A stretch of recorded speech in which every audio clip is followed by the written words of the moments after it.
Sentinels may have control of the rocket side of the map. Optic Gaming has control of both corners as of right now. One player does pop in front of the base. Lethal able to find one, bottom middle, make it two, and Lethal finding two crucial kills. 47 to 45, roll two. He doesn't figure out a way to get the headshot, but he rushes the player, runs him over with a melee, extends this to a 48 to 45 lead. Sentinels 2 kills away from taking game 2.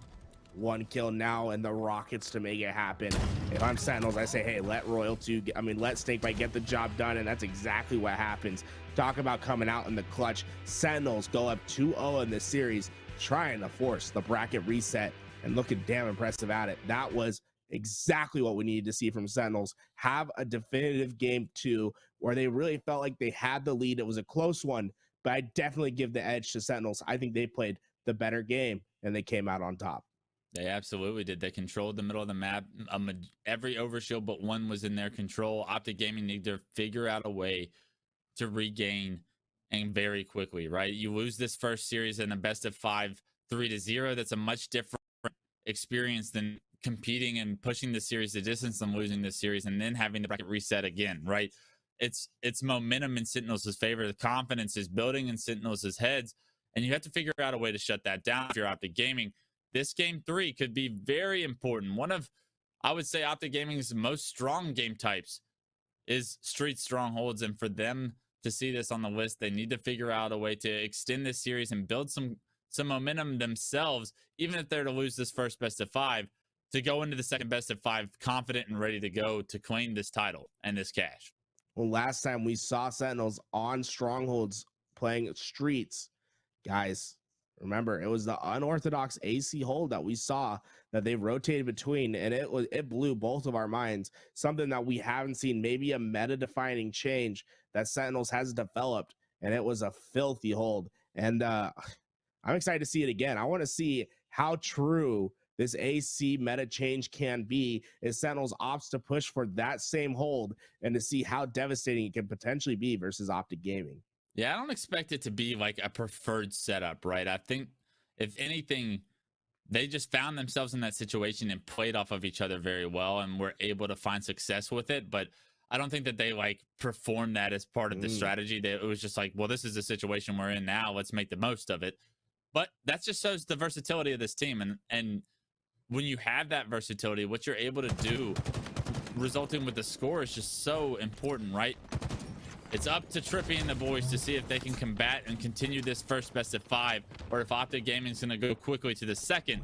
Trippy opting to go straight for that Bulldog shotgun, finds himself in front of a player and immediately takes him off the map. That was Snakebite, and potentially now Optic Gaming with numbers can jump out to an early lead here in game 2 or 3 of this series. That fight for Bulldog is so important because now Trippy's going to be able to bring it back towards B, and it's going to be so tough to break into that B hill when you have a Bulldog staring at you on the other side. Such a versatile gun. And once again, it's Sentinels that's pushed back into C, and they're playing for CA once again as you see the rotation come towards A. Lucid able to break the setup at C. Royal 2 not able to stay alive. So far, Optic Gaming out-rotating and outplaying Sentinels early in this game. Yeah, but Frosty finds 3 in the kill feed right there, and that's going to be B Stronghold going over to Sentinels' favor. Unless it is one player on Optic Gaming that has something to say about it. Unfortunately, he actually only gets traded out. Spawns do come in over towards A, and I guess B Stronghold still in control of Optic Gaming. Actually, it was Trippy that gets the kills, and because of it, he keeps B in control for his team. He denies that stronghold from Sentinels, and right now Sentinels was at risk of a trip cap for a second. One player does spawn C, recaptures it for Sentinels, but right now it's been all Optic Gaming early on. Lucid trying to work with Ola to get A. They're going to be able to win that fight and finally put the score back in their favor. Rockets going to be coming up in 15 seconds, and Rockets can make the entire difference on this map. Getting those 1-2 critical kills and getting your team set up is so valuable. Who's going to be able to grab these Rockets? How are they going to set up is what's going to be determined in the next 10 seconds as we see 2 kills go into the favor of Sentinels as it's 3 down for Optic Gaming. Lucid by his lonesome in back C has 1 player to fight, and it looks like these Rockets are going to be going over to Sentinels. Yeah, the longer Lucid sits back here, though, the more trouble he builds for Optic Gaming. He's unable to get the stronghold, unable to start that transfer. Lethal actually gets fried. And a good job by Lucid, I guess, to stay alive, buy some time, and play the situation right instead of rushing into something. Unfortunately, he tries to get into the stronghold. Snakebite shuts him down, trades that damage out correctly, and with 2 dead from Optic Gaming, you see Sentinels now start to get control and finally start to clock points in their favor. So again, the AC hold for Sentinels right now. Lethal going to be able to find the trade out. Lucid pushing towards C. He has one to deal with. Frosty's going to be able to find the kill. He's just putting himself in hard to kill spots at back C. If they push, he's going to try to get the drop on them. This stalker rifle can be absolutely deadly, especially when you have someone with such a great aim like Frosty. 3 shots to kill if you land the last one as a head. We'll see what Frosty's able to do as he starts to push out towards B. One player pushes on out. He's immediately made 1 shot. Can he get the finish? His teammates there. That player should die eventually. One more deal with the double melee comes in. Frosty making big plays as they're breaking their way through A. Yeah, those 2 kills we're going to award Sentinels with A control right now. Unfortunately, throughout the chaos, B was lost. APG gets taken down, immediately erased off the map. Rocket's not up for 30 seconds. They try to contest C here, but you don't want to see an overextension from Sentinels. You want to see them sit back comfortably with B and A right now, but unfortunately, Frosty with an overextension, it seems, didn't expect that player to be in the shotgun, and because of it, he now turns this game into a 3v3, and if Sentinels isn't careful, they're going to lose control of B as well. Royal 2 has the B-bow control. Unfortunately for them, they're not scoring. Bulldog in hand, ready for some push. Rockets are coming up. There we go. Royal 2 with the easy pick on APG. Rockets go into the favor of Lucid, but can he find the kills? First player in front of him gets 1. Can he get the second? No. Rockets are going to go down for the time being, but a quick trade out in favor of Optic Gaming should allow them to regain control of Rockets and have control of the map. Yeah, big timing by Ola right there with the Bulldog to get into a position to trade out that kill for Lucid. They should be able to get that last rocket. You see Ola in the kill feed with that rocket, putting it to use already. 2 members go down for Sentinels. Optic Gaming continuing to score points and be aggressive. They are not satisfied holding C and B. You see them looking to push A immediately after those 2 kills come through. Lucid trying his best to stay alive at the moment. Is made 1 shot. Will regain his shields through the middle of the map as Ola finds himself a double. Lethal able to find the kill on Lucid in mid-map. Royal 2 trying to take A all for himself. Unfortunately, the spawn at Cafe will cut that short. And now a potential trip cap going in favor of Optic Gaming as Trippy was able to nullify C. And there we go. The trip cap is in effect. The spawn and PD is a dangerous one for Sentinels. You see the pressure on from Trippy right now. He catches an unsuspecting player off guard. It's going to be lethal. Roll 2 does find a kill, but Lucid able to find a kill on the Roll 2 as well. So this player in A is going to be by himself, and Trippy with great grenades can potentially make this a very easy kill. He does. Snakebite gets taken out. Yes, A is controlled, but you see the score, how lopsided it's been. Optic Gaming doing everything they can to make this best of 5 stay alive in their favor. Finally able to get out of the trip cap as Sentinels momentarily was scoring. They're trying to get back on the board as they're working on C. Snakebite trying to put in the damage necessary, able to get the kill before the reset comes in, and this is the opportunity that Sentinels has been looking for. They're finally able to push in. The PD spawns coming in, rockets are spawning up. They should have quick access. We saw the split happen over at B. 2 players from Optic Gaming are towards B. Can this rocket be the difference maker? Frosty finds the first, gets the second with the BR, and that's going to clear the way for a trip cap to be in effect for Sentinels, and they're not slowing down anytime soon. And the best part, Frosty still has 1 rocket to work with, which basically means he can hold down a base all by himself. It'll be really interesting to see how long can Sentinels keep this trip cap. They have pressure at A, pressure at B. Frosty opts to go towards B. Can't get the reset though, so the rocket does award him a kill. But unfortunately, they're going to lose B. So this AC hold that you wanted to see, we'll see once again. Can Sentinels make this a real setup? All members of Optic Gaming making their way towards C. 1 cuts through the middle of the map, and that's going to cost his life as we see 2 push down into C. It looks like the B rotation could be coming in. Snakebite trying his best to stay alive. Look at that. They got the stop at C, so instead of opting for the rotation to B like I thought they would, they fully commit back to C. They find the kill, and now it's Frosty who's trying to get back into position to defend at C. Frosty wisely going around, knowing that these players are going to be forced into this funnel right now. APG gets taken down, and now Optic Gaming spawning over towards A is going to have to flip their attention, but Frosty, he's going to apply pressure to B. He's going to find this player into Arcade. He knows he's no shield. This player trying to play his life. Frosty loses 2 teammates, though, and now Frosty's in a Optic sandwich right now. Optic doing a great job of not just jumping in a stronghold right now. They know they have so much of a lead to play with. They get the slates they need. Rockets, I believe, are coming up in 15 seconds, and Optic Gaming now regain control, but Sentinels is right back in this score.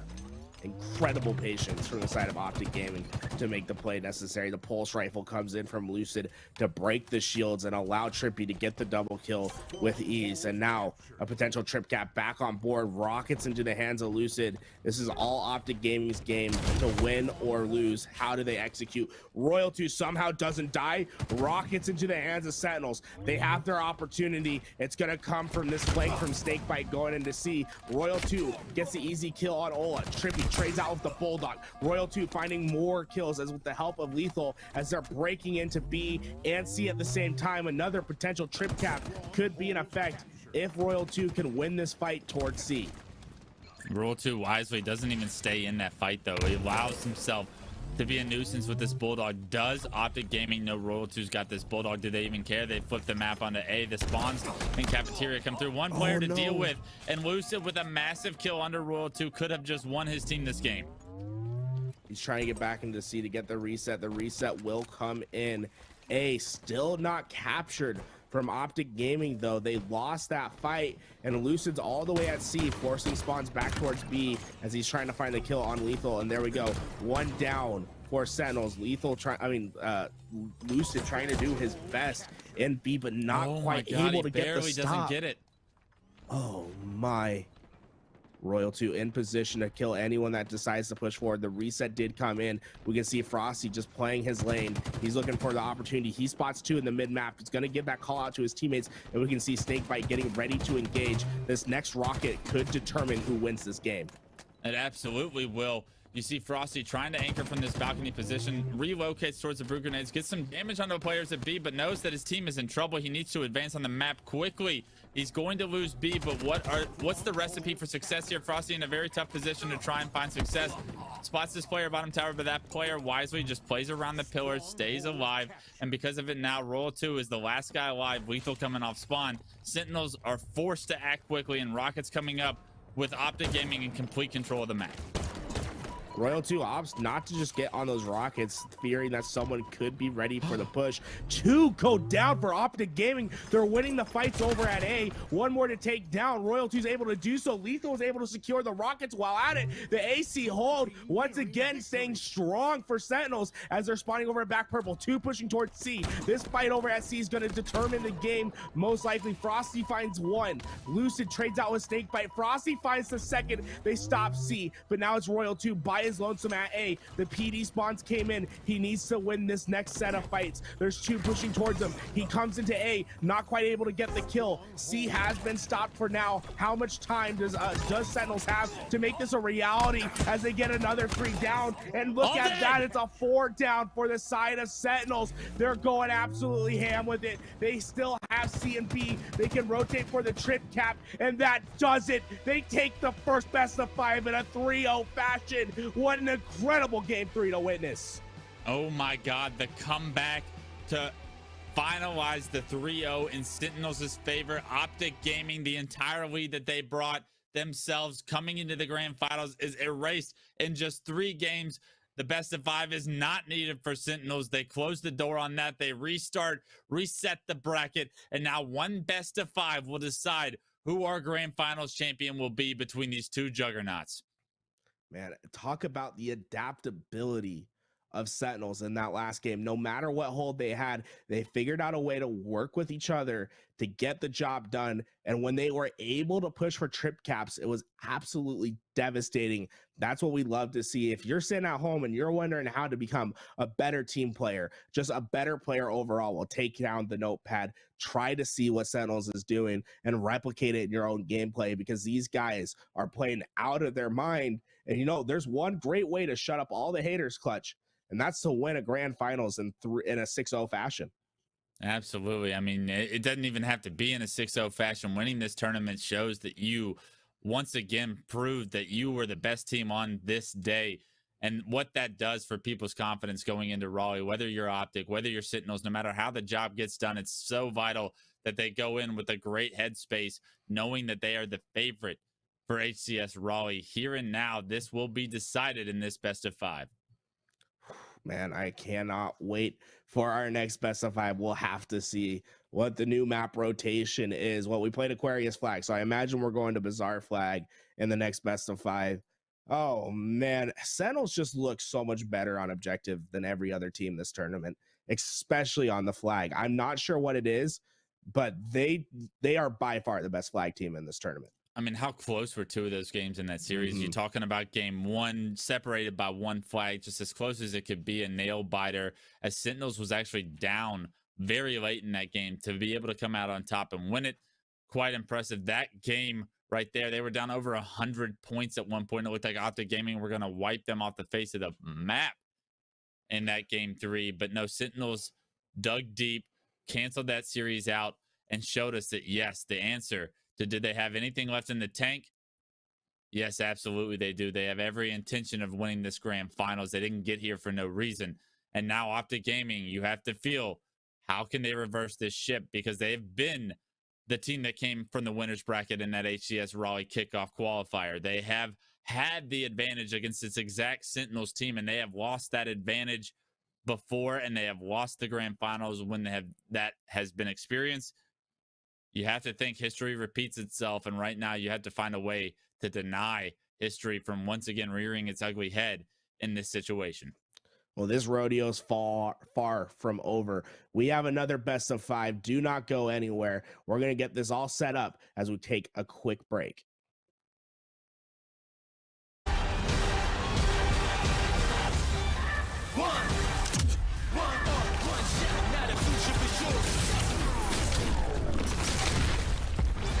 Versus coming daily under pressure. Working on the plot and the scheme. The true spot trademark is at the edge of your dreams. I'm talking. Yeah. One shot, now the future is yours.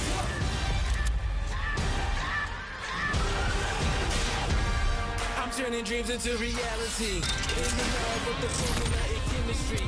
Your memories spark and motivate and make the industry shake. With the bars with the breaks, I'm talking one chance that was so born for the goal. It's one shot, now the future is yours. Let's go.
And here we go into the reset. We venture, starting off Bazaar flag. This has been this has been Sentinels bread and butter all tournament. It really seems as if they're built different on these flag games. Optic Gaming trying to change the narrative. Optic Gaming knows what this series means to them. Will they be able to rise to the occasion, have the success we've seen them have so far throughout Halo Infinite, or will Sentinels once again change the outcome of the event with a loser's bracket run, a massive kill from Frosty onto Lucid, who potentially would have gotten an upper hand on him if he had not expected that player to come in. Unfortunately, Frosty's teammates go down across the map. The flag is no longer being run from Sentinels, but the map control still in their favor for now, as we see these two teams combat for the middle of the map. Snakebite, he went and prioritized that Mangler, now getting back into the action as he's pushing forward. The overshield coming up soon. He has the grapple to put it right on. Once again, using the full extent of the sandbox to his best ability, getting up into the action, not wanting to waste any of this overshield. Pops 2 to the shield, gonna be able to kill APG. He's in the base and now has a potential flag run. One to worry about in the back. Snakebite taking some heavy damage, but able to survive the fight. Unfortunately, Ola gets the return, so that could spell an end for that flag run for Sentinels. But Optic Gaming trapped in their back base for now. Yeah, fortunate opportunity for Optic there as the player spawned back. Thrust was able to get enough damage into Snakebite to allow that player that was bottom tree to get that kill. And now we're seeing Trippy advance on the map, pick up that Bulldog, and we've seen the work that he can do with this weapon in hand. Unfortunately, he gets sniffed out from the respawn of Snakebite, and already Snakebite with 7 kills, starting to build some momentum for his team. But with rockets coming up, every kill right now is crucial. APG trying to do his best to find the pick. Unfortunately, that player gonna go right back into that bottom rockets and stay alive for the time being. APG now trying to push forward. Lucid was able to find one, but immediately got traded out. Lethal finds his own, and now Snakebite pushing forward. And guess what? Rockets in hand, 2 to work with. Gonna have to waste both of them to get rid of Ola. But he's gonna be able to just keep on the pressure, and getting this rock control is just so important for your team. Yeah, controlling the inside of the map is everything on Bazaar CTF. The second step is getting into the enemy's base, but you're not able to do that if you don't control that middle of the map. You see Optic Gaming, those red dots on the observer mode right now. You see all of those dots are going to be stuck in the back of their base. If Optic Gaming can continue to play strong defense, the score will remain the same. But the second Sentinels find the opening, get this overshield, and potentially get numbers in their advantage, we could see this score quickly change in their favor.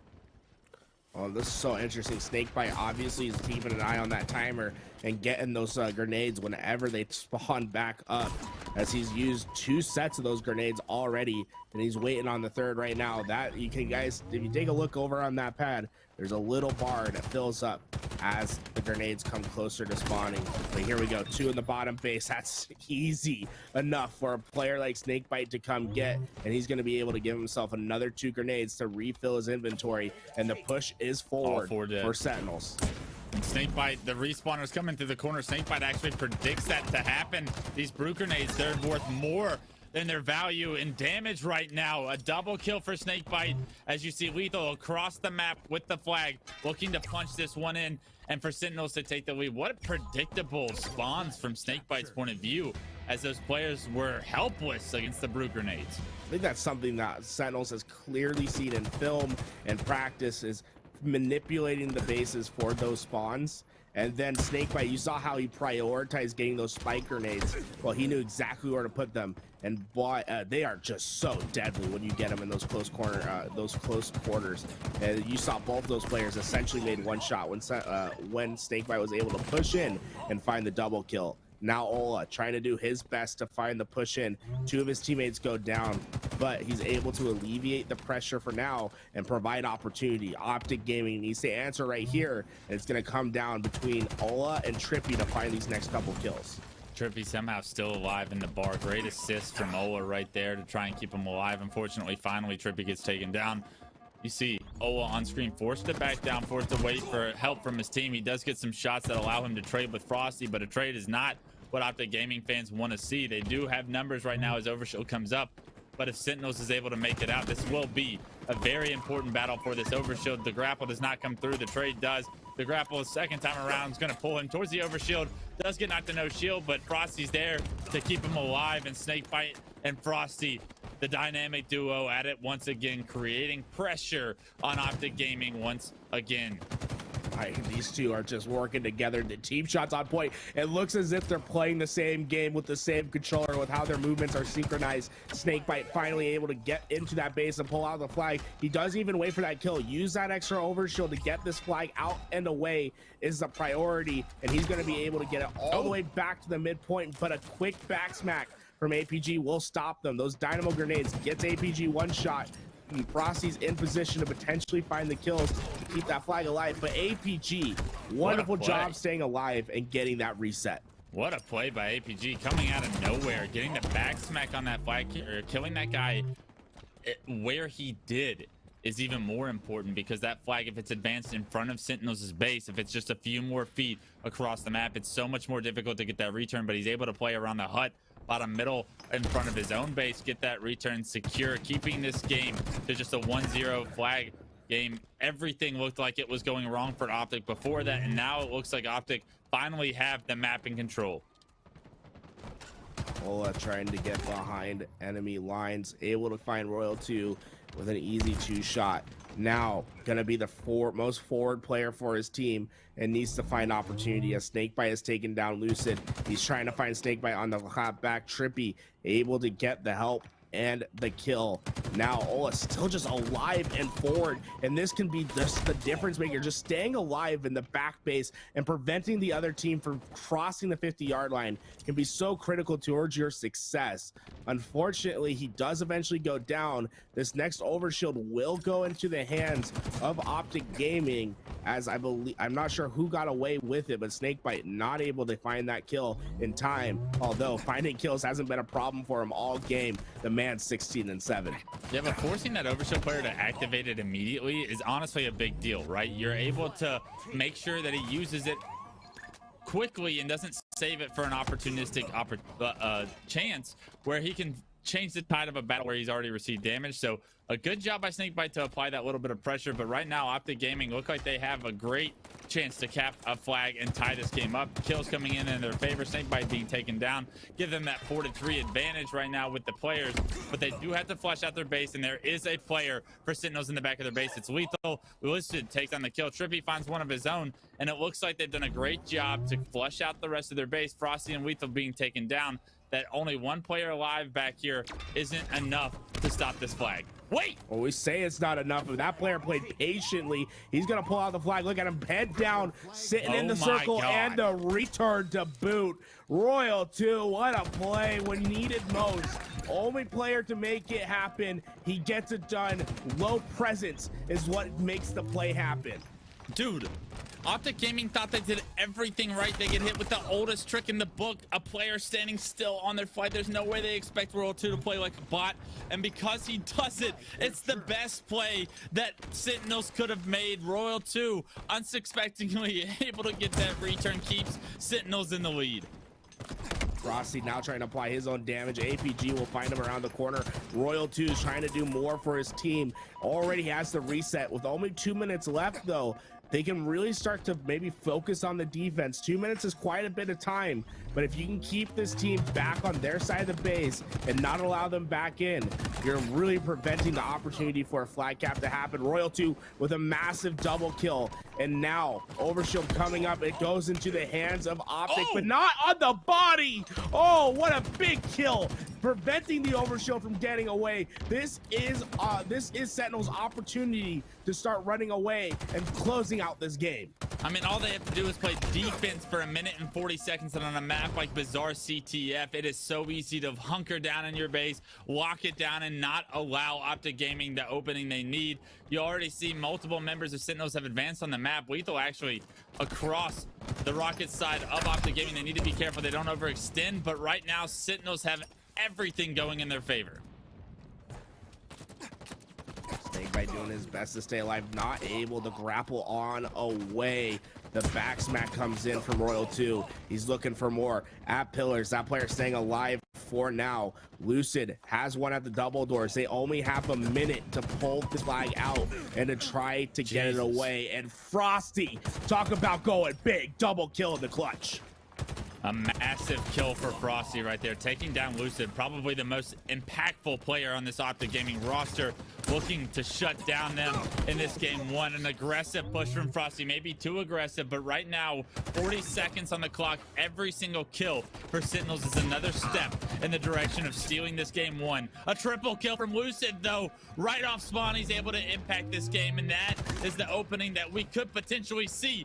Optic Gaming need, they're in the base of Sentinels, looking to pull this flag with 23 seconds remaining. They're swarming in. We know for sure that this flag is going to be out and away. The question is, can they get the slays on the way back? Bazaar is a map where you're going to have to slay 3 or 4 times to get a flag out and fully away, and you can't afford to trade right here. This flag is too valuable. Trippy, he's made absolute. Can he leave the flag behind, though? As now we're in extra time, and you can see at the bottom there's a little bit of a pie graph, and as that goes down, your time diminishes, and that is it. Optic Gaming fall in game one. Sentinels get the job done once again, showing their dominance on flag. I mean, that was as close of a flag game as we're probably ever going to see. A 1-0 scoreline, but I mean, such a highly contested match. And it all goes down to Royal 2's play. He literally watched his teammates die trying to stop that cap, hiding in a corner on their flag, because he had the confidence, the awareness that if they clear out those 2 players on his team and he's able to stay alive and go unseen, unchecked, maybe, just maybe, he can kill the flag guy right before he punches it in, hop the return, put his head down, and get the return before anyone else is able to react in time. And that just so happened that works. I cannot believe we just saw that. That was an unbelievable, either it was a 5,000 IQ play or it was one of the lowest IQ plays I've ever seen, and it works out. But Roll 2, once again, just, I mean, it always seems to work out for this kid, and another play in the books for this kid to clutch a win for his team, because that flag, that ties the game, and Optic Gaming rides some momentum there, you have to think. Man, like you say, yeah, I think they do ride the momentum if they get that flag in. And like you said, it was really like Royal 2, it was his only play. Like, it was his only option. He's in the back of the base. 3 players from Optic Gaming had just cleared everyone. They're starting to come back, and you just see this one blue dot there, and he's just standing still. He's waiting. He makes them feel secure. And just like the bad man he is, he waits till the lights are off, gets you in the back, stabbed right there, puts that flag back home. Man, Royal 2's a bad man, breaking and entering. I mean, if that happens to me and I'm on Sentinels' team, I'm literally like, dude, I just died front their base, like fighting 3 of them. I needed your help. Like, now they're gonna cap, and all of a sudden Royal 2's like sitting there in the back of his head, like, chill, I got this. But Trust. I mean, it's an unbelievable play. No one on Optic Gaming saw that coming, and unfortunately they thought the coast was clear. You got to dot your I's and cross your T's, because I mean, all it takes is that one player to mess everything up, and Optic Gaming going to be kicking themselves after game one. They need to be able to refocus and quickly do so, because Aquarius Slayer being the next game type, having lost 4 straight games to the Sentinels roster, they are in desperate need of some momentum, and what better way to do that than on a Slayer? What we have seen from Optic Gaming is on Aquarius, they value those pistols so much. I've seen Lucid really go after those pistols, Trippy as well, and they use those to the best of their ability. Watch out for the sidekick this time around, as we're going to start on board with Trippy on this Slayer. Sentinel's weakest game type by far. If Optic Gaming is going to start getting back into the series, it's going to come off this second game. Already off to another good start in this Slayer. You see Sentinels up 2-1. APG able to trade one out for himself, take down Lethal, but loses his life shortly after a 3-1 lead. Make it 4 for Sentinels. You see the members of Optic Gaming, they feel separated. They can feel the momentum slipping away from them. This camo still top middle is utterly important to their success, but right now you want to see them build some confidence, gain some map control, apply some pressure to Sentinels, put them on their back feet for what feels like the first time in this grand finals. Frosty getting up close and personal of APG. Gonna get the trade out as 2 more go down for Sentinels. 6-6, tie it up all. Lucid doing his best to stay alive. He's playing as forward as he possibly can, and he's able to get the kill on Lethal. Beautiful shots to get that one on done. And the double kill to boot. Lucid just all over the map.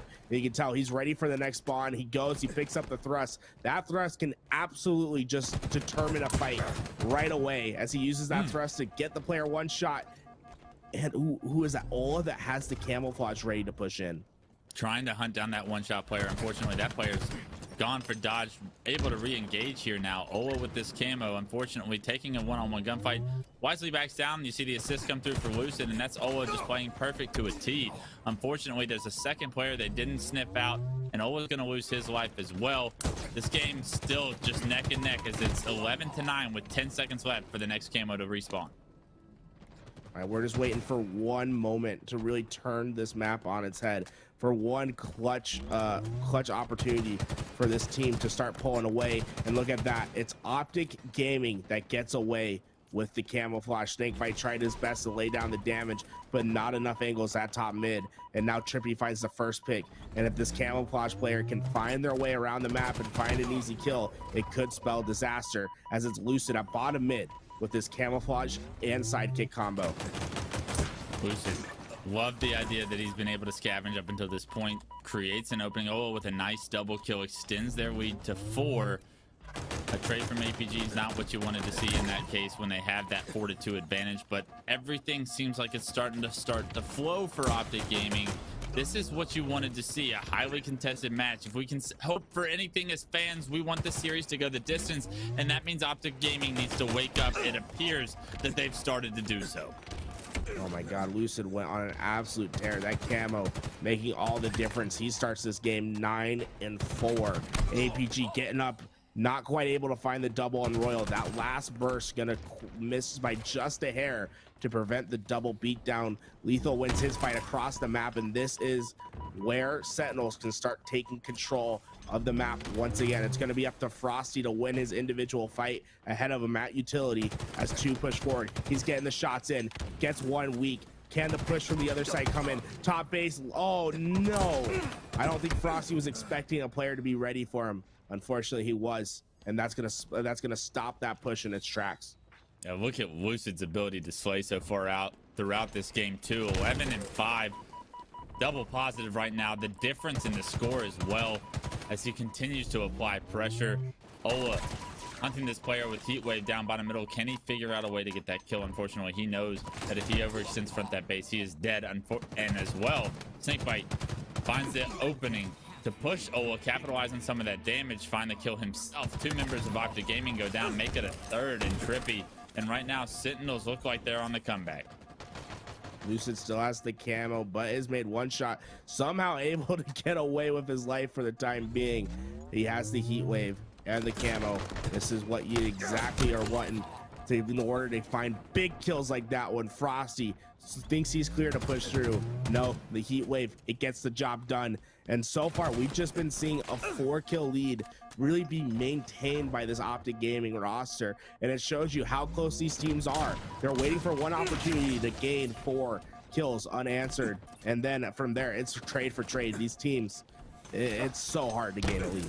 Yeah, but who's maintaining their pace is Lucid. 14-6 now, leading the lobby with almost double the kills of the next player in that lobby. Lucid absolutely creating the opening that Optic Gaming need. They have to find some life, and who better than their MVP to step up in their moment of need to create the difference in this scoreline right now. Score only 3 separating them for now. Royal2 and Frosty working together to get the job done. The Dynamo grenade will stop Frosty for the time being, but Ola is going to pay with his life. Royal2 has to back down as that Dynamo made him too weak. Frosty trying to get away as well, and this is beautiful from Sentinels. They're laying down damage, they're valuing their life, and you can tell Ola eventually able to find the kill on Lethal across the map to stop the flank play that Lethal was making. Frosty's just doing his best to stay alive. I mean, the match is zooming through bottom mid as Royal2 and Snakebite work together to find another kill. Frosty in his pivotal fight versus Lucid, and no one has been able to stop that man on the map. Lucid 16-7, as they once again maintaining a 3 to 4 kill lead as this camouflage is coming up. This camo, it's gonna be detrimental to Sentinels if they aren't able to get that and get away. Yeah, we've seen what kind of damage Optic Gaming has been able to do so far with these camos. This score line still remains just a 2-kill game. Like we continue to say, kills continue to be traded out. Both teams doing a phenomenal job of not letting this game get out of hand either way. Trippy with a nice kill under Royal 2 there keeps it a 3-kill game. Unfortunately, he gets shot in the back. Can he stay alive? He's going to be running right into the members that are spawning from Sentinels, but they don't expect Trippy to be there. He's going to have that heat wave and probably going to be able to find a kill here shortly, but it's literally Frosty finding a kill and then dying, and then another player finding a kill and then dying. And look at these trades coming through. Pivotal kills. Every single kill, every single life is going to be crucial, as 38 to 40 as we enter the late game here and now. It's small mistakes that can cost you a game, as who's going to be making that slip up, who's going to be finding the clutch as we approach the end of this game. 2 push forward. Lethal has the heat wave. He tries to lay down the hurt, not quite able to get the kill, values his life and gives up the top left of the map. This dynamo grenades, they're going to start pushing through, and once again that dynamo didn't do a lot of damage, but what it did do is it gave info, and it's going to cost Lethal's life. It's so easy to tell visually and through audio if your dynamo grenades are hitting, and that's what costs Lethal's life. And it's allows Optic Gaming to maintain a 1-kill lead. It's just a 1-kill game, 43 to 42. Camo's coming up in 27 seconds. You see Sentinels not knowing how many Optic Gaming members are going to be over here towards the dynamo grenades. One player does actually push all the way out to the dynamo, knock Trippy down to no shield. The entry comes through, and it's Frosty that finds the entry. Camo coming up very shortly. 10 seconds, I believe, for it. Another player spotted front the base, and Optic Gaming starting to lose the space on the map they were able to create. And what does that mean for Sentinels? What it means is they're free to push. Look at this. They're getting into that back base. These players stand no chance. Royal 2 is able to find one on Trippy. Ola backsmack snakebite, but Royal 2 quickly picks it up. And that 3-kill lead that we saw from Optic Gaming, well, guess what? Christ. It's all gone. APG able to find the kill on Lethal. Frosty playing a dangerous game by patrolling this bottom mid, but he's looking for any opportunity to find a player with his back towards him. He's pushing forward. Dynamo grenades are out. He has to dodge for the time being, trying to stay with his life as we're tied up 47 all, and we see 3 players from Optic Gaming starting to push. You see Lethal no shield right now, using Frosty as his bodyguard. Frosty finds a kill, making it 48 to 48. Frosty goes down from Trippy.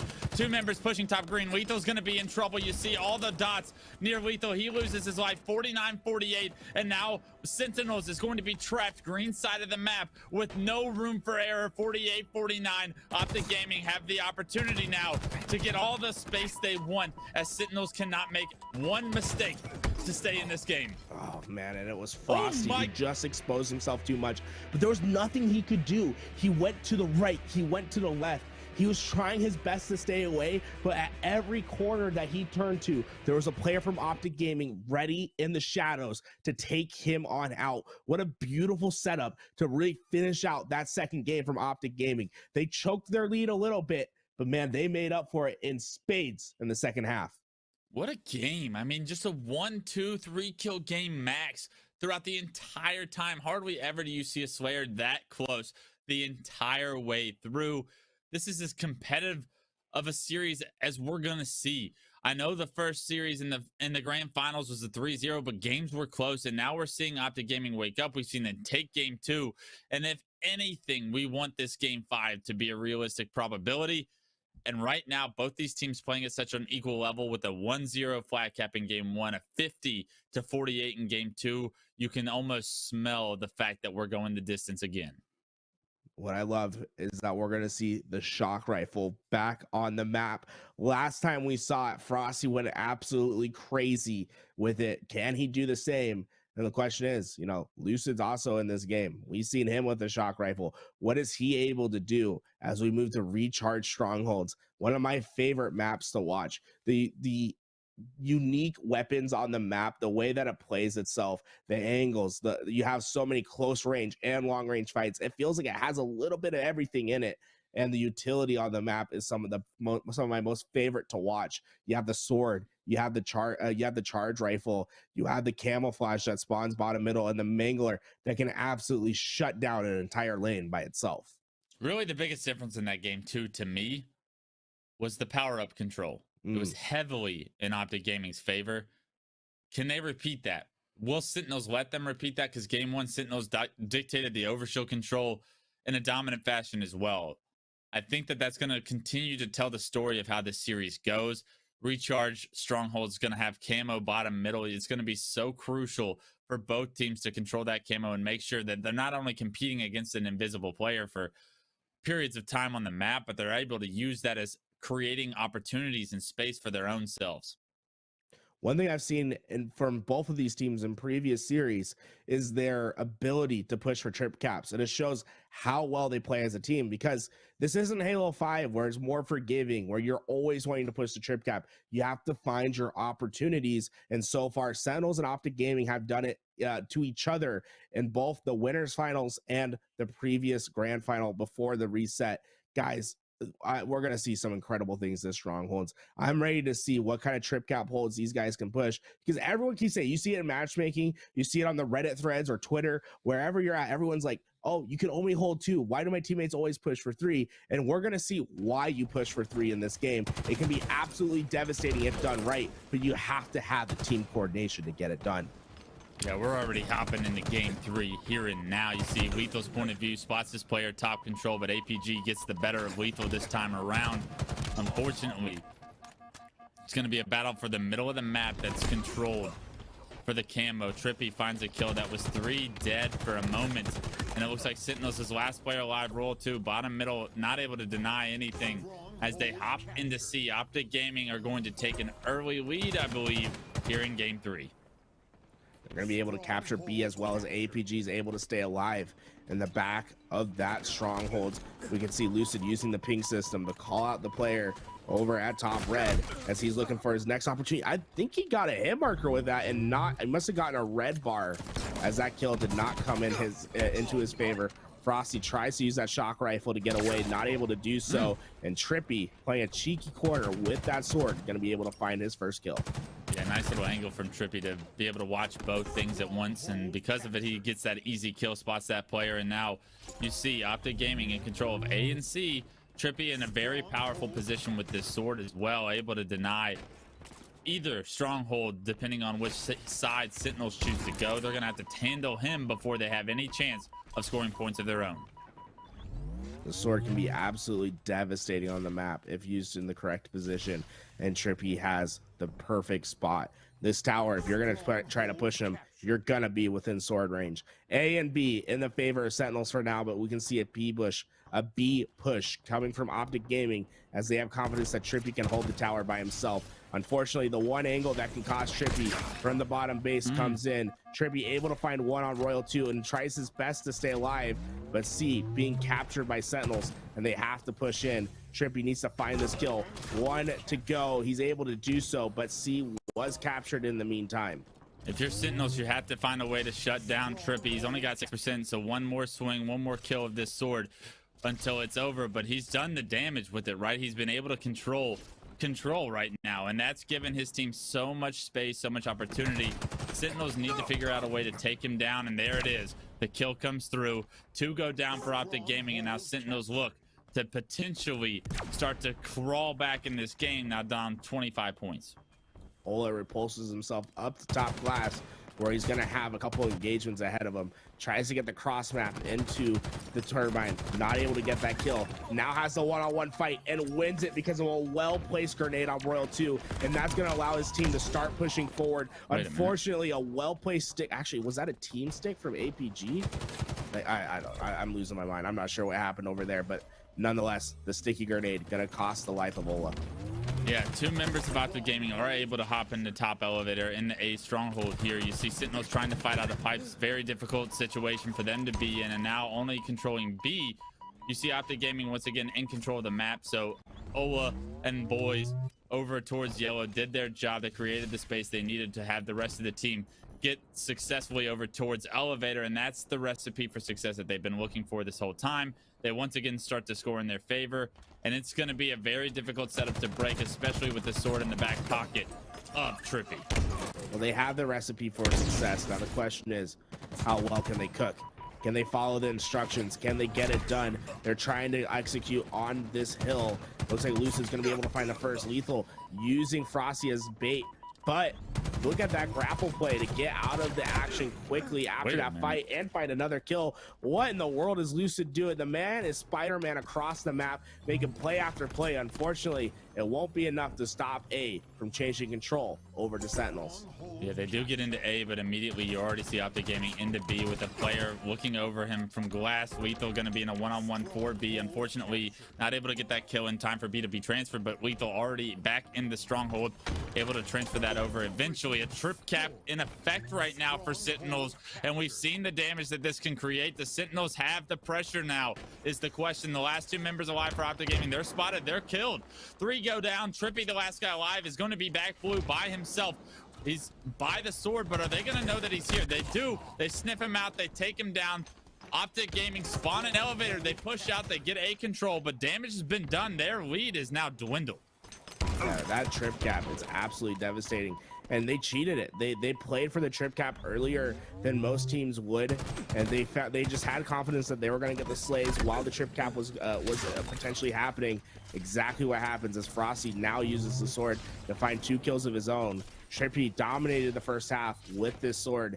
Now Frosty looking to do some damage of his own. We see the back pipe spawn coming in for Optic Gaming. Can they get into B? This player that's capturing C is going to help alleviate some of that pressure towards B. I am so... Dude, what is going on in that hill?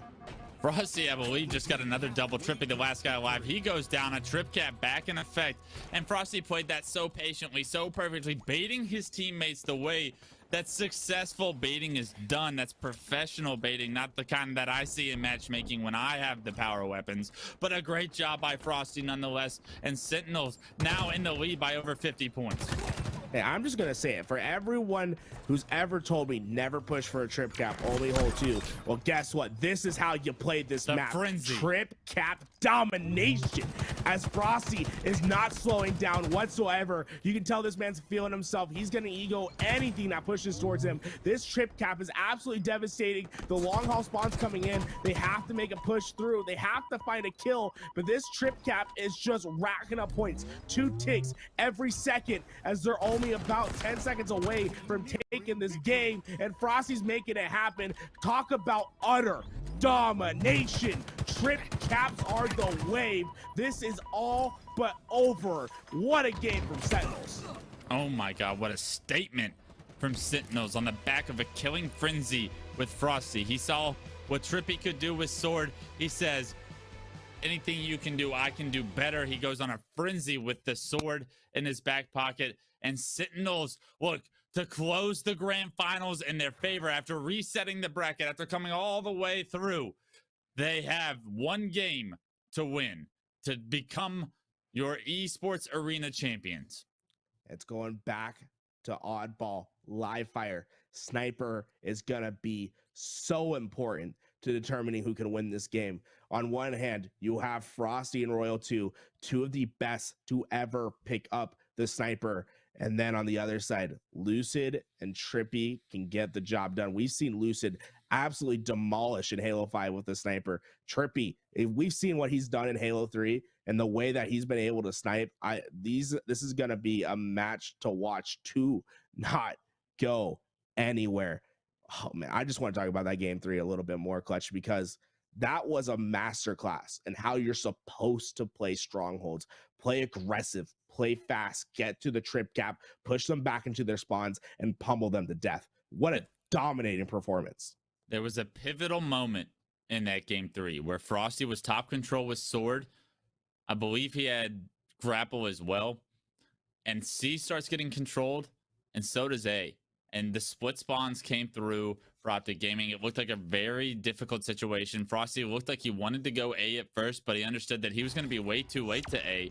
And because of it, he opts to go C. his teammate comes through as well. They start shooting his teammate, and it allows Frosty to get the double.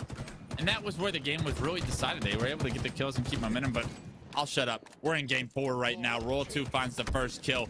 And when it's Oddball here on live fire, and you have to see Optic Gaming come out on top if you want a game 5. Everybody in the chat, you've already stayed up this late. If you want a game 5, type game 5 in the chat. Create it, manifest this game 5, because Optic Gaming needs your help now.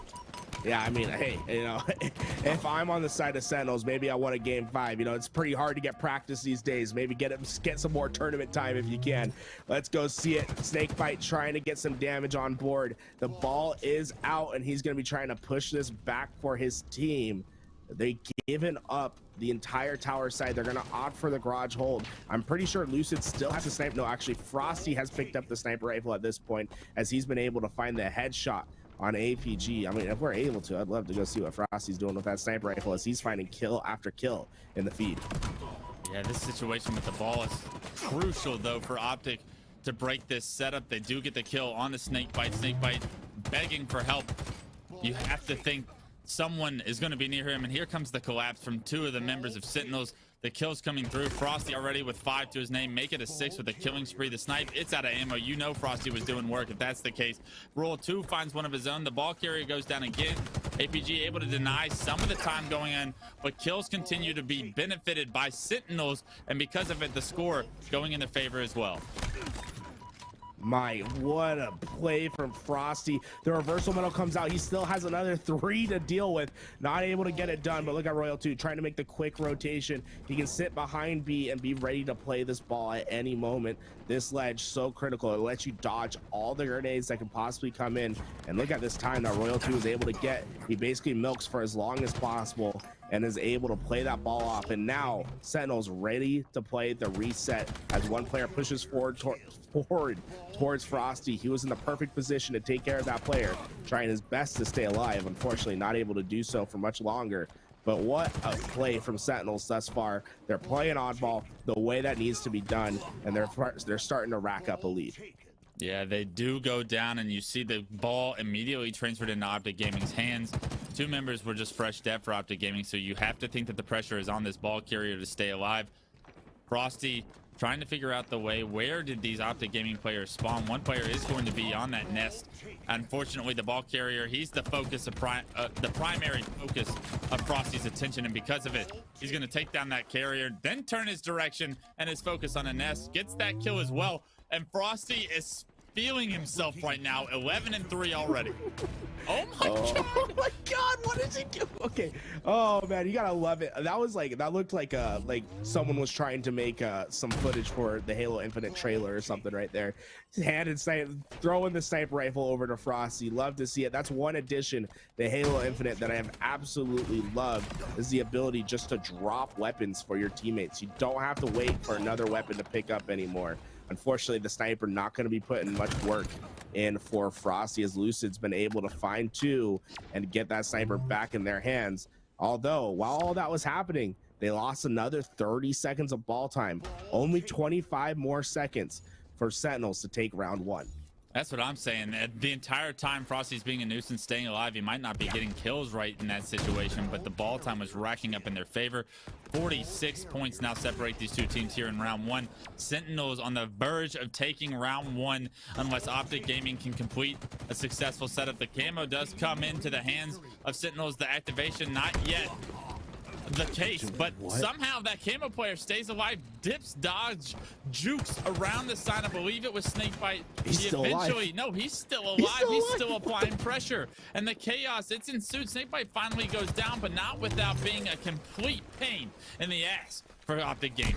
Oh man, they made you do it, Clutch. I was seeing Snakebite did. I was about to drop some certain words, guys. How do you let the man stay alive for that long? Another 2 go down. Unfortunately for Frosty, the ball resets right when he drops to pick it up. He's gonna have to try to get this one away without Optic seeing him. He's gonna try. Ooh, I like this. This rotation's risky. He's depending on Lethal to find the kill. Lethal repulses that player out. They're still racking up this time. This rotation from Frosty's crazy. Can he hit the overjump? No, he cannot. The ghost jump not gonna quite work for him this time around. If he was able to get that rotation, it would have been sick. guys, 6 months from now, you're not going to see a pro miss that jump. It's a bit hard to hit now, but just give it time, as round 1 looks to be going in favor of Sentinels, as they only need 3 more seconds of ball time. APG doing his best to prevent that from happening, gets the double kill, but can't survive the chase nade from Frosty. Unfortunately, APG's death might be the last of this round. His team does actually secure the ball for now, but it's going to be perfect table that's required, a perfect setup from Optic Gaming, because one setup break is all Sentinels need, especially when the ball is in a position that it cannot be played. It's going to be so crucial for Optic Gaming tournament lives right now. A double kill for Frosty is not what you want to see from the green wall side, and because of it, this could be the beginning of the end for Optic Gaming. They're trying to quickly rotate this ball away, maybe try to get it into a play spot to where they can replay, but Lethal's going to be able to find one. He's trying his best to stay away. He's not going to be able to survive, but the bank shot comes in with only 2 seconds left. Frosty will secure that time for his team, as he went 17-7 in that round 1. Really the MVP in my book in that first round. Yeah, I mean, it's no surprise Frosty dominating this game, but really all of Sentinels playing at such a high level, and that's what's required to beat a team as the caliber of Optic Gaming. Optic Gaming look like they've taken the back seat here in this grand finals, which is so surprising. If you've been watching scrims, if you've been watching the previous tournaments, yes, Sentinels did win the last one, but Optic Gaming is no pushover. They are no slouch when it comes to their opportunity here in Halo Infinite, but right now Sentinels have no concern to who their opponent is. They have every bit of the opportunity to call themselves grand finals champions, and Royal 2 hits one of the most disgusting no-scopes we've seen today. Man, you just always have that feeling when you see a player's reticle just all of a sudden go still, and he's lining up the headshot, the no-scope. Royal 2, you're seeing why he's widely considered one of the best snipers to ever grace the sticks of Halo, as he's trying to get his team one step further to victory. Finds one more, misses the first no scope, but Frosty has the help. Now going back and pushing forward, no ball time for Royal 2. Sniper and camo in hand. He has more important things to take care of. Yeah, he says that's not my biggest problem. Kills are anything Frosty does, I'm trying to match, and that's what makes these two such a lethal combination of slayers. Royal 2 and Frosty, when they get the control, when they get the power weapons in their hands, they automatically are, it's assumed that they do work, it's assumed that they hit the shots, and right now everything you would assume as a Sentinels fan is true. They are looking to be the grand finals champions here. If they can win this next round that they're playing in right now, 44-9, Optic Gaming have to find a way to immediately have success for their tournament lives. If Sentinels can get this done, I believe that this, in my opinion, would change it to being the undisputed best team, being Sentinels, just absolutely dominating in this grand finals for right now. Royal 2 trying his best to stay alive. Unfortunately, he will go down. Camouflage is up. APG will lose the fight for Camo. Can Snakebite get away? Lucid trying to get the angle. Lucid chasing away that camouflage. Snakebite will go down, although the camo is burned. Not in Optic's favor anymore. And Optic Gaming, they need to get on this ball and get it away. You can't afford to fight in this bottom tunnel for longer. You know, you get the kill, you get the advantage. You have to push your advantage right away. You see how aggressive Lucid wants to be. You see that he wants to create openings. He is that guy for this team. He needs to be able to continue that momentum against such a strong roster in Sentinels in order to get his team back into the series. The kills come through for Optic Gaming, and now we're looking at the first real setup for Optic Gaming here in this live fire oddball. APG trying to rotate out. He's ready for the play position. That ball is going to go off the map. A nice 26-second chunk of time, but Sniper is up. And guess who's ready for it? It's Frosty. His teammates go 2 down, but Frosty going to be the one that's trying to make plays for his team. Jesus. Misses that first no-scope, but boy, was that one close, as he's looking for another lethal. Going to be able to take that first fight. Gets the trade out with Trippy. Frosty knows that he just needs to hit one shot and open up this setup. I mean, all of these shots, you just almost expect him to hit. They're all so close to the heads of Optic Gaming. Lucky for Optic fans right now, Frosty not able to connect on any of the no-scopes so far, but with Frosty pushing into the big door right now. He's going to look.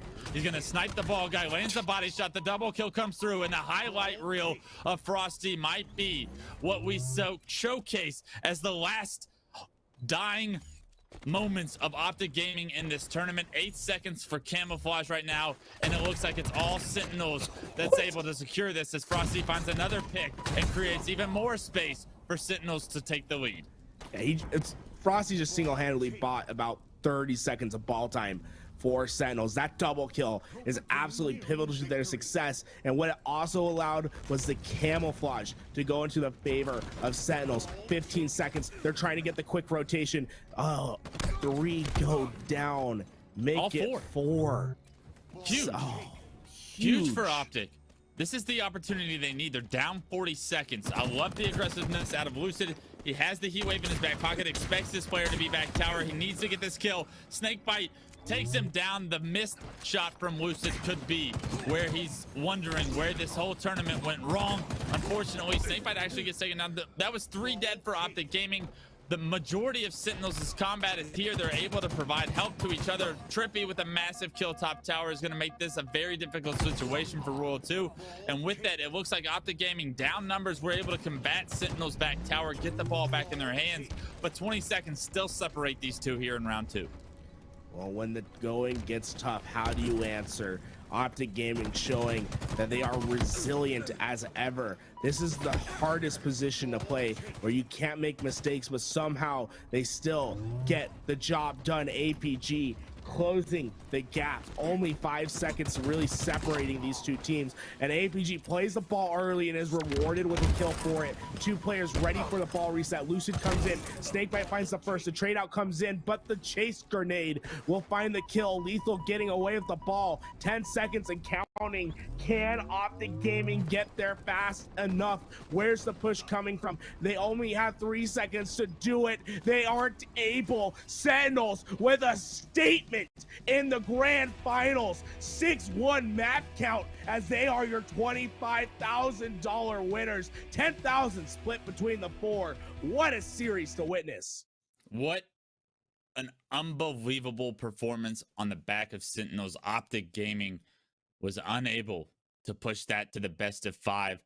They're going to take home that 2nd place, but it was all Sentinels in the grand finals. In the scheme of things, they got momentum from that losers bracket finals against Inconceivable, and they never looked back, only losing 1 game in 2 best of 5s to what most people consider the best team right now in Halo Infinite. Sentinels want to get rid of that rumor and dispel who the best team in the world is, and they did so here tonight, going in as the favorites, I would say, into HCS Raleigh. You see Sentinels is back, baby.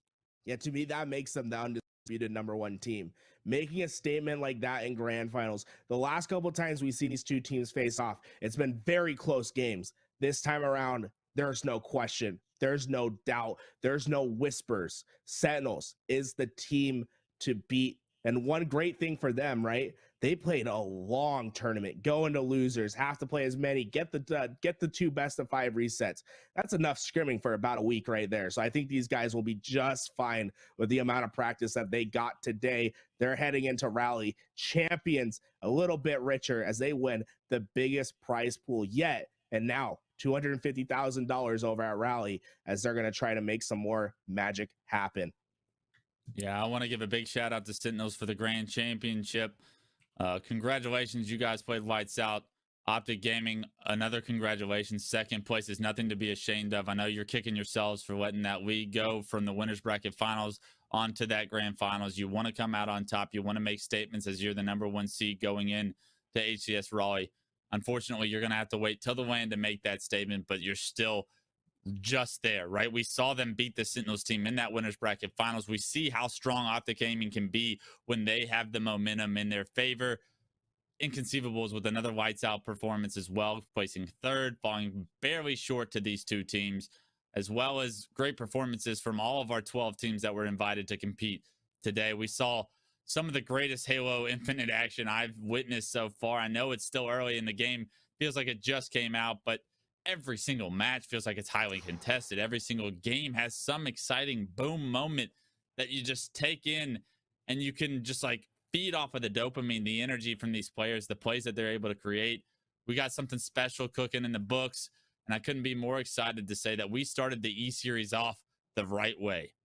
Oh man, we are gonna be locked in, guys. This has been an incredible time. Me and Clutch, we're gonna say goodbye, but you gotta go see the handsome face of Yasso as he's gonna wrap this up for us. Congratulations, Sentinels, on your victory. Did Tools just call me handsome? My man got me blushing in the studio before we close the show here. Folks, welcome back here into Studio Blue inside of Esports Arena HQ in beautiful Irvine, California. I'm back once again to close out the show. Please, please, please give some love to both Tools and Clutch. They absolutely crushed it today. They were warriors on the mic all night. A 10-hour tournament, start to finish. They brought us all of the action through the entire thing. They were incredible. So both of you, honestly, it was a blast to listen to you both. Incredibly fun show. Thanks to both of you. So well done. And you definitely earned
Good afternoon, ladies and gentlemen, and I am happy to welcome you for the very first time to Series E Halo Infinite. My name is Yaso. Oh, yeah. I will be your host today. I'm very excited to have, of course, in the studio with me today, CEO and founder of Esports Arena, my boss, Tyler Endress.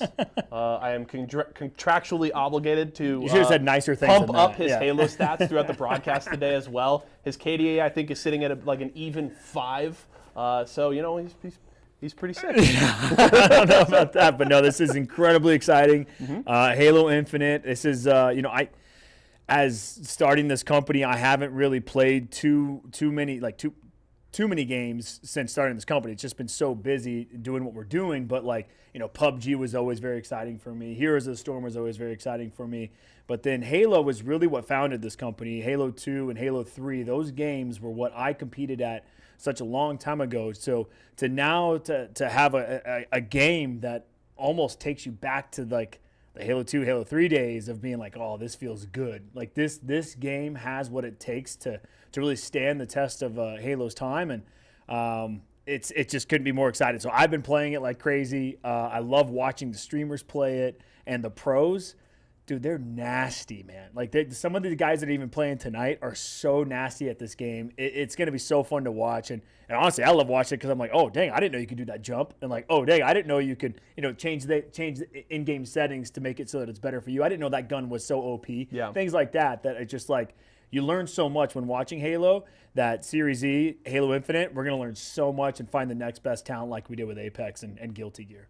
It's awesome because it truly feels like, of course, Series E and Esports Arena still have such a bright future, and there's still so much more to come. But at the same time, bringing in Halo Infinite under the Series E umbrella truly feels like Esports Arena coming full circle when you talk about the origins of the company being in that passion for competition in Halo 2 and Halo 3 for you back in the day, and now having Halo Infinite under this banner and giving these kinds of opportunities to that community. Yeah. It truly feels like this is the kind of thing that Esports Arena was started for. That's a good point. I mean, this is what I wanted, right? Sure. I wanted a local place or like a subcategory of pros, but basically a chance to be recognized to compete against the best of the best all the time.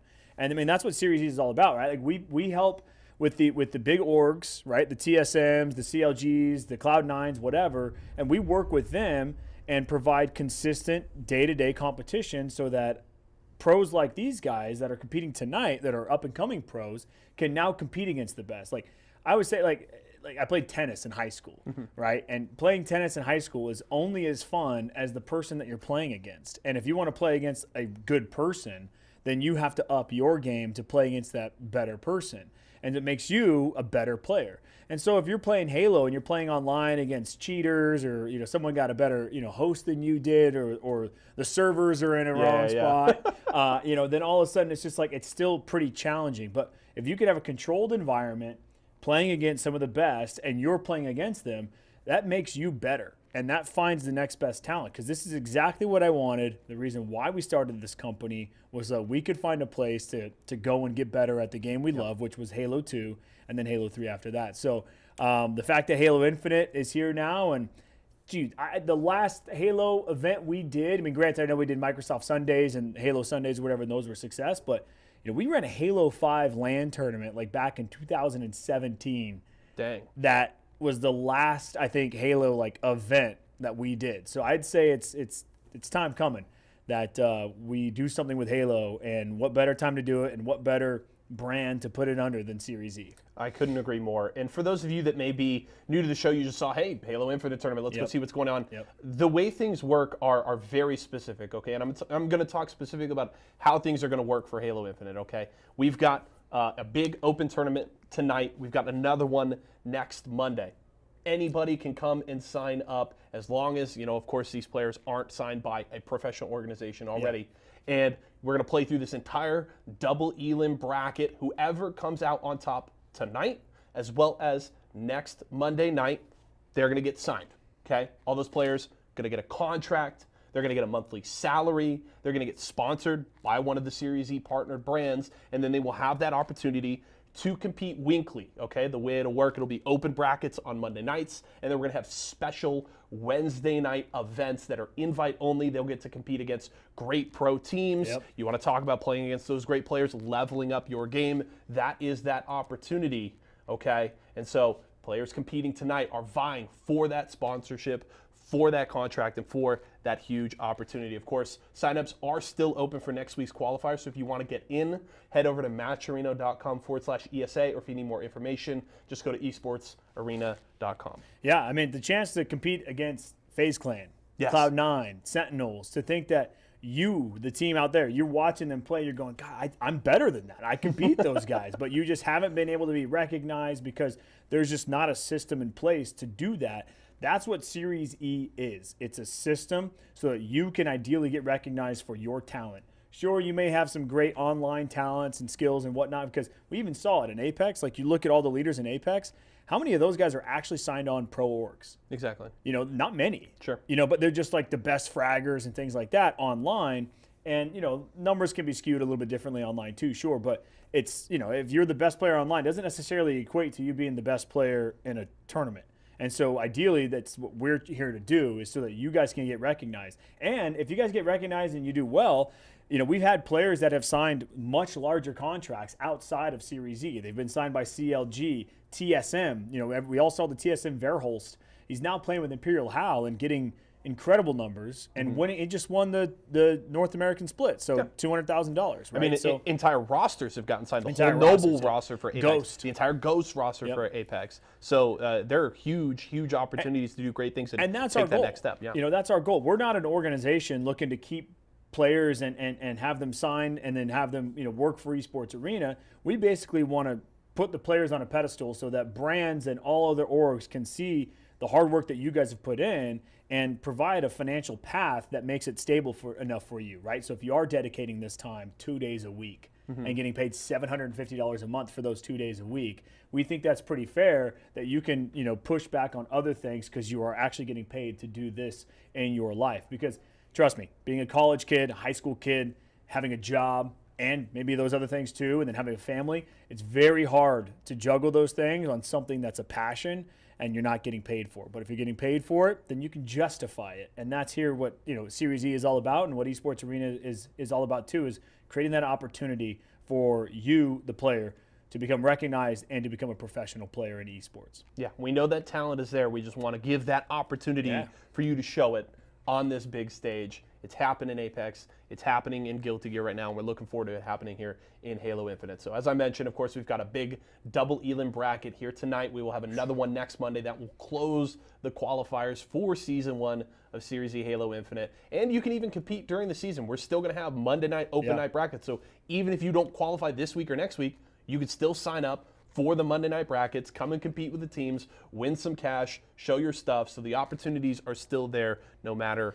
what. If you're a threesome or a twosome that basically needed to find some last minute pickups to complete that foursome of a team, but then you're competing tonight and you're competing against some other guys that are also really good, that's what happened really with the Apex community, right? Is a lot of guys, they'll swap teams to create a better team. Yeah. And so that's what this is also able to do, right? This Series E community on our Discord, through Twitter and all that sort of stuff, you're able to open up the doors to like-minded individuals like yourself to compete in Halo, to where you might even be able to find a four squad that is way better than your original foursome that you had. So this is a real good opportunity to just be recognized, stay on top of it, keep competing in our open tournaments, because once you maybe realize that, it's too late, Series E has already passed, it's 3 months? The entire season The is entire 8 season weeks. Is 8 weeks. 8 weeks for so we're signing just the first we're season. signing a new team pretty much after this then. After those 8 weeks, right? So, I mean, we are signing new. So that's what happens. We always have a new revolving door of Series E teams and players that can come in and out of this league. So always stay up to date on this, because even though you may not have had that opportunity when it first went around, the second go around usually is what we see the better players come and compete, because you're grinding, you're realizing Series E is pretty sick. Yeah. Now you want to compete in it. That's the thing, is we get all those folks that are kind of late to the show. They're kind of like, I don't know. And then they watch the first season and they're like, oh, wait, this is legit. There are good opportunities here. They're competing against great teams. I want to do that too. And then we come into season 2 and it's all bets are off by that point. And I'll be honest, like I watching this stuff, it makes me want to compete. But like I don't think we're gonna get Tyler out there. We're gonna slap him on a team. We're gonna put him in a Monday night open bracket. I want to see how it goes down. I don't have what it takes anymore. I think that there's so many more additions. If you think about original Xbox controller and what you were able to do with the original Xbox controller to like now what you're able to do, they didn't have equipment in Halo 2, right? It was just really just grenades. You had overshield and cloak, and then you had just your shooting. I mean, it was how good of a shooter you really were. That was the true testament, in my opinion, was that 4-shot kill. And then finding like the BXRs and the RRXs and the BXB, like that type of stuff that was within the game that I felt like really separated the pros to the non-pros. In this game, there's so much. You have the grappler, you have all the different heavy items, and you have all these equipment that go along with this that changes the flow of the game, and more buttons on an Xbox controller. So you know what I mean? Like, I'm getting older. Their hands are getting old. The arthritis is setting in. Like, I can't.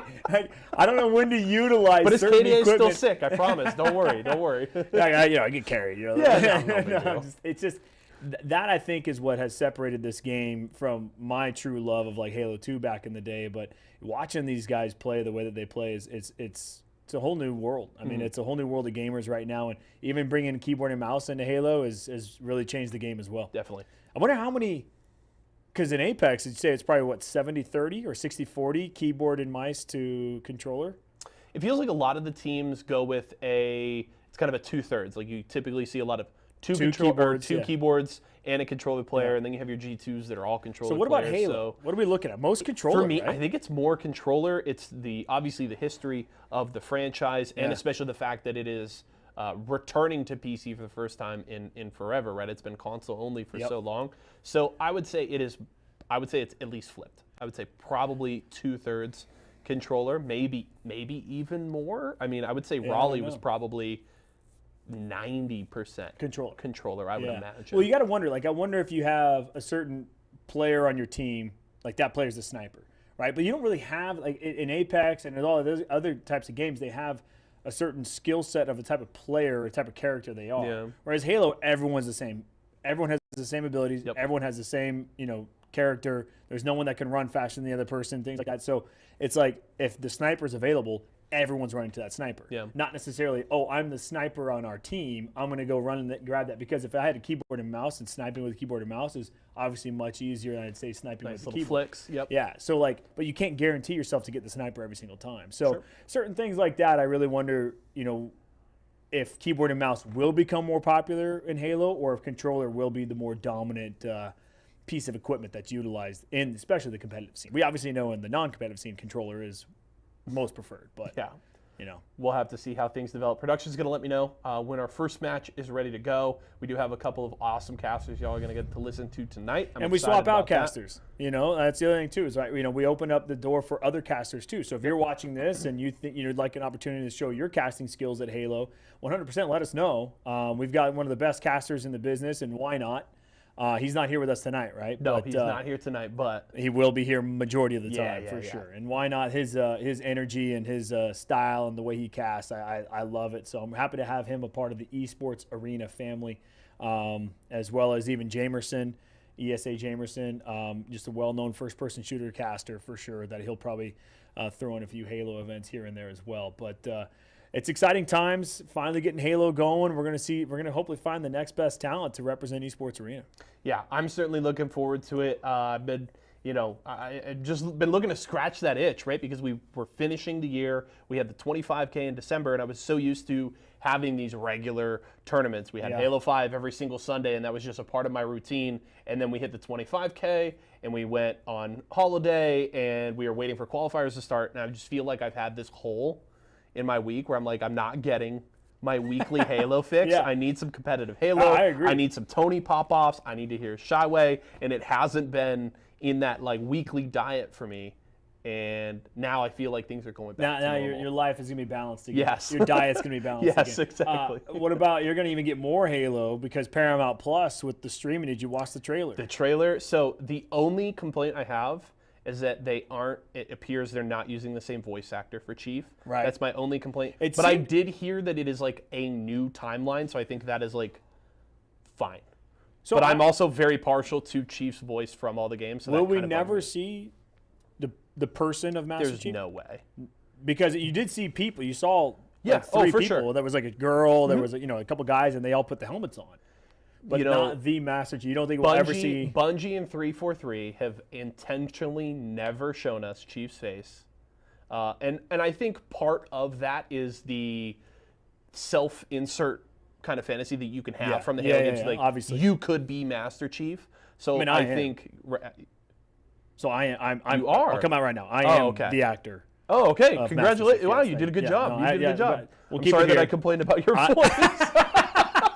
No, it's not my voice. Oh, okay. I'm just. Oh, okay. You're just I'm a big tall guy, sure, and they just wanted me for that reason, and obviously my love of Halo and Master Chief collection, all that sort of stuff that I have. So they were like, "Oh, well, it's Tyler." So you can hook me up with a Paramount Plus subscription, right? I mean, come on, you're Master Chief. Yeah, fair enough. No, all right. I'll make that into the words. I thought the trailer was cool. What did you think? I thought it was interesting, indeed.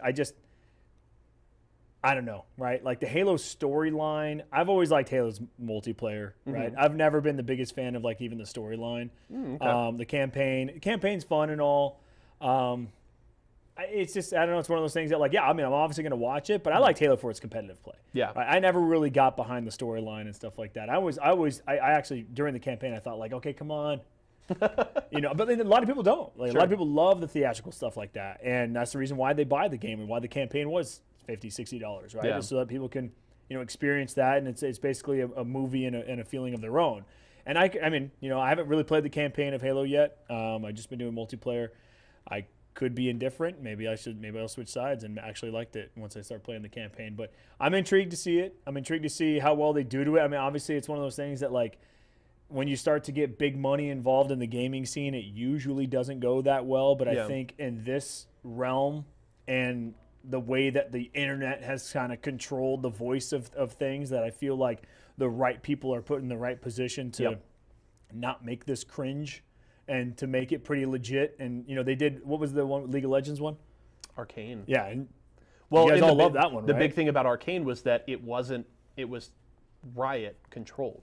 Right. It's their IP. And I feel like that's the thing you run into a lot of with these gaming things is like somebody else takes the IP and does what they want with it, and they don't truly understand it, give it the respect that it deserves. So I have faith. I think it looks really good. Yeah, and I mean, it's like, I'm you looking know, forward to it. Master Chief, like you said, has been this figment of our imagination, right? Like we want this. This is the most powerful person. This is the person that, you know, we all rely on to save the world and things like that. So I mean, ideally, they keep that mantra the whole way through with Master Chief, and they've got like, because like, and the aliens, you know, like let's make some scary fucking aliens, you know what I mean? Excuse my language. Sorry, the elites looked pretty cool. They did. That's all I'm saying. They did. You know, like let's make them lifelike. Let's make them real. Let's make them pretty scary. I think that would be something that I'd be really intrigued in watching. And you know, old school sci-fi stuff that worked out well. But when you tie it to a game, there's certain level of expectation that we're all looking to get.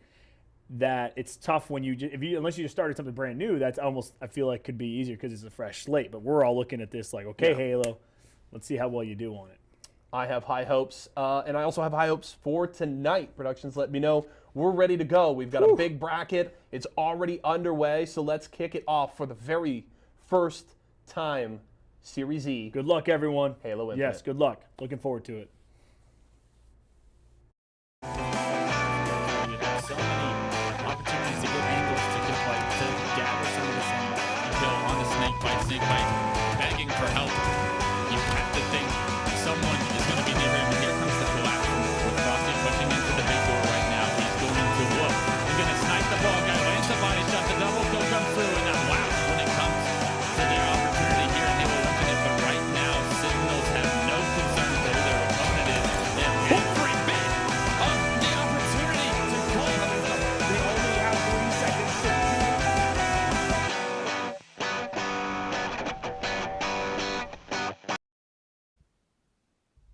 Welcome, everyone. We're here. Halo Series E Esports Arena. Guys, I'm joined with Stella. My name is Tools, and we're going to have an incredible open bracket today. Winner gets a sponsorship with Esports Arena. Stella, I'm excited to see the Halo action today. Oh my God, same. I feel like, so not gonna lie, I've taken a little bit of break from Halo, but I'm so excited to watch high level gameplay. So excited because I love Halo. There's so many things that you can do. I'm looking for those precision nade plays. I'm looking for those crispy headshots. You know, and I want to know who's going to get the skewer and own with that. That is my favorite weapon. So I'm super excited to see who is going to just top everyone. Well, we are going to see some incredible players today. I was looking around in that bracket, and our 2 top seeded teams, well, guess what? Both unsigned, ready for that Esports Arena sponsorship, and have punched a ticket to Anaheim for the HCS Regional and Invitational. Was an open tournament. You know, COVID got in the way. It's unfortunate, but we had the Invitational on Sunday. Those teams qualified. I believe it was We Love Anime and Incognito. So make sure you check out those brackets and keep an eye on those teams because they're going to be incredible throughout the entire night. We actually have the best Halo talent here and ready to fight. We're jumping right into the winners bracket round 3. You know, the bracket's been going for a little while, but these two teams, honestly, I'm looking out for them. And then, you know, we have a fan favorite as well in this bracket style. I know me and you both looking at it. It's this Flight Crew squad, which is being led by one of my favorite players. I think is quickly going to be a crowd favorite, Cornbread.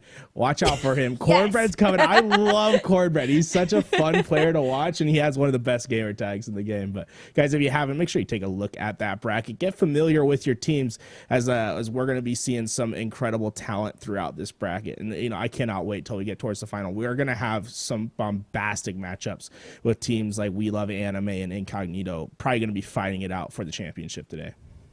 Yeah, I'm so excited. And, you know, honestly, if you just want to pick out teams by name alone, there's some pretty good names. We were just talking about it behind the scenes. So, I mean, yeah, I mean, hype and positivity. I mean, love that for them. Let's keep that going. That is exactly what we're doing here at Esports Arena. And I don't know. Okay, actually, favorite weapon.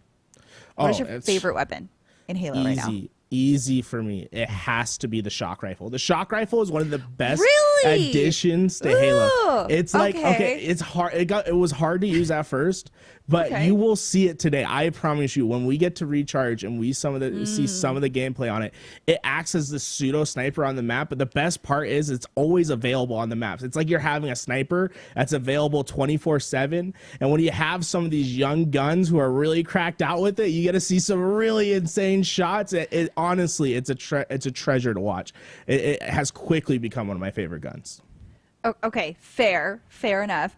Mine is definitely the Mangler, but you know, that's fine. I'm just absolute crap with the shock rifle. So let's look at the format here. So what can you tell us about the format here today, Tools? Well, it's going to be best of 3s throughout most of the tournament. Grand finals will be the traditional best of 5, and you will see 3 objectives for the best of 5, 2 objectives for your best of 3s. You'll have 2 slayers for best of 5, 1 slayer. You can take a look at your map rotation over there. It will show you what each map is played on, and there are some favorites over here. So maps like Live Fire, you get to see it in 3 different game types. It has a sniper rifle on it. Same with Recharge. My personal favorite out of the map rotation, though, has to be Aquarius Flag. I think it's such a fun, fast-paced gameplay. It feels like classic Halo. It's like I'm transported back to Halo 2 and I'm playing midship. Honestly, it's one of my favorite maps. Well, how about you? I mean, you've been able to play all these maps. You got Halo early. How do you feel about these maps? Which ones are some of your favorite as you've been playing? Honestly, Streets is my favorite. Aesthetically, it's very pretty, but also I feel the rotations during Strongholds are really nice. Like, you can feel the flow of the map there. Once you get into the rhythm, you just dominate, and it's so good. I absolutely love the way that these maps have been designed. Honestly, Training Grounds is also really nice too. Like, I know that's people are kind of tired of it because of the beta. I mean, and the early flights, but honestly, it's a classic, and it feels good. That's also one of those maps where the rotations feel really nice. Right. So yeah, those are definitely my first 2 that like pop into my head. So I love Streets. We're gonna see some incredible Streets gameplay. I think it plays so well. Excited for Strongholds as well. Guys, you know, we've been talking about the sponsorship and everything. That's incredible, right? I love that Esports Arena is giving this platform for these teams. But we're also playing for a little bit of what talks some cash and money, folks. $600 to first place. And, you know, Esports Arena not stopping anytime soon. Make sure you get on that schedule. They're throwing $1,000 tournaments every single week, and you have your opportunity to play. And in fact, you know, a little message to anyone in chat who's been thinking about playing but hasn't been able to do so. You might want to play next week because it's no pro teams allowed. So, you know, this is your best chance. You don't have to have a player like Frosty stopping you on winners bracket round 2 or something. This is your best chance to place top 3 and get some of that money. But we have our first matchup ready to go. It's Underrated versus We Love Anime. I call them, I've been watching this team for a while, the last couple of weeks. I call them the Weebs. They're incredible. Rami Rami is an incredible player on this team. Fair. I'm going to have to ask what your favorite anime is, but we'll do that later. Honestly, just because of the names, I'm definitely rooting for anime, but that's fine. We Love Anime, by far one of the favorites to take this tournament, though. They've looked like a well-oiled machine. You have some players that have been there before, especially this player Rami, look out for him to be making some plays on the map. Underrated. I'm not too familiar with the squad, but we will get to see how they perform today. They definitely probably wish that they had a different matchup, because when you have to go against players like Rami and Bomex, who have been around the block a little bit, it can be a little bit daunting in your winners bracket round 2 to have a matchup like that. But hey, this is your chance to learn, right? You sometimes you just got to get beat up by the best teams around, or maybe surprise everyone. 100%. I mean, the biggest thing about Halo, I mean, even when you're playing ranked, is that you learn from your mistakes. If you are willing to grow from that and you want to actually improve, you will learn from your mistakes. You'll understand what rotations you made wrong, when you overextended. One of the biggest things that I see people not understanding is that it's okay to back away from a fight. If it means you come back healthier and with other teammates, it's fine. Like, back off. It's okay that you didn't win that 1v1, because odds are you were going to exchange and your team would have been worse off. So yeah, I'm really curious to see how these teams are going to work together. I'm, judging from my randoms, not every Halo player is good. So the fact that they are in the winners bracket and they have made it this far is a huge, it's a huge statement for their team. So excited to see how they play against anime, the weebs. I'm sorry. Oh yeah, no, trust me, we'll get to roasting. We love anime as we get into the game. They're going to be fantastic. having a lot of fun. But like you said, Halo Infinite is a game that's brought in so many new players, and players that haven't necessarily come from a Halo background. And it's so interesting to see teams like Shopify Rebellion, perhaps. They have 3 Gears of War pro players, and Mox, who is a former Call of Duty pro.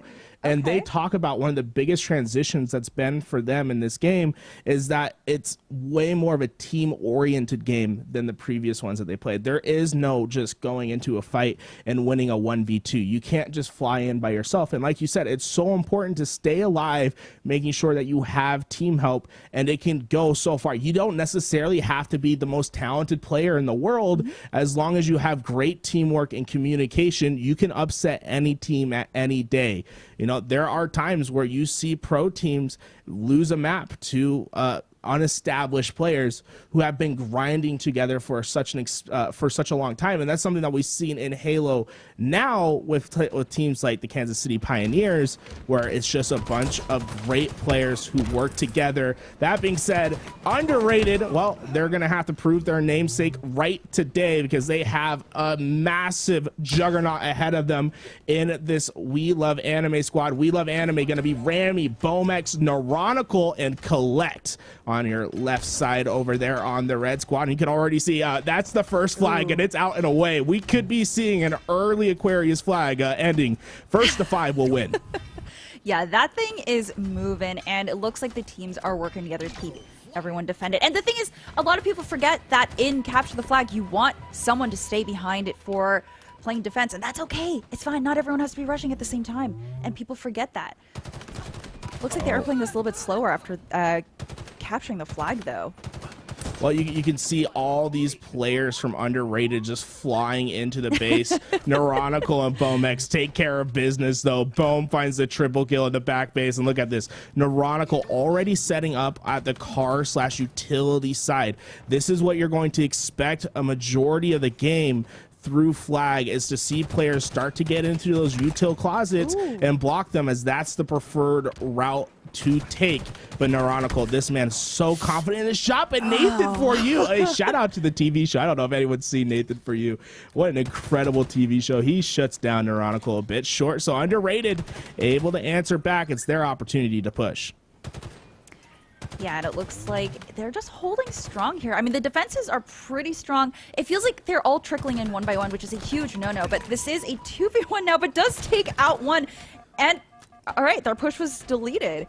I mean, I don't know why they're trickling in like this. You definitely want to move with a pack, especially if you're trying to capture the flag and ensure that there won't be any enemies holding you back there.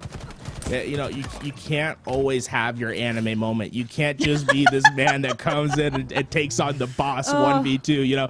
You gotta have the help of your friends in the back, and if you don't, well, it could spell disaster. Rami, he's playing up close and personal. He has the sidekick. It spawns over at the utils. It can be especially dangerous in this position, especially. He finds the first on Jaywalk, and look at that, flag is out, and Rami, he's gonna take down anyone who decides to to get a little too comfortable pushing. And, oh, they just have everything. Look, heat wave and camouflage for collect. Yeah, I was going to say the heat wave is definitely my favorite gun. It just, when it hits, it's so satisfying. And I just got a little bit sick there from all that spinning, but that's okay. It worked out for him here. Collect is just playing all the angles right now and just making sure he gets that flag to a safer location a little bit closer to his base. So I love the amount of movement that you can have while tossing the flag and the fact that he's still switching out to his weapon and making sure that he's ready for a fight. But they're really not going contested. I mean, where's the other team at? What are they doing? I mean, I guess the answer is getting absolutely demolished in the sleighs. You do have to get kills in order to make some pushes happen. You can see We Love Anime making it tough as Collect just gets up and uses that heat wave to find an easy kill. And look at this, already trying to get into the utils as Rami comes with him. They find 2, and now they're 1 round of sleighs from getting another flag out. But a well-placed grenade from Underrated could stop this push short. Yeah, you can really see just how important map knowledge is here. I mean, We Love Anime just know where each and every best spot to go through is, and they're just absolutely, they're just taking this flag for it. Like, it's so easy. Yeah, I mean, they're just it's smooth sailing for them. They know what needs to be done. Look at Neuronical just waiting for the nades to come through. Yes. Really not feeling any pressure to get this flag forward. He knows that this team needs slays. If he pushes too fast, he could be out of position and cost his life. And look at that. Even though this flag is out and away and they're trying to get it back in, Bomex was able to collect the camouflage. They're still just playing slow, looking for the opposite flag that's out. And it could be Bomex in particular who's making the play. Remember, he has the camouflage, so he's looking to get behind enemy lines. As you know, sometimes you switch to someone and they immediately go down. I believe that's Caster's Curse, but that's all right. Oh my god, look at this. Just, ooh. Okay, that was a good exchange, though, because now his teammate Collect can come in and, you know, finish that off. But it's another exchange. They all just keep dying a little bit too far away from base, but that's okay because they do have Rami, who is holding strong here and making sure the flag is safe, but they still need that return. Well, Rami, he's going to be leaving that flag for his teammates to grab, playing with his teammate Neuronical to get forward, but looks like the slays are getting traded out left and right. Oh, look at that. Rami using that thrust. Oh, yes. Hey, you know, sometimes use your opponent's grenades to their own demise, thrusting away and baiting the opponent into a self-kill, and now danger. Yeah, he's in trouble. I mean, look at that. He just, oh, my Rami. Oh, no, the stick. Oh, no, that's devastating. Oh, that was absolutely disgusting. Look at this. They're holding their base so well here. I mean, it's not even a big deal. Like, they're just going to grab the flag. Again, I feel like their pushes have been so coordinated, and it's a stark difference against the other team because they're just not able to really touch that or connect. And look at this. It's now 4-0. We Love Anime trying to get it done quickly. Only 1 flag away from finishing this one out. And Camouflage is coming up soon as Bomex takes down Nathan for you. And look, he's not even done yet. Getting the second and the flag already halfway there. I don't know about you, but I feel like this is a pretty strong lead. I really enjoy watching people use the thrusters as well because it is such a good movement mechanic. You can, like you said earlier, I mean, you can bait your opponents into throwing nades, missing shots, and I use it all the time. It is fantastic, and people don't realize the full potential of using thrusters to your advantage, especially in a fight like that. You could zip past someone and melee the back of their head, and that's it. Hey, you know what? One of the greatest additions that they've made to this game, and I'm sure we'll probably see it on broadcast at least once, is when you ninja someone, when you jump over their head and use that thruster. It says in the chat, like, hey, we hate to see it. Get ninja. Yeah. One of my favorite additions. If there's anything in game that just tells you your opponent that you just got absolutely destroyed and that you're better than them, I'm a huge fan. You know what I'm saying? You always gotta establish your dominance.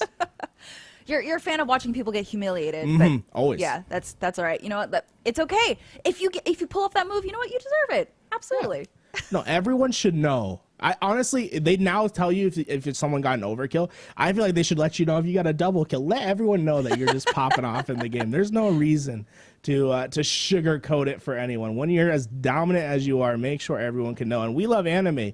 Well, they looked pretty dominant right there, not even giving up one flag cap. And this is one change that's been made. For Halo 5, it was 3 caps to win a game, and we often saw games end at time. Halo 5, it's been a different story. It's 5 flag captures to win, and oftentimes you'll see game just go into time because it's extremely hard to get 5 flag caps. Aquarius a bit of a smaller map, so it's a little bit easier, but big props to We Love Anime. Getting a 5-0 victory, really coming out of the tournament hot, and showing underrated who's boss. That being said, underrated, they have some great team names. Nathan For You is one of the best gamer tags I've seen. You keep coming back to that. I love Nathan For You. Yeah, okay, I was gonna say I feel like we need a solid minute just to talk about that.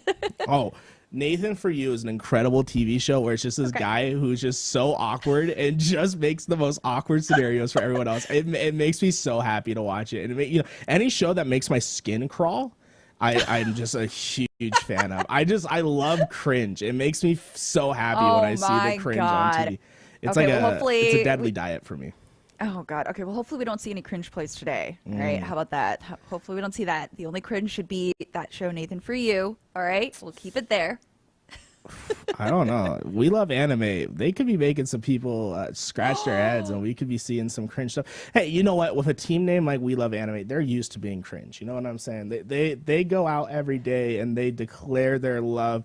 They're no short. That being said, I can't criticize them too much. My entire media diet is basically anime at this point. I was gonna say, like, I also really love anime. So I love anime. We love anime. Hey, we love anime. The problem is we love anime. They love anime. You know what I'm saying? The problem is that we love it. Yeah. It's I understand. Oh man. That being said, Attack on Titan's back out. Ooh, I've been really excited. I've been keeping up, boys and girls. Don't say anything in the chat. I see people already trying to type in the chat, giving out some spoilers. We don't do that here. Don't give up any spoilers. That being said, we're moving into map 2, Stella, and I'm expecting a lot of the same. This time it's going to be Slayer. First to 50 will win, but I'm expecting that Underrated's going to have their hands full. Yeah, is this going to be on streets?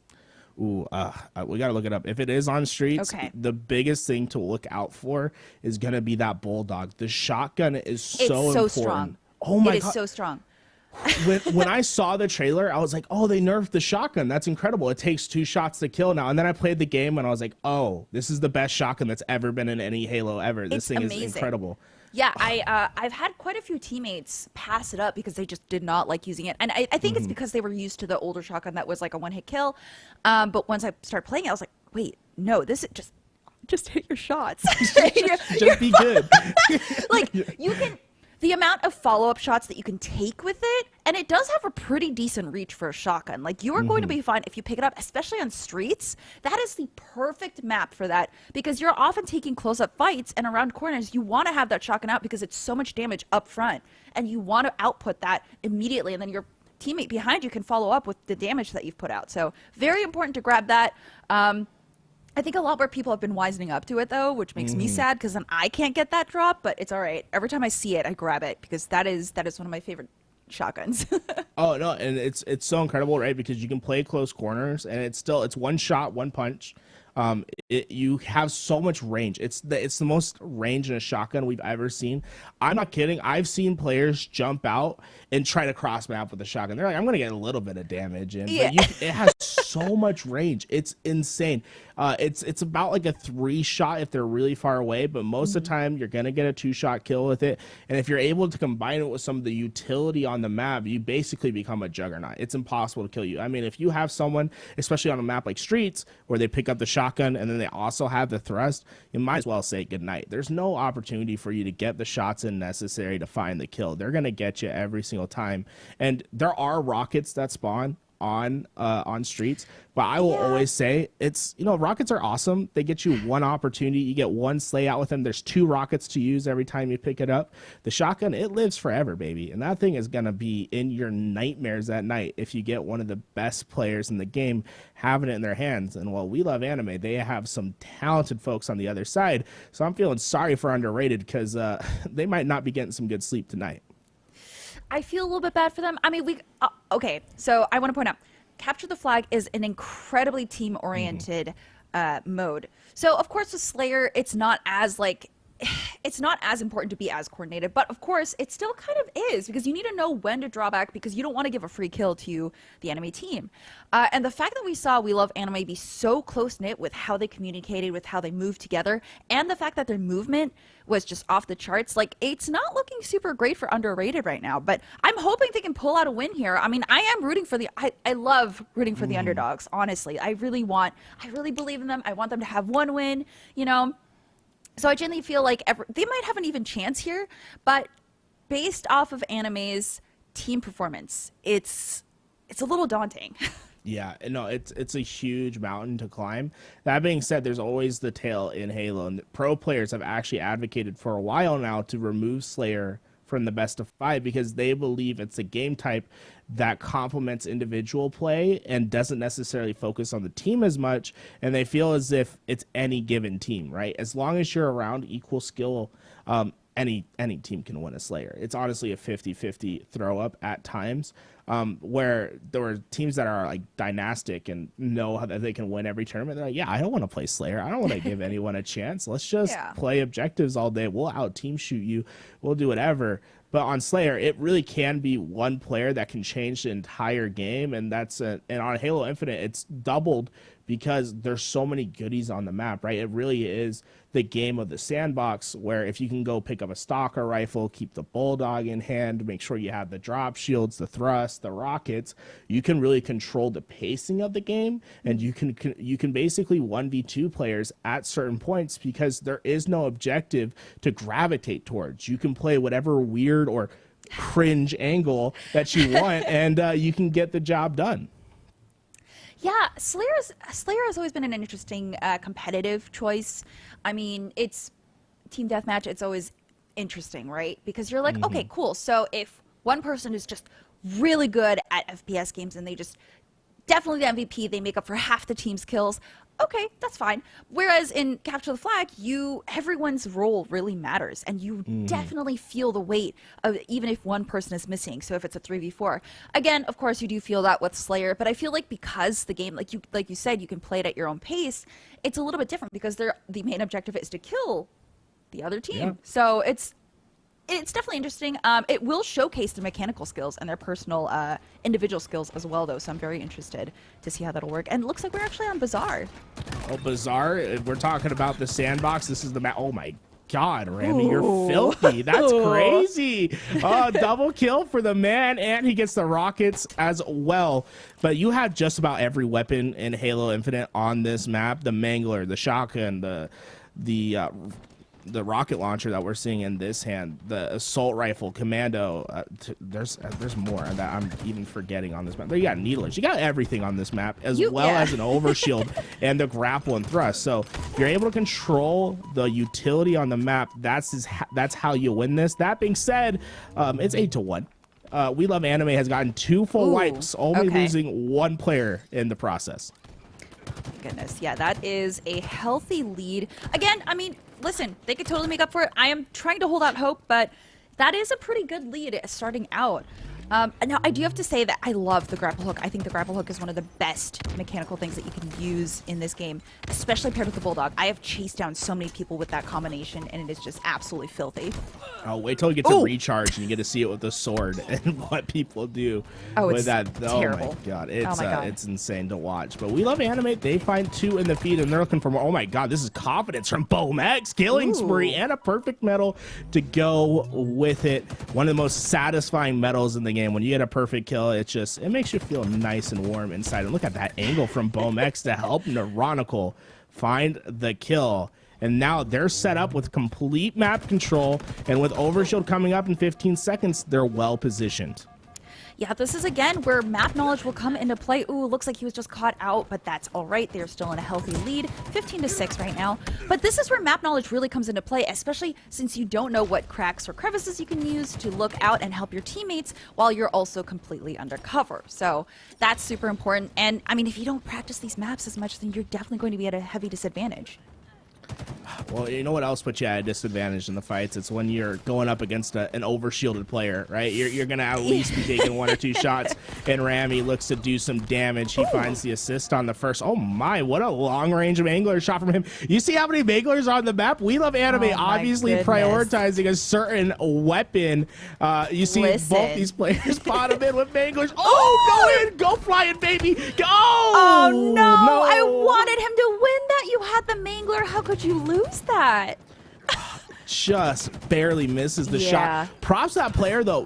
When you're dealing with a mangler that gets up close and they utilize that drop weapon feature to find the finishing blow with the battle rifle, it can be so devastating. It's honestly, it feels impossible at times to find those kills, but underrated having their opportunity here. They have some map control and rockets to work with, and they're only down by 9. If they can get a full team wipe right here, they're right back in this game. Oh my goodness. Okay, yeah, they're doing okay right now, but this is making me really nervous because rockets, like you said, they're okay. Ooh, but you do risk taking a lot of damage when you're up close like that, and this map also allows for a lot of close range play, so they need to be careful because We Love Anime is really putting it under pressure, close range and long range. So I feel like they're not really getting a lot of opportunity to use these rockets. We Love Anime still on the prowl. Oh my god, they were able to rotate all the way. Danger's looking for someone in red. They're just not here, bud. You're gonna have to rotate, and this long range rocket will get the job done. And look at that, it's 3 down and make it 4 with that double kill from Danger. And he gets the overshield. They are We Love Anime might be in some danger right here as he looks to find some more kills.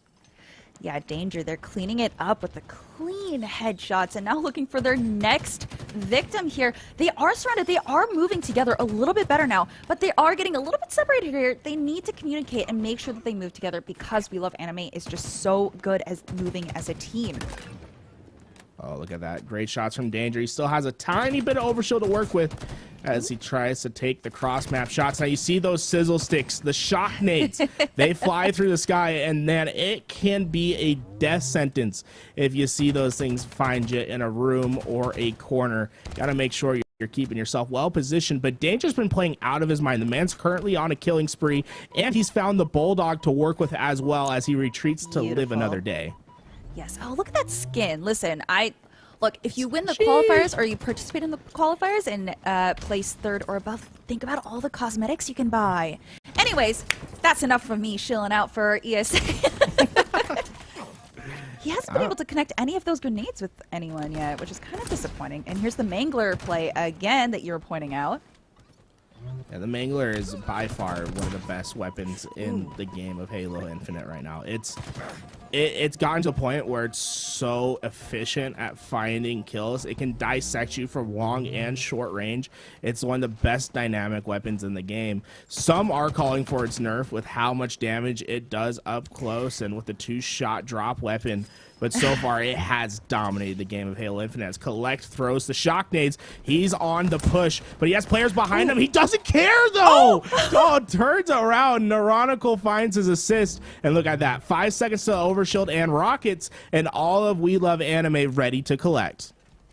You know, this is actually a surprisingly close match, even though I know they have about a 10-point lead. That can be easily made up. I mean, it was really close earlier. And again, with the Mangler, I mean, you have to, if you're up close, you have to be very good at aiming because it's slow to fire. So you want to make sure that you're as precise as possible, which is probably why I would argue that it doesn't need a nerf.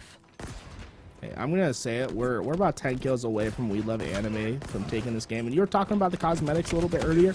I want to see how many of these players have the cat ears on. I know at least one does, right? I would not be surprised if all 4 of these players have the cat ears in the inventory, rocking it during the match as they get a little bit closer. And in this one, Bomex finding the reversal on Danger. And yeah, this is basically all they wrote. Yeah, unfortunate. I mean, look, Underrated was doing a great job of holding on their own, but again, we did notice that they started to separate a little bit from actually moving together, which is when they were doing their best. So they got a little bit confident, started to separate from their teammates, and that's when everything started going wrong. I mean, look at this. They're all trickling in one by one, allowing themselves to be taken out like in 3v1s, and that's not an ideal situation, especially for Slayer. Yeah, I do have to point one thing out. Bomex just got a kill with the plasma pistol. Yes, That's an accomplishment, and he's able to get Really? it. Okay. Spectacular medal. Yeah, look at that. If you're able to win by 20 kills or more, you do get that spectacular medal. Incredible performance from We Love Anime as they easily take the first series. What we expected, though it was a valiant effort from Underrated, we saw shining moments from them. You just have to be able to chain those together and play a more efficient game at the end of the day. Yeah, absolutely. I don't think they did anything wrong per se. I think their mechanical skills are there. I think they just need to work on better communicating and being able to get rotations down a little bit more solidly, because we did see them trickling in from different locations. It's not like Apex. It's not like other games where you could say, oh, I'm going to go pinch them from the side. No, because in that time, your team might be dead. So definitely stick together. And yeah, but they did a fantastic job. I mean, we saw them hold their own. Yeah, they held their own. I mean, you're playing against the #1 seed, right? And We Love Anime is the #1 seed for a reason. You have a losers bracket run ahead of you. They have great opportunity. Honestly, they're not a bad team. I've known player Jaywalk for a while. He's a talented player. I've seen him in matchmaking. He's beat me more than I can count. He's great. They have their opportunity. They just need to make it happen in the lower bracket and then try to rearrange a matchup once again if they can get far enough. That being said, We Love Anime, well, they get to move on to round number 3, one step closer to the grand prize, which is a full sponsorship from Esports Arena. This team, We Love Anime, they're going to be rocking it out at Anaheim in 2 weeks, and they're unsigned. And you know what? I'm going to say Esports Arena at Anaheim sounds pretty good to me. To come back to the roots, am I right? Way back in the Halo 5 days, one of the first tournaments I was able to really go to and have fun at was the original Orange County HCS tournament that was taking place at the Esports Arena way back in the day. I want to see the return. Oh my god! Oh, I'm so excited for this sponsorship and this opportunity. Series E is such an incredible opportunity for these teams that haven't been able to find the organization for them yet. They can now use Esports Arena as a little bit of a filler. Like Tyler said, it's not necessarily this long-term commitment that they want. They just want to give them the platform, and this is the perfect opportunity for a squad like We Love Anime. Yeah, especially the fact that they do have tournaments like this. It's not only practice, but also an opportunity. So I think it's great. I mean, I always love ESA. Like, I will shill out for them any day. Absolutely believe in what they're doing, because they are also pitting them against really good players. I mean, when they have pro nights, it's amazing. You get that opportunity to really feel what it's like to be in the upper brackets. And I absolutely love the fact that that is an open thing that happens here. And I think we just got word we will be sticking with We Love Anime into our round 3, where they go against, guess what? It's our favorite player. I believe it's Cornbread. Really? It's going to be on the stage. Beautiful, yep, it is Cornbread. Flight Crew versus We Love Anime up next. I'm excited for that one. Cornbread, he has one of the best names in the game, and he's been around, an established player. He hasn't quite been able to make the break into the pro scene yet, but he has so much experience with him. I'm interested to see what the squad is today and how they can try to take down the juggernaut of We Love Anime. I mean, based on what we saw, that performance alone, it's going to be a lot. But I think they might be ready. I mean, you make it sound like he's had experience, so I'm curious to see how they're going to play. Yeah, I'm very excited for this upcoming match, and every round that we get one step closer to that final game. You know what we didn't get to do, Stella? I didn't get to see if they're wearing cat ears. I didn't check it. There was I one. It was just one. It was just one. Yeah, but it was like this pastel blue. My favorite. I don't know. Chat, if you can find out who that was, please tell them that I commend them, because that I love pastel colors, and right now my Spartan Kitty just has like the default colors. So yeah. Right now I only have like this bland black and red like outfit. I need to get some of the pastel colors and get myself looking good. Unfortunately, I missed out on the cat ears. I feel bad. I need to be repping them out there. My friends have them and they get to wear them, and it makes me really jealous. If I had to guess, it's probably Rami that has the cat ears. He seems like the player. You think yeah. so? Oh, okay. Absolutely. Rami definitely seems like the player that would have the cat ears. But we'll guess what? Wait, what does that mean? Wait a minute. What does that mean? Rami, hey, you'll know if you meet Rami, you'll know. That's all I gotta say. Rami's a cat ear kind of guy.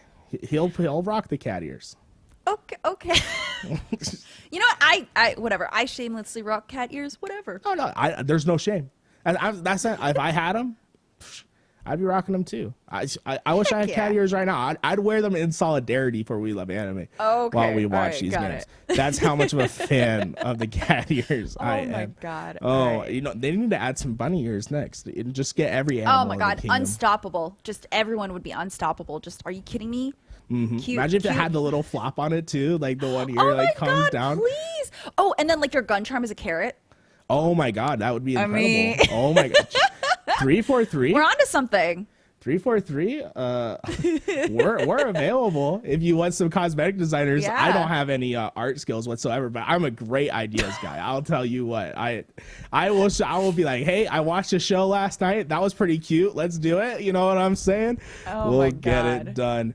Oh my god. That being said, guys, we're just waiting for our next matchup, and we're just having a good time right now. I saw someone said in the chat saying, do I like anime? Of course I love anime. It's about the culture, boys. We love anime here.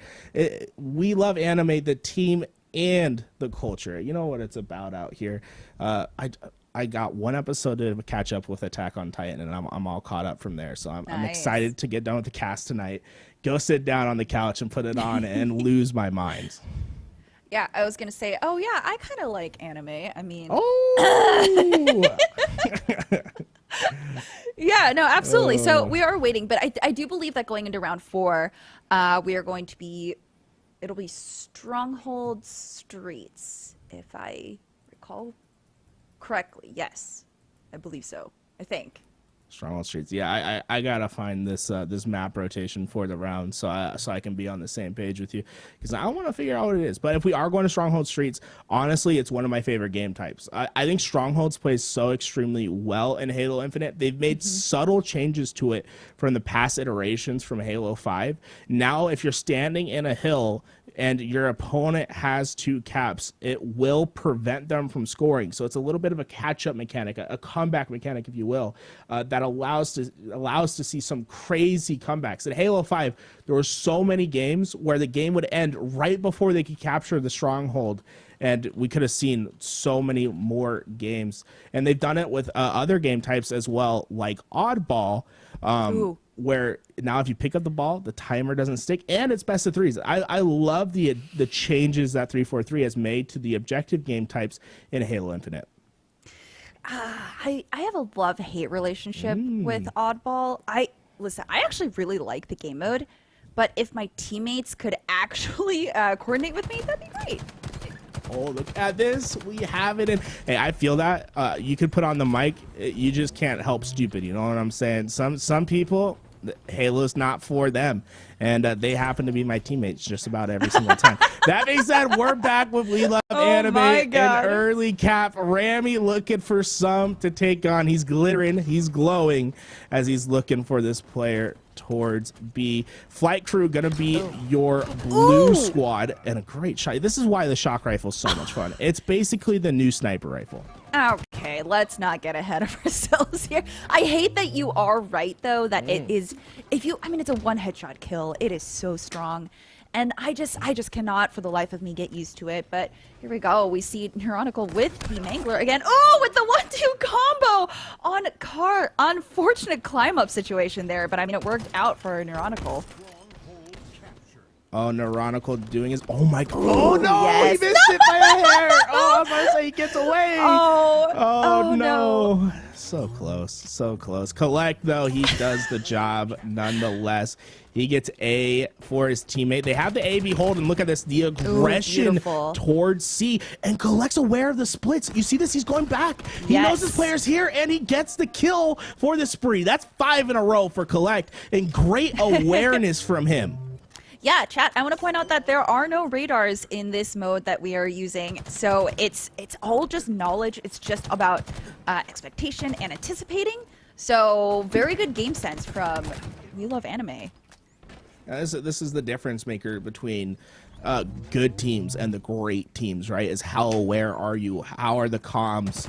And this is looking like it could be lights out early on. They've hit the 120-point threshold. The trip cap, it's 2 points for every second. And you'll notice in matchmaking, how often have you played matchmaking? You heard someone say, don't push out for the trip. We need to hold 2. We need to hold 2. Don't go for the trip. There's a reason why the pro teams go for trip caps. You want to be dominant. You want to get this game over as quickly as possible. And We Love Anime showing how it's done. Yeah, I mean, listen, We Love Anime has already been playing a lot of games, so they're probably tired. And they're like, you know what? We're not playing around. We're not wasting any time. Oh, are we going to see a sneaky kill here? Oh, no! Oh, no, you're joking! What is it? Oh, no! He got a little too cocky there.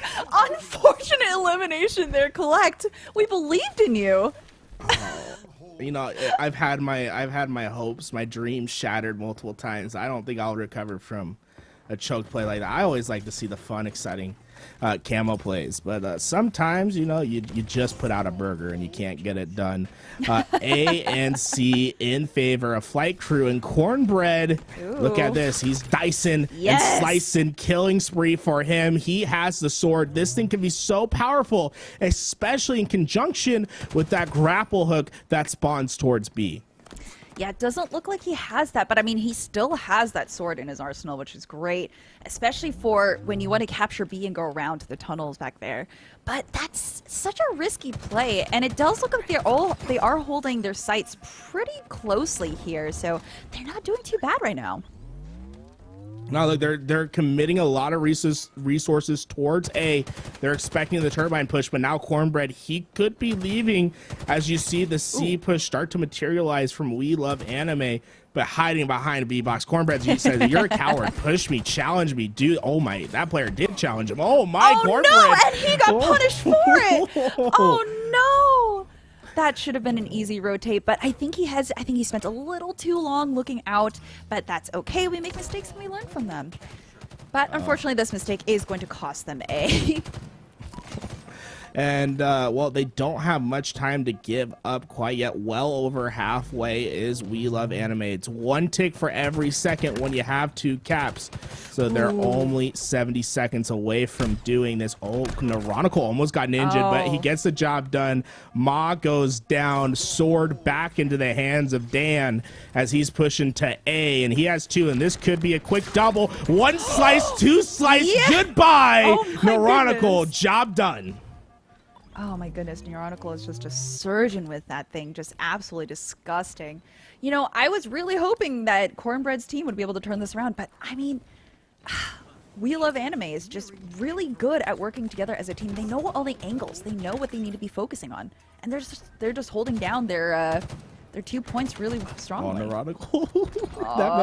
That's a man possessed right here. If you look over at your scoreboard, take a look at the slays. Neuronical's rocking with 16, and he could make it 18. He finds the first. Don't do it to him. Oh, killing frenzy. Neuronical going nutty with it. Finally taken down, committing war crimes to Flight Crew. What is going on? We Love Anime. Oh, they're supposed to be passive. I mean, you stay at home in your mother's basement all day. How are you able to do this? I mean, listen, a lot of time is how you do this. That's how you get to this level. I mean, look at how confidently they move. They're able to get all these rotations down so quickly, especially since they are guarding all the wall drops. So they really have the best of the map all to them because they don't do anything except for make sure that they get the drop weapons. They're getting all the weapons so that the other team can't use them. And they're grabbing all the equipment. Yes, the cat ears with the fire. You got so excited about the cat ears. I saw them for the first time. I think that is Rami. I'm almost confident that it's Rami. Okay, it's Rami? Yeah.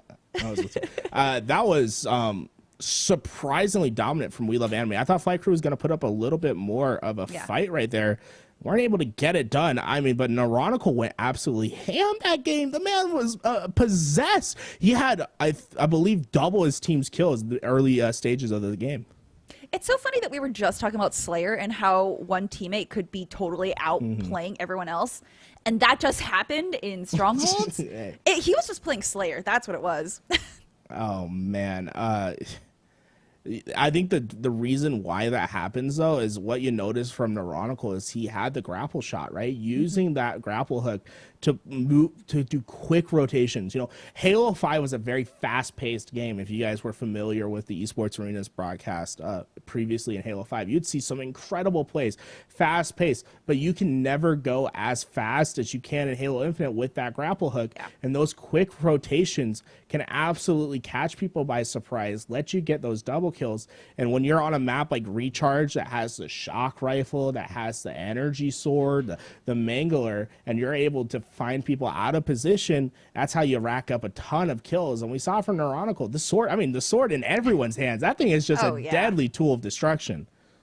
I also want to point out, though, that flight crew, there were numerous times that when Neurotical did do that rotation with the grapple hook, he was alone and he took a 2v1, but he was able to win out. So that also points out that flight crew was not working together as a team in those situations. They weren't actively they were fighting it like it was a 1v1, and I don't know why. If they fought like it was a 2v1, they totally would have won. So also want to point that out. Yeah, and that's something that We Love Anime can get done in the earlier rounds. You know, when you're in your winners bracket round 3, it's fine to push those 1v2s. I mean, we saw a filthy double from Neurotical where he just didn't care. Yes. That's not going to happen in your grand finals. You're not going to be able just to fly in and get a 1v2. Oh, the right. teams are going to be way too disciplined, I believe is the right term, because the Flight Crew is an incredibly talented squad. They have great players. I mean, we're talking about players that are all within like the top 2,000 players in the game, if not top 1,000 in the game. They're talented enough. They have the ability and the thumbs, right? It's just sometimes it's the teamwork that gets you done in. You have to be able to find the weaknesses in We Love Anime. And the weakness, like you said, there was a lot of 1v2 pushes from We Love Anime, but it was the execution from their side that was able to prevail over Flight Crew. And they look so confident. They are truly the most confident team I've seen in a long time out of these AM squads. Oh yeah, absolutely. I mean, the way that they moved, they knew where they were going to go. They knew how things were going to play out, or at least how they hoped it would play out. But if not, they also had a backup plan, which was incredible. And the fact that they had other teammates to back them up just in case, that is the most important thing, because, you know, yeah, 1v2s can go south very quickly. And the fact that once you do get into a rotation with Strongholds, you're always going to meet up with one of your teammates, especially if you are dominating on 2 or more points. So very great job by We Love Anime, again proving why they are in the upper part of the bracket. I mean, I don't know, how many teams do you think can actually go up against them at this point? Well, there is one player in this bracket that you have to look out for. He's on this incognito squad, and you know he has a name that strikes fear into the hearts of everyone that's ever come across him. He has rebranded a little bit, but it's Piggy Saiyan from Halo 5. You guys, you heard it right here. Piggy HCS. Watch out for the kid. He knows how to get it done. This incognito squad versus We Love Anime. They're on opposite ends of the bracket. I expect them to match up in the grand finals, but we're going to be in for one crazy match when they do match up. Yeah, I'm so excited. I mean, I think they're going to go all the way to that matchup. With the way that they're playing, I genuinely think that it's going to happen. So with the next game for Flight Crew versus We Love Anime, it is going to be Slayer in Aquarius. How do you feel about that? Okay, well, this is what's interesting, right? Slayer and Aquarius, it plays so differently depending on the game type. On Flag, we saw a lot of car side pushes. That's not going to be the recipe to success on Slayer. It's about map control and making sure that you have as much control as possible. That means committing players towards P and car. You're going to see a lot of presence towards P side, trying to get players into the back of their base, bottling them up, and then shaking them around like a couple of lighting flies. I forget what they're called. I'm losing my mind. But here we go. Rami, he's about to turn some heads. As he's, oh my God, Neurotical triple kill. This man's not slowing down at all. No, he is on a roll. I mean, he's feeling good from the last match. He's feeling great and confident. Why would he? Why would he slow down? He's on a roll. Well, he has 2 more players to take down ahead of him. Is he aware, though? They're both coming out at the car side. Well, his teammate the first, and the last one is relegated to death. As you see, I mean, look at all those red players swarming on the position. That is terrifying to look at. That's a team that is not going to let you get away. I mean, look, he's still on the run. That is the same player that ran all the way from car. Neuronical will find his demise at the back of the base. Yeah, this is why the sidekick is so much fun. It spawns right there at your bottom utils. But if you're able to play close corners, this thing can absolutely shred. Oh, this is definitely one of my favorite weapons to be using as well. But I know there's always something better you can be using. But I mean, it fires as fast as you can fire. I mean, it's pretty great. It's great long range and close range. Oh!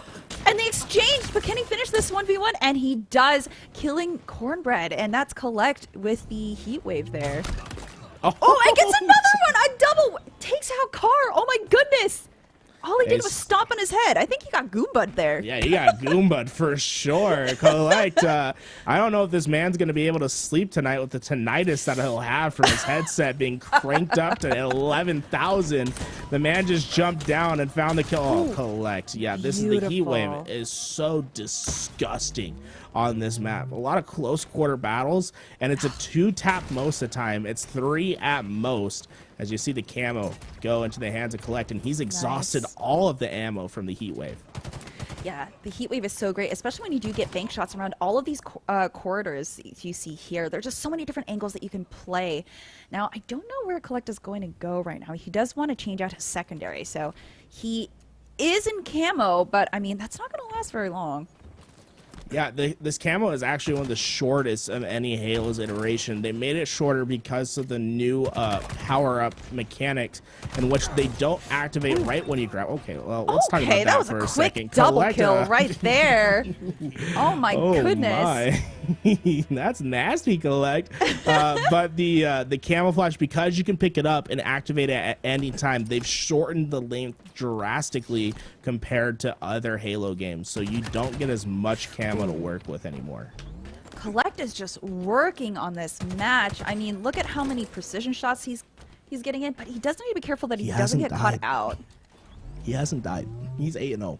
Oh. And he's waiting for some shock nades. Hey, you know, sometimes you have to pass the time whenever you're waiting for the weapon pads to come up. And, you know, how you decide to do that, he's just deciding to make some a couple cups of tea while he waits as the killing spree comes in. Boom X finding Ward. I want to see, has Neuronical 11 and 5, and yeah, Collect finally died. That's sad. I wanted to see the killing frenzy.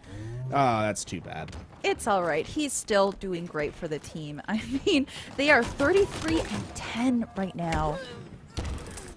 I'd say that's a pretty good lead.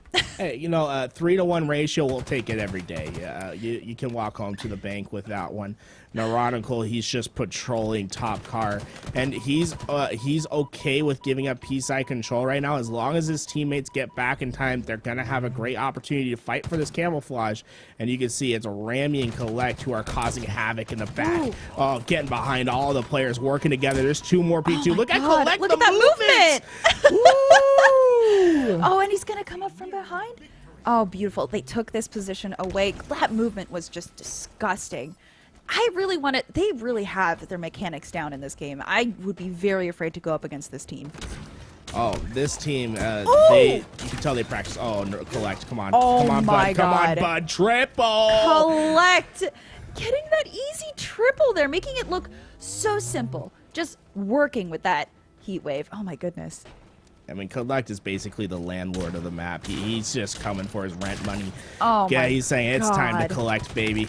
Give me the next double. This man's on a spree, a triple into the double. He's looking for more. He's 15 and 1 on the map. There's 5 more left to get. If I'm his teammates, I'm like, hey, go off, King. You find these last 5 kills. Oh, he's lagging out. Oh, no, Collect. Oh, no. Collect, come back to us. Please. No. Come back to us. No, I think the server crashed. Okay, well, what? It was 45 to 11. We can replay it. You know, we can. But if I'm flight crew, you know, sometimes you just got to take the L. You know, GG, well played. to be fair, if we were to go into the next game, that would be Oddball live fire.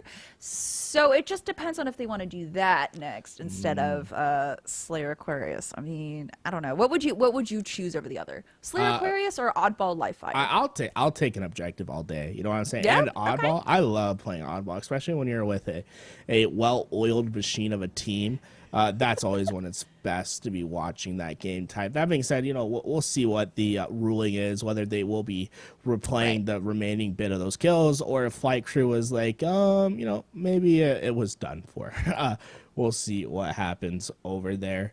In the meantime, I want to take a look at this bracket. Let's take a look at how some of these teams are doing. Incognito, your second seed, all the way over in round 4. So I expect them to make it in to the grand finals, and we are seeing Strife Scenarion going to be the next matchup, and I think this is where We Love Anime start to run into some roadblocks. I'm not saying they're going to lose or anything crazy like that, but Strife Scenarion does have the captain of Beastish, who was an incredibly talented Halo 5 player, is ready to come take some names in Halo Infinite. They aren't just going to roll over. We should start seeing some closer games here on out in the bracket.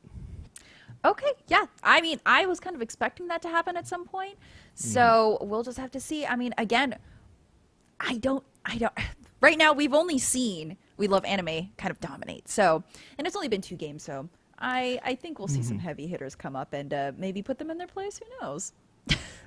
It's any given day, and when you're playing for such an incredible prize pool, we're not only talking about the $1,000 USD that's up for grabs right now. We're also talking about the prestigious sponsorship that comes with it. If you haven't been able to just play Halo as a career, getting a little bit of money each month from the esports arena to make this your job and to fully commit to Halo could be the difference maker between you always just placing top 16, top 32 at these tournaments and being able to fully commit your time and try to finally go professional. And these teams, they're going to be scrappy as we get later on to this tournament because they know what is necessary to win. They're going to go all out, and we're going to see some high action gameplay soon enough. Honestly, I want to see these teams play Oddball. I want to know what it would look like with these higher IQ players, not calling out my randoms or anything. But yeah, no, call them out. I have a list of everyone that's wrong to be in matchmaking. I would love to have a stream where I can just sit there and just read them off to everyone so that they can get blasted on main. You know what I'm saying? Okay, so it's like a Yule log, sort of like you sit in front of a fire, you're in a cozy chair, and you read off the names in front of the fire. It goes on for like hours and hours.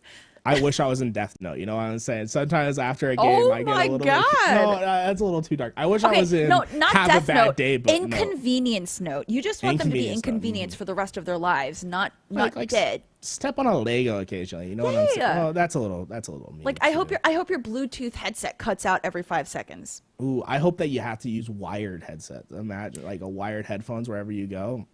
Yeah, and I hope they get caught on door handles. Door handles. Oh, that's the worst. That was the worst thing. I hope that you stand up from you're watching a movie on your laptop. You stand up with your headset and they just rip out. No. And they rip out and your laptop gets pulled forward and falls off the table. Oh, Just take it 2 steps. Get a little bit of action on both. I'm not saying that from personal experience because that hurt me a lot when it happened. But all I'm going to say is I do wish that on my worst enemies. Okay, yeah. How about soggy bacon? Ooh, that sounds awful. I actually don't wish that upon anyone. That sounds just terrible. Really? So you'd rather go with laptop destruction over soggy bacon? Yeah, they say breakfast is the most important meal of the day. And we're talking about the most important meal of the day. Okay. You can't have soggy bacon. Okay, all right. That's fair. Well, while we have this discussion, maybe Yeso has some better insight on whether or not soggy bacon or destroyed laptop. Yeso, what do you got? Hey everybody, Yeso back here. A couple of rounds in the books there, and we've gotten a really good look at the We Love Anime squad. First of all, great name. Second of all, great play so far, and they keep moving on in the bracket in our tournament today. And of course, they are one of the squads, as Tools mentioned, that we will see at HCS Anaheim here in February, coming up in just a couple of weeks. So that is obviously a big squad that we're going to have our eyes on here tonight. Another team we will be keeping a look at is Incognito, and they are in that same situation. They also qualified to compete at HCS Anaheim in mid-February. So definitely, rightfully so, the first 2 seeds in the bracket tonight, and they seem to be possibly fated to meet up in our winners final. So of course, We Love Anime and Incognito up into the winners quarterfinals right now. Of course, next matchup for We Love Anime will be up against Strife Scenarion, and Incognito have to match up with Pulsar. So if they can keep it going, they have to win 2 more matches to meet each other in winners finals, but they seem, with the kind of play we've seen from We Love Anime, if Incognito is keeping up anything near that level, these 2 squads should be feeling very confident going into the end of the night. And then the question is, who wins out in that winners finals? Do we get to see a rematch in grands? And which of those squads is going to become the first team to qualify for Halo Infinite Series Z? It's nice to have this kind of faded matchup with these 2 big squads today. And of course, they're vying for that sponsorship, that contract, that monthly salary that is very important, so they can continue to push and chase those goals here in the Halo Infinite competitive scene. So super excited about that. Our 8 remaining teams on the winner's side, I already mentioned the 4 in those 2 matchups, but we also have Walls of Jericho and Hype and Positivity. They're ranked 4th and 5th in the bracket so far tonight. They meet up on the same side of the bracket as We Love Anime. So the winner of that would theoretically play We Love Anime if they can keep things rolling. On the bottom side of the bracket, Orgless Orphans and GDT. And again, the winner of that one would face off against Incognito if they could keep things rolling. Meanwhile, down on the loser side of the bracket, we're filling things up. Losers round 3 almost entirely underway. They're just waiting for one matchup. So a lot of teams here. And this is the awesome thing that I love about our Halo Infinite or even our past Halo 5 tournaments. If you guys watched any of the Microsoft Sunday shows that we used to do, we'd get easily 50, 60 teams in a bracket, tons of opportunity, and it's crazy to watch how this huge swath of talent gets just slowly whittled down bit by bit by bit till you're down to just the best of the best in this wide pool of talent, and we're getting it so far today. A bunch of teams already out, but of course, do have to mention, while today's qualifier is done for the teams that have been eliminated so far, you could still sign up and have another shot next week. The final Halo Infinite Series E qualifier is next Monday night, February 7th, and so you can still sign up for that. Make sure to get over to matcherino.com/ESA to sign up. You still have a chance to qualify for this season, but we definitely have our eyes on tonight, Incognito and We Love Anime. We Love Anime looking really good so far. We'll see if they can keep it rolling. We are going to go to a quick break. When we come back, plenty more Halo Infinite action. Don't go anywhere.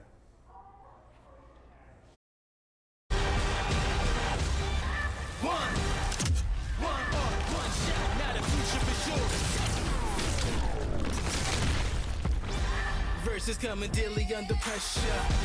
Working on applying the scheme. The true style trademark is at the edge of your dreams. Yeah. One shot, now the future is yours.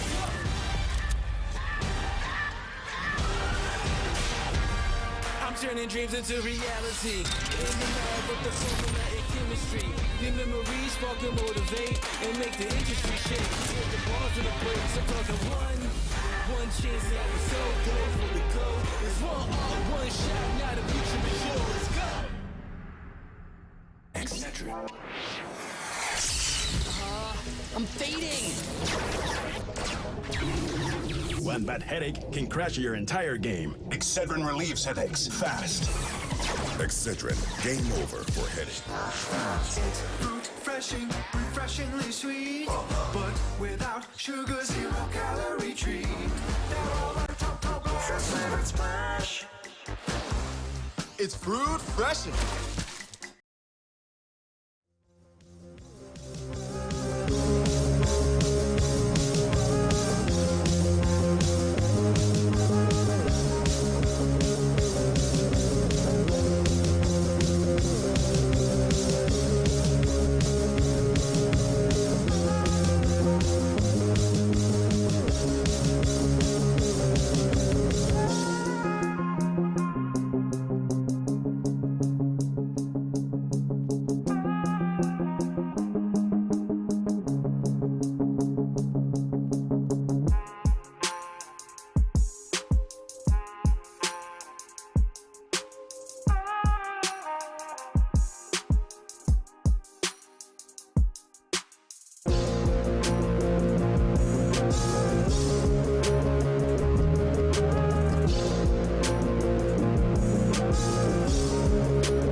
Welcome back, everyone. We're back with some more Halo action. Remember, grand prize today, a sponsorship with the Esports Arena. Stella, we've had some incredible rounds thus far. We Love Anime looking just ready to take that sponsorship for their own. I think it's the cat ears. I think It it's is. the cat ears that's doing it for them. I mean, they're looking pretty strong right now. So what we did end up on the previous round was that they did win 2-0 against Flight Crew. So now we're going to be going into round 4, which it's actually does start with Strongholds Streets. So we're finally going to see Streets gameplay, which I'm very excited for. And I was just talking about how I love Strongholds on Streets. Oh yeah, it's honestly, it's one of the best game type map combinations in the game. Just the flow of the map. It honestly feels like one of those maps that was designed to just have a great rotation feel to it, Yes. right? It's like you spawn up and you can almost see it in your mind, like the lines pushing out to where you should go. It just has a really natural feeling rotation to it. It has beautiful flow to it, honestly. The first time that I started playing it, I was like, wait, this feels really good. And I don't mind playing other rounds on it, like other game types on it. But honestly, I feel like Streets was made specifically for Strongholds. It just feels really good. The rotations feel great. I mean, even being able to pass by wall weapons, you feel like you're not going too far out of your way to grab them. The only thing that I'll say are the rockets. The rockets feel a little weird on a map that open or that closed. But I mean, honestly, like you said, just go for the Bulldog. Yeah, like the rockets should be seen as a piece of utility to break setups in this game. Right, you're only getting 2 of them. They can be a difference maker as to getting the break or extending your hold for one round of slays, but they're not going to find you perpetual success like picking up the Bulldog or the Stalker rifle will. Another thing that players do need to prioritize on this map in particular is when you spawn over by B driveway to make sure that you grab those thrusters. They can make all the difference. If you're in a one-on-one fight, whoever has the thruster will win 95% of the time. Unless you just never use them in a fight and you drop the thrusters. I mean, technically they had the thrusters, but That's yeah, just called use being them. bad, you know? Yes. No sugarcoating that. Well, here we go. We Love Anime back against Strife Scenarion. You got Yaddy T, Cheeks for Meeks. My God, that's a name and a half. A Sunny Shadow and Beastish. While it not starting off great for them, they went 4 down off rip, and it's an early trip cap for We Love Anime. Rami starting off dominant with a triple kill and earning himself a Stalker rifle. Yeah, there's that rifle you were just talking about. Now, for me, honestly, the Sentinel beam is the best on this map. You're just able to melt shields and one-punch people. It is just disgusting. So he's going to be rotating around this side, and it looks like someone did already take the Bulldog, which is fine. Rami, a very strong 1v2 player as well. And, oh, here we go. Oh, that gun's so nasty. Yeah, he just 2-shots them, absolutely destroying Yaddy there. Unfortunate, but I mean, he's going to be able to capture this for free and overwatch his teammates over in B. Another game that was acquired from Microsoft. They're adding to their collection. Oh my God, I can't wait to maybe one day Overwatch X Halo lands. How hype would that be? Oh my God, imagine. Oh, and that is an exchange, but that's okay. I think he did stop the cap there. Yeah, and look, Strife Scenarion able to tie up the game at minimum right here. Collect trying to find his own hill at C. Look how separated he is from his team. This is the confidence that he has. He knows that he can play on an island. Isolation is his game. He's able to stay alive, grab that for his teammates, and now he's well positioned for the collapse. This player stands no chance. Great timing of Bomex, and now pushing the trip cap A. They are losing it for the time being, but they'll take this trade every day. They have map position, C and B, and they're ready to collapse on these players, but the split spawn comes out from Strife Scenarion, and if Collect isn't careful, he could get taken out from behind. Yeah, that was an easy 1v1 there, but he does get taken out, but that's okay because they stopped the threat. And again, this is where the staggering starts to happen, really. I mean, you need to be careful about when you approach someone here. And looks like he's going to get that kill, though. Rami just following up on these kills and on anyone else who ends up being stragglers in their team, and he does have rockets left. One rocket to work with. Can he put it to use, or will he bucket it away? We shall see on this next episode of, oh wait, no, we're here. C going over to Rami, B and C in control, A in the hands of Strife Scenarion, but Rami has all the goodies to work with, and you can see Strife not really able to move out of their spawns. They're all collected together towards that cafe spawn, and if they don't light up the feed, it could spell disaster. Neuronical finds the first Rami coming from the top ropes, but no one to be seen. He's going to be able just to sit on those rockets. Not something you see every day. He's just waiting for the right opportunity, waiting for the right person to come along to tie the knot with. These rockets will eventually find their destination. Yeah, that's another thing. People feel like when they use rockets, when they get them, they have to use them right away. But that's not necessarily the case, especially on streets. You want to hold them for specific moments, and they can't quite hold B here. But that's okay because they're doing fine. I mean, they're 103 over 30, so I think they're doing all right. Yeah, they're in control of the game. Although it could just be one play, one moment from Strife Scenarion that could change this around. They need to gain map control. So far, they've always been this reactionary team that has to react to the plays that have been made. Oh, wow. Neuronical. Sunny Shadow just pops out of nowhere. You know, he's just hiding, waiting, and he pops up, pop a mole, and the hammer wasn't quick enough. As he was able to find the kill. Rockets up, though. They're ready to be picked up by any team. It looks like Collect trying to be the one to grab them. He'll have two to work with. Yeah, so, I mean, Strife almost had a... Ooh, there is an example of how you want to use your rockets on this map, taking out two people and evening out the playing field for themselves. I mean, I want to say Strife almost had a full recovery, but they weren't able to follow up on the additional one extra kill there and wipe. So, Collect just doing a lot of the work here, making sure that he's denying Strife of any of these caps. I don't know. Tools, we're seeing a lot of exchanges here.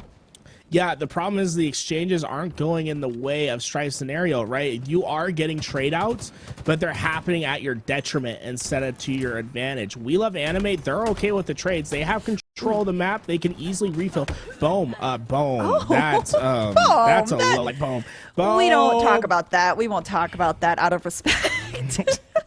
You know, it's respectful from you. Boom, you got turned on. My God, my man. You have to use those. Rami with the jiggle peek looking like a Valorant player. Instead, going to take out the 36 weapons. There's 36 bullets of skill. Ooh. AR in hand. And look at that. Using the thrust like it's Halo 5. Just clean gameplay. There is, yeah, here's the thing. This is what I was talking about earlier. You can exchange, and that might be good for your team, but in these cases, it's not, because now you're down players, and you can't grab any of these points with only one person. I mean, Strife is they're really hurting themselves here by choosing to stick with these exchanges. Yeah, you know, I don't think it's out of one, right? It's like a necessity for them. They just cannot keep up with the slaying prowess. But there we go. First opportunity. They struck blood. 3 down. You see that player just hanging out? Okay, they despawned. I was about to say he's just hanging out on the pillars over there. But here we go. Finally, some control for Strife. But I mean, as soon as I say that, they lose their player towards C, and you can see Neuronical working with Bohm to take it back over.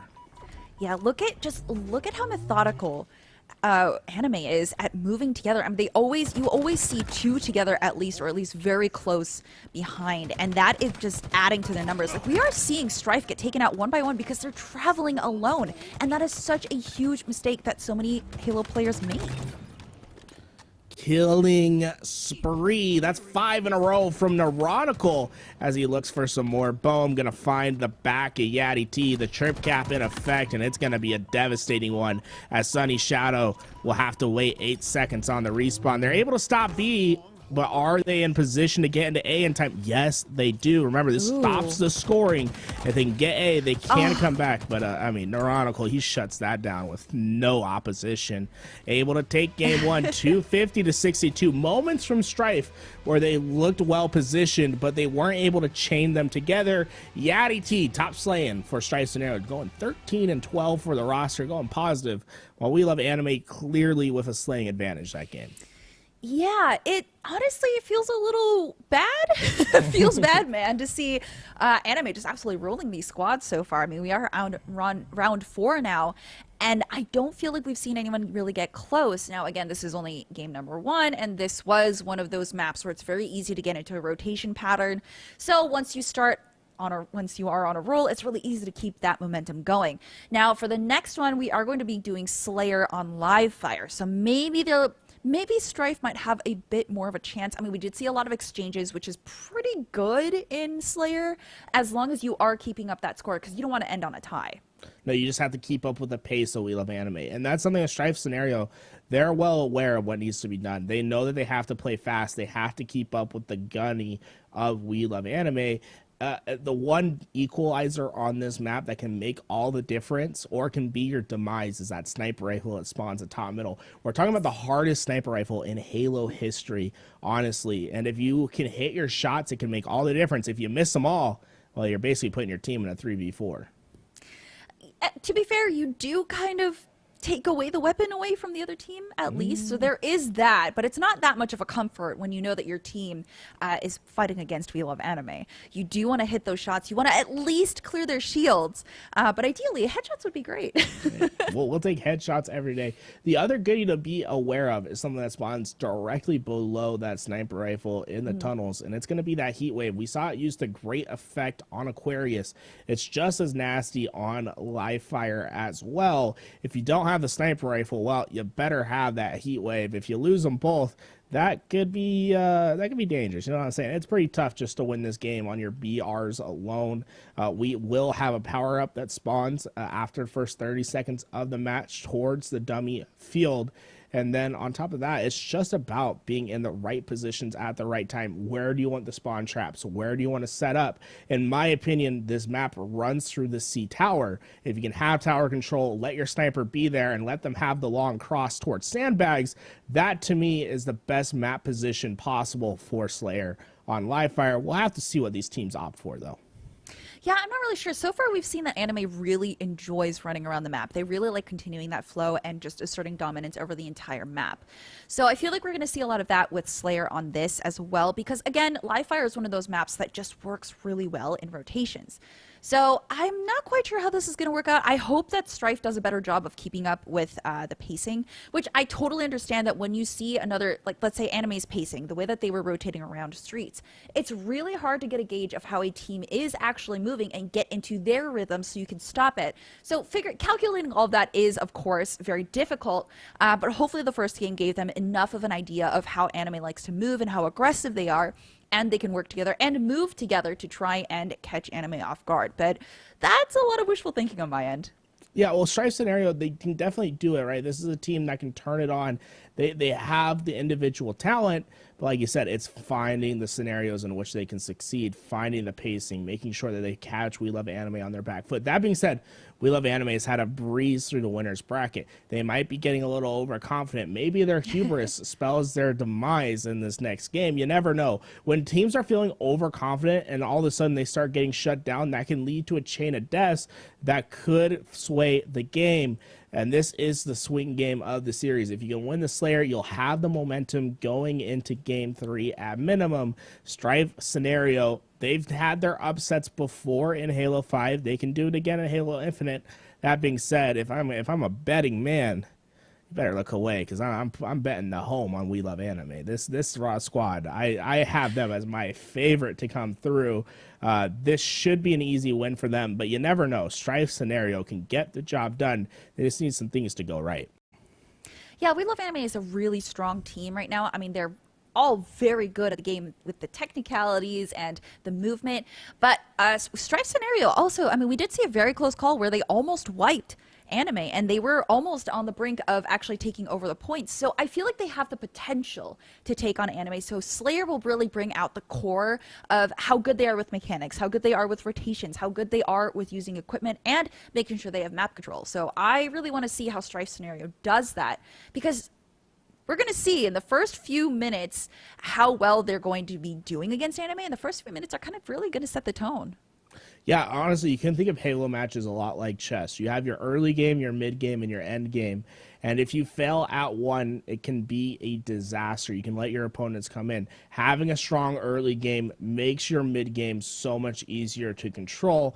Although where you see things get the most dicey is in that middle game, right? That's where you find the opportunities to come back. But if you're Strife and you're able to go blow for blow in the early game, keep up in the mid, well, then maybe they'll blunder a pawn or a queen towards the end game, and you'll be able to walk away with this game. That being said, we have gameplay on the screen, baby. Let's take a look at it. 4 players from We Love Anime down middle. Yaddy T, take cover. They're coming. Cheeks for Meeks. Able to find 2. I don't understand. God. Do we actually have to cast that name? Oh my God. I want to speak to our manager. Hey, I'll get him on the phone. That being said, he was able to stop the push before it could materialize. Great start from Strife scenario. They're going to be able to find the kills, but boom, responding. You can see that sniper. It's right up at top C tower, and this is where you want it positioned. As you can see him working with Yaddy T. That overshield still up for grabs, but Strife well positioned to grab it, and there we go. Ooh. Overshield on the hands of Beastish. Oh my God, that was a gorgeous. He shot that grenade out of the air. That was beautiful. Yeah, now I still can't believe I have to say this name. Cheeks for Meeks, just doing well and just floating around the map and making sure he is putting down the pressure for his team here. And they are just making sure you were right, playing around the tower. I mean, you said this is exactly where you want to be, and that's where they are focusing around. Yeah, that being said, I see this man. Cheeks for Meeks. Yeah, Halo players are just different creatures. I don't know how they're allowed to be in society. Sometimes we're not. Yeah, they're not. We're not. We're not. Just think about it. This guy probably has a regular 9-to-5 job, and he just goes in and he sits there and he's like, they don't know my gamer tag's Cheeks for Meeks. They don't know. He just lives a completely different life outside of Halo. My God, what a gamer tag. Beastish, sniper rifle, 1 bullet left. Now, I want to see these headshots. Oh, did he? Oh, he does miss, and he's taken out. That's one of the risks that you play with the sniper rifle, because you do have to kind of stand still in order to make sure that your shots are precise here. But, you know, it's all right. They're holding their own. This is a pretty close game.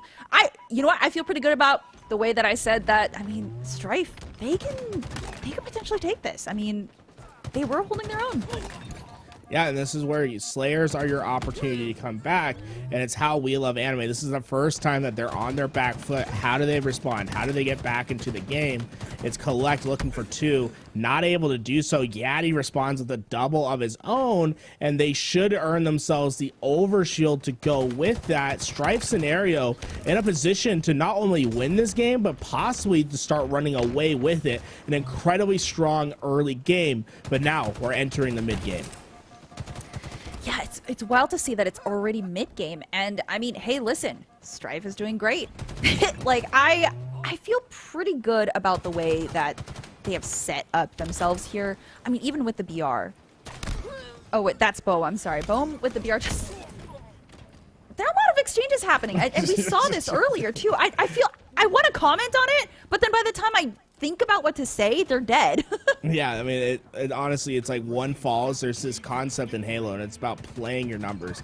That 8 seconds of dead time a player isn't on the map, that's where you find your business canonical triple kill in the feed. And look at that, they're getting themselves back in. Collect going for the phase shots as he does the 360. Hits the body, but not the head. But this is where We Love Anime. They have their opportunity. They have the power weapon. They have the map control. It's about figuring out where the push will come from and stopping it in its tracks. Collect, looking for some heads. Ooh, I was going to say, imagine if Collect just got bopped in the back of the head for standing still. I mean, you want to punish players who stand still. I mean, especially in Slayer. 2 going to the bottom mid. Collect. Ooh. He finds them. He gets the info to his team. Doesn't opt to challenge it for now, but look how he's playing so aggressively. They know that they're at the back base. They're going to flip out the spawns, and it's okay, right? You're giving up your tower control, but as long as you're aware of it, you'll be aware of the back spawns. But you can see the back tower spawns already came in. The splits are in. They're trying to finish the fight at A.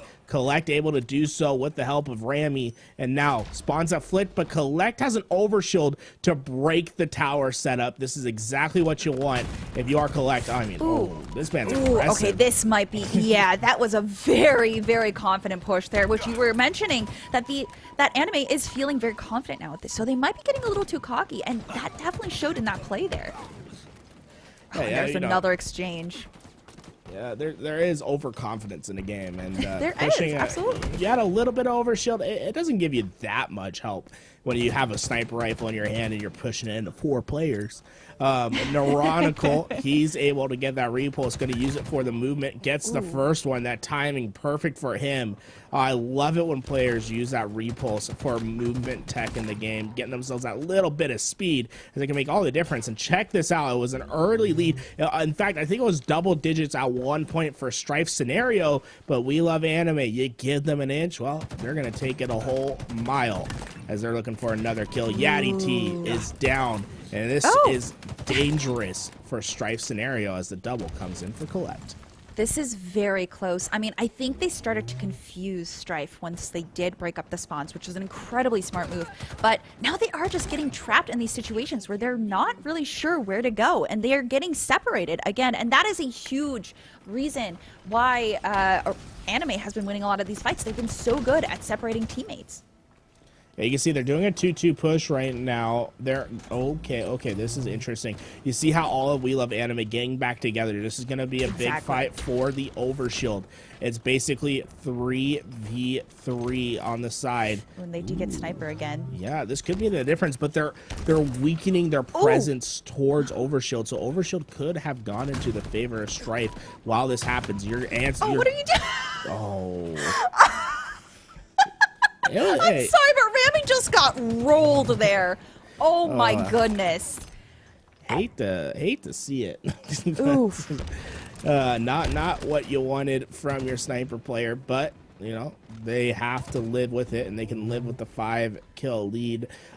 Cheeks for Meeks has the sniper rifle, and he is not getting away. Boom, Mex cuts it down, so we don't have to say that cursed gamer tag anymore, as he finds 4 perfect shots, and they're one step closer to ending this. 3 kills to do it. Boom, getting damage in on 2. We Love Anime trying to get this done as they're collapsing on the spawn, but Strife scenario answering quickly, only dropping 1 while team wiping the side of We Love Anime. But oh my god, Neuronical's nasty. He finds one of his own. Anime just needs just one more. But Strife is smarter than that. They know that they're only 1 more point off, so no one should push by themselves. I'm really hoping for Strife, but it just wasn't enough. It was very close, but it just wasn't enough. And that just shows you Strife is there, right? The talent is there to get the job done. They just weren't able to execute in the end game, and they had the strong early, but they blunder in the middle game. They give up a rook, and it just cost them, right? They were playing so slow in the back of the base, and it was a great presence of mind play from the side of We Love Anime to absolutely push forward, split out the spawns, get them on their back foot, and from there, Strife scenario never really recovered. Yeah, it was unfortunate. Once they got the spawn split, that was where they really started to struggle. They weren't able to meet up and properly get each other's backs. And that's where you saw them start to crumble. It's not that they crumbled terribly. They didn't fall apart completely. They were slightly behind, and it was just enough for Anime to take that opportunity, which honestly, if Anime had not been coordinated in that attack before, they totally would have lost that, because we saw them get overconfident and push into 1v3s. So unfortunate, but of course, congratulations to Anime for winning round number 4.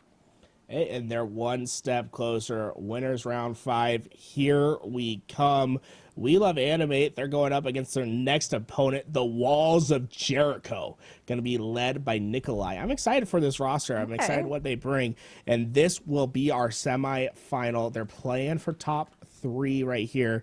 I believe they've guaranteed themselves top 6. I think it's top 6. I don't remember. It's winners bracket semifinals. If you got any math nerds out there that know how brackets work, you can correct me on how it happens. I don't know if it's top 8, top 4, whatever it is. They're one step closer, 1 round away from the winners final. And on the other side of the bracket, we have I don't want to say it, but we'll say it. Incognito, we knew they were there. One of the interesting team names of the tournament, sitting on the other side, the Orgless Orphans, sitting there. Hey, you know what? Esports Arena, they're here. You got some orphans that are happen to be Orgless. If you can make it all the way, hey, you know, they won't be Orgless Orphans anymore. They will be Esports Arena's orphans, I suppose. No, wouldn't they? Wouldn't they just be adopted? So would they be adopted? They would just Esports Arena's children. Yeah. Esports okay, I like it. Yeah. I hope they go to Anaheim. I guess they're not qualified for Anaheim, but I hope they go to like Kansas City or something in May, and they just go as Esports Arena's children. That would be such a great team name. Just imagine they're on main stage, Esports Arena's children coming out for their. They better have like. On the jerseys, kid 1, kid 2. Kid 2. Oh my God, could you imagine? How cruel would it be if Tyler didn't name them at least? You know what I'm saying? Like he's picks a busy up the man. He's a busy man. You think he has understand. time to name kids? No. Hey, I personally, when I grew up, I watched a lot of Annie. So I'm a big musical person. You like musicals? This is totally a tangent, but I'm a big musical nerd. Honestly, I don't mind them. Well, don't mind them. Okay. I think I'm more a fan of like Hamilton style musicals, right? Okay. Hey, so, yeah. Who doesn't love Hamilton, right? Yeah. Oh my God, so good. I actually went into watching that. I think it was on Disney, right, when they released like the I was going into it with like I was like, oh, it's another musical, and I was like, oh wait, these are bops. Wait a minute, this kind of spicy. Yeah, I'm like, wait, this slaps. Okay, I like musicals. So yeah, no. I like musicals. Are you saying that Esports Arena should throw one? Hey, you know what, Esports Arena? I'm not saying I have a beautiful singing voice or anything, but I'll be your lead any day. We will lose viewers because my voice is it's meant for talking. Let's just say that. But I'm ready for it. Let's get everyone together. We'll get a stage all out, and we'll recreate what it feels like to run through a tournament and get yourself sponsored by Esports Arena by winning a Series E qualifier and getting yourself signed. Guys, and you know what? Even on top of getting signed, we are still playing for that $1,000 prize purse, $600 to first place. And if you're not familiar, every single week there will be $1,000 on the line for anyone to play and compete. Make sure that you find your team, you get them signed up, and you get yourself a little bit richer. You know, get some dineros in your pocket. Make sure your money speaks. That's all I gotta say. Make sure that you're on top of that. I think we're sticking with We Love Anime throughout this tournament. We're one step closer. I love this squad. The more that we watch them, the more that you feel like you can feel their personality through the gameplay. You know, I see Rami put on the cat ears, and I'm like, I could have a beer with him. That's a man that I could really get to know. Okay, so they have to have, requirements to get beer. Need cat ears. Got it. Cat ears, cool. Immediately. Heard that, chat. If you don't have cat ears when you're working, I mean, are you really living? Rami, this man came into work today and put cat ears on. That's all I gotta say. Oh, it looks like we're switching on over. It's so funny to see on the screen. Orgless Orphans versus Incognito. We're professionals. We are professionals. That's what I'm saying. Look at this, though. Incognito, one step closer to getting themselves to the winners final, I should say. Peaky, Sane, and the crew. This crew might be one of the youngest teams in the tournament. Peaky saying the oldest on that roster. He's at 23 years old. The rest, I think it's 2 18-year-olds and a 16-year-old. Carmea, yeah, right? Insane. Incredible, right? And Carmea, the youngest player in HCS that I think is competing right now at a high level.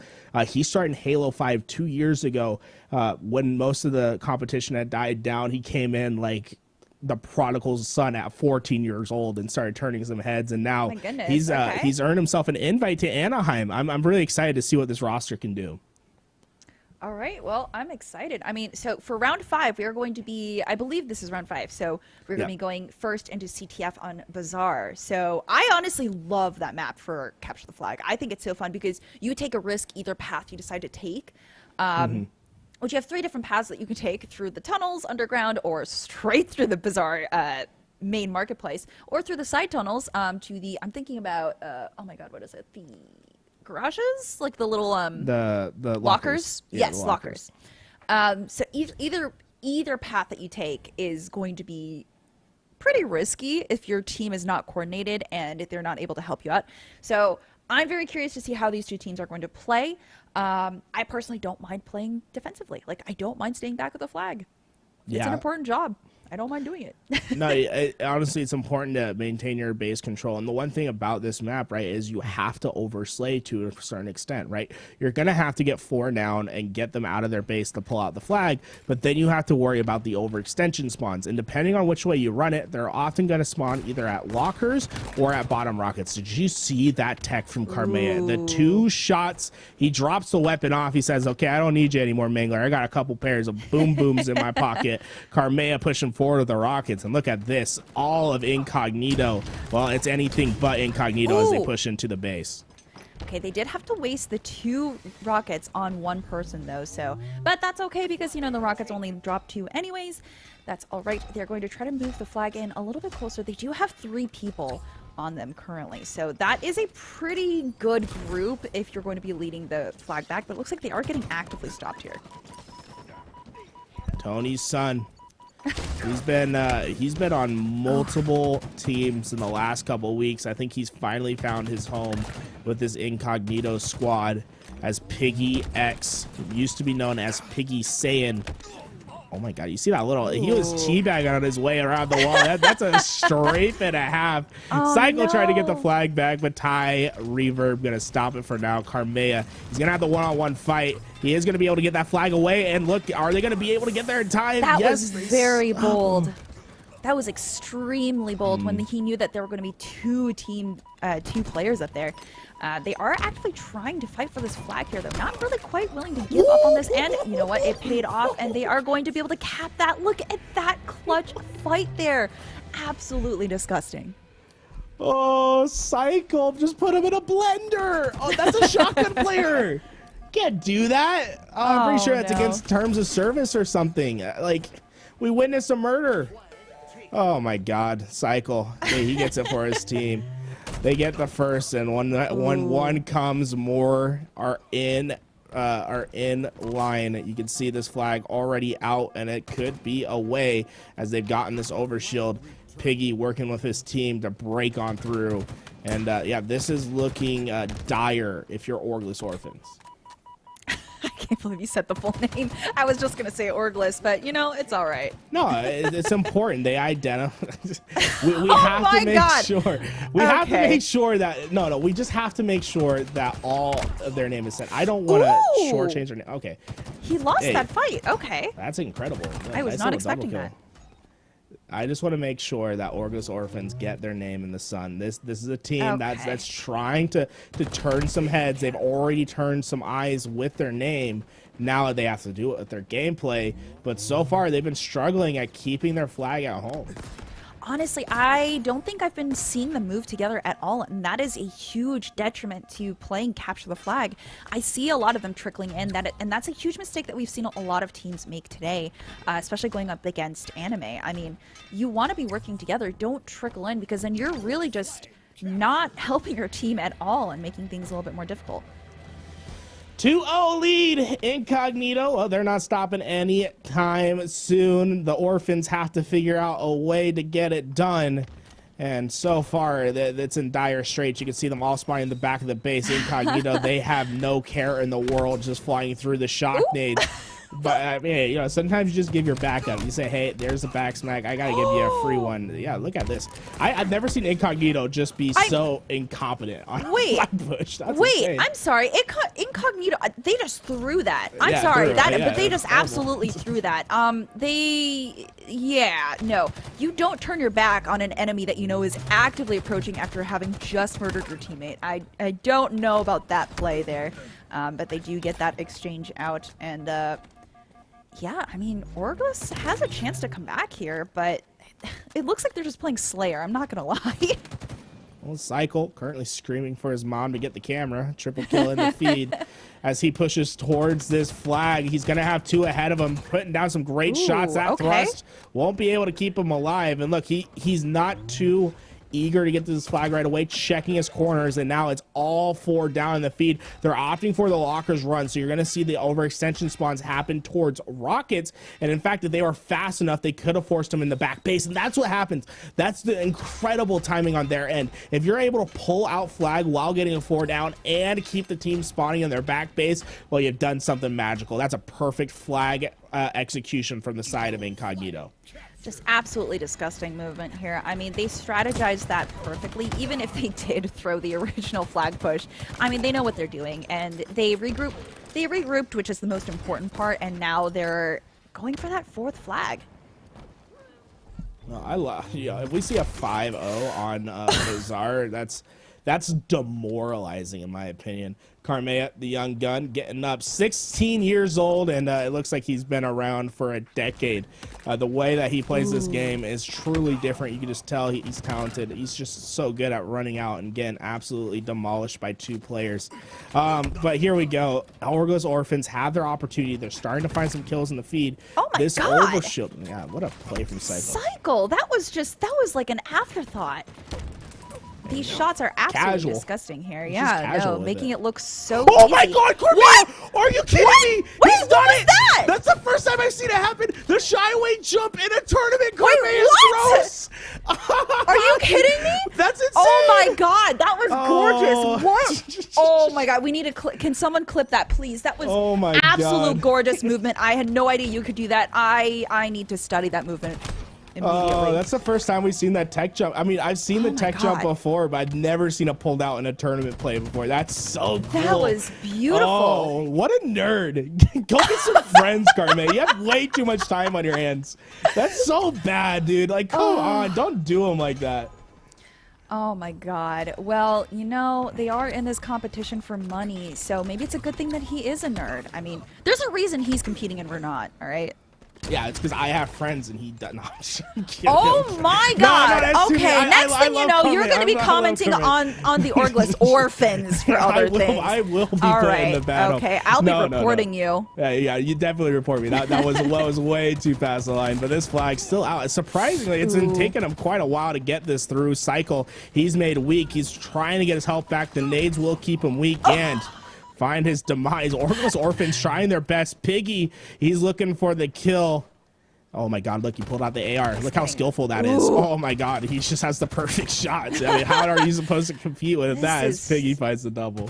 Unfortunate. They are fight. Listen, Orgless is trying their best to fight for this flag, but like they're funneling in it and just making it a little bit easier for Incognito to roll them. Carmea finds his demise. The noob combo proves to be too much. And finally, Orgos Orphan showing some life. That's 3 down. Okay, Tony's son last alive.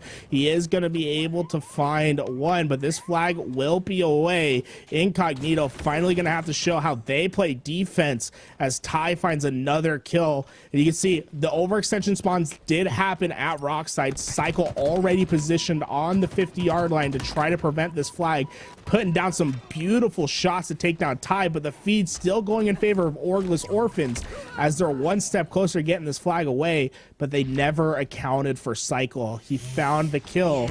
Although he gets traded out, it will stop Orgless Orphans for the time being. Ty, come on. Get it in. Please, please, please. Let's go! Cap it. Nice. Okay, beautiful. I was so glad to see them turn that around. That was really hard for them, though. Like, that was a very difficult maneuver for them to get done. So I hope they can pull that out again. But they do have 3.5 minutes left. Oh, man. Look at this. Last flag away. Carmea running it through. This man wants to get home. He's got school tomorrow. That's one thing to note. I mean, he actually does have school tomorrow. He is 16. He probably wants to get this tournament down and over with, getting it one step closer. What a beautiful flag run from him. Great movement. He puts it in. Carmea, incredible player, man. He honestly has come into his own these last couple years, and he came from. I love it. They look great. They look great. just throw it into this guy.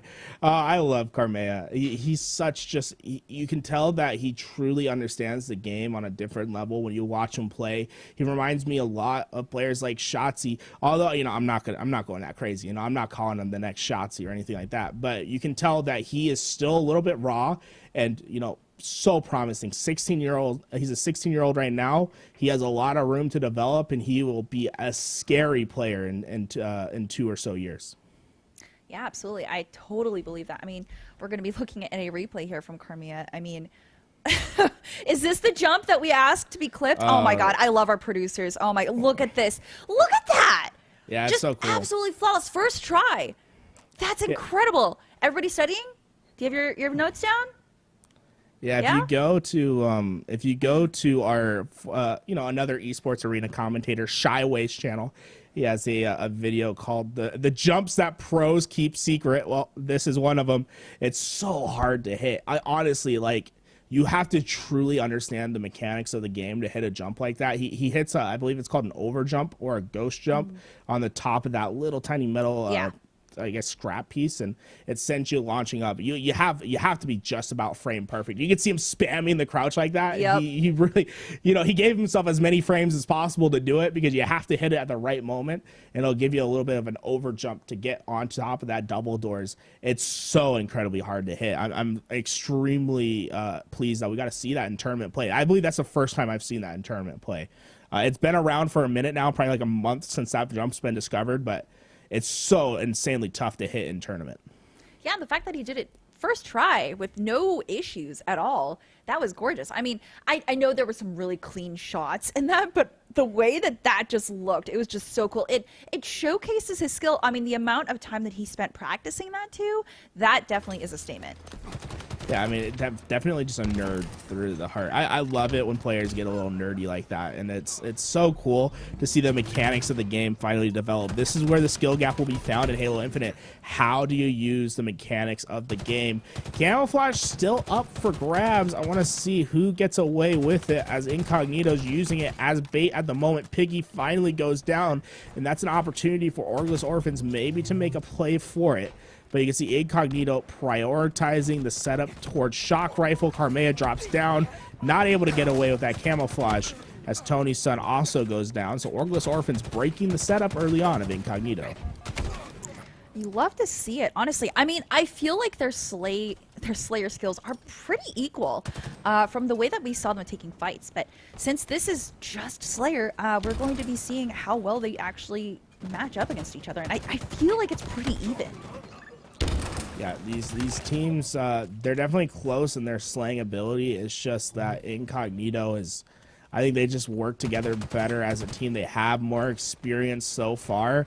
Orgless Orphans definitely have an opportunity to take a Slayer, right? Slayer is where if you aren't quite as good of a team, this is your chance to take a game, steal a game away, and put yourself in game 3, and then it's any given game, right? As soon as you get to that match point. But Incognito with a little bit of a lead to work with as they're trying to collapse these players at A, but Orgless Orphans finding 2 in the feed and pushing Incognito back. Yeah, it looks like the Mingler has come back out for play. Ooh, landing 2 shots. Can he finish it? Looks like they did get the assist there, which is great for Ty, but this hallway is just such a doomed hallway. He doesn't know which one to focus on, but he does get the Mingler shot. Oh, that was gorgeous.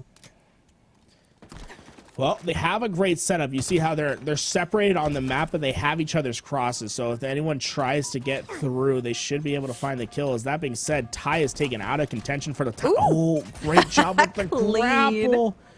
What a clean grab, and he gets away. The man just committed an act of thievery, and he's not going away. Don't lock this man up. Let him loose. He's ready to take some kills. Yeah, that's another big reason why I like the Mangler, is that it is a pretty good melee weapon too once you get close to someone. So in camouflage mode, it's actually great because you can get right up on people and one-tap them with that. Absolutely, and this Mangler, it's so dynamic in the way that you can use it. If you have a good enough shot, it can be a long-range gun, it can be short-range, and honestly, there's not many guns that can compete with it. If you hit the 2-shot tap and drop your weapon and hit the BR, you can't even out-BR. If you hit perfect BR shots, you can't kill fast enough. It honestly can be the ultimate tool of destruction. But Ty, he's in trouble. Made 1 shot. He does not care. Look at that. Dissecting the map in half. Finding players with their back to him and expecting the push. It's not coming. He finally goes down. But talk about making lemonade out of lemons. Now, it is 21-21, I want to point out. It is very even in this matchup here. And, I mean, Orglis honestly might have a chance here. This might be the one chance they have to pull ahead. Or at least even things out. Yeah, and this is what tells you the difference between teams that have been here before and those who haven't. Usually when it gets to this point, that's where the better team starts to run away with it. But oh, no, it's little mistakes like that. Not getting that kill could make all the difference in the game. They gave up the shock rifle. They don't have A control anymore. And now Incognito, they're going to start running away with it in the kill feed. That's 2 for Cycle. He's looking for more. Look at this man push out, hits the curb slide. He wants it all. Piggy pushes in. He'll fall, but he does the damage necessary for those players to be on the run. And now they flipped over C control, and Carmea is able to run away with the camouflage. Unfortunately, he will go down. What a response from Ty. Oh, beautiful headshots there. And but he does get taken out, unfortunate. But I mean, again, it is very even right now. They are all being very careful and moving together, but they might just get pinched here. Orglis does get pinched here, and easy double kill for Piggy. Yeah, and he gets the sword to go with it, right? He's gonna have a great position. Does he hit it? No, I mean, no one's over there. But, you know, I love it when they throw out the long-range stickies and they connect. I'll take a Hail Mary every day.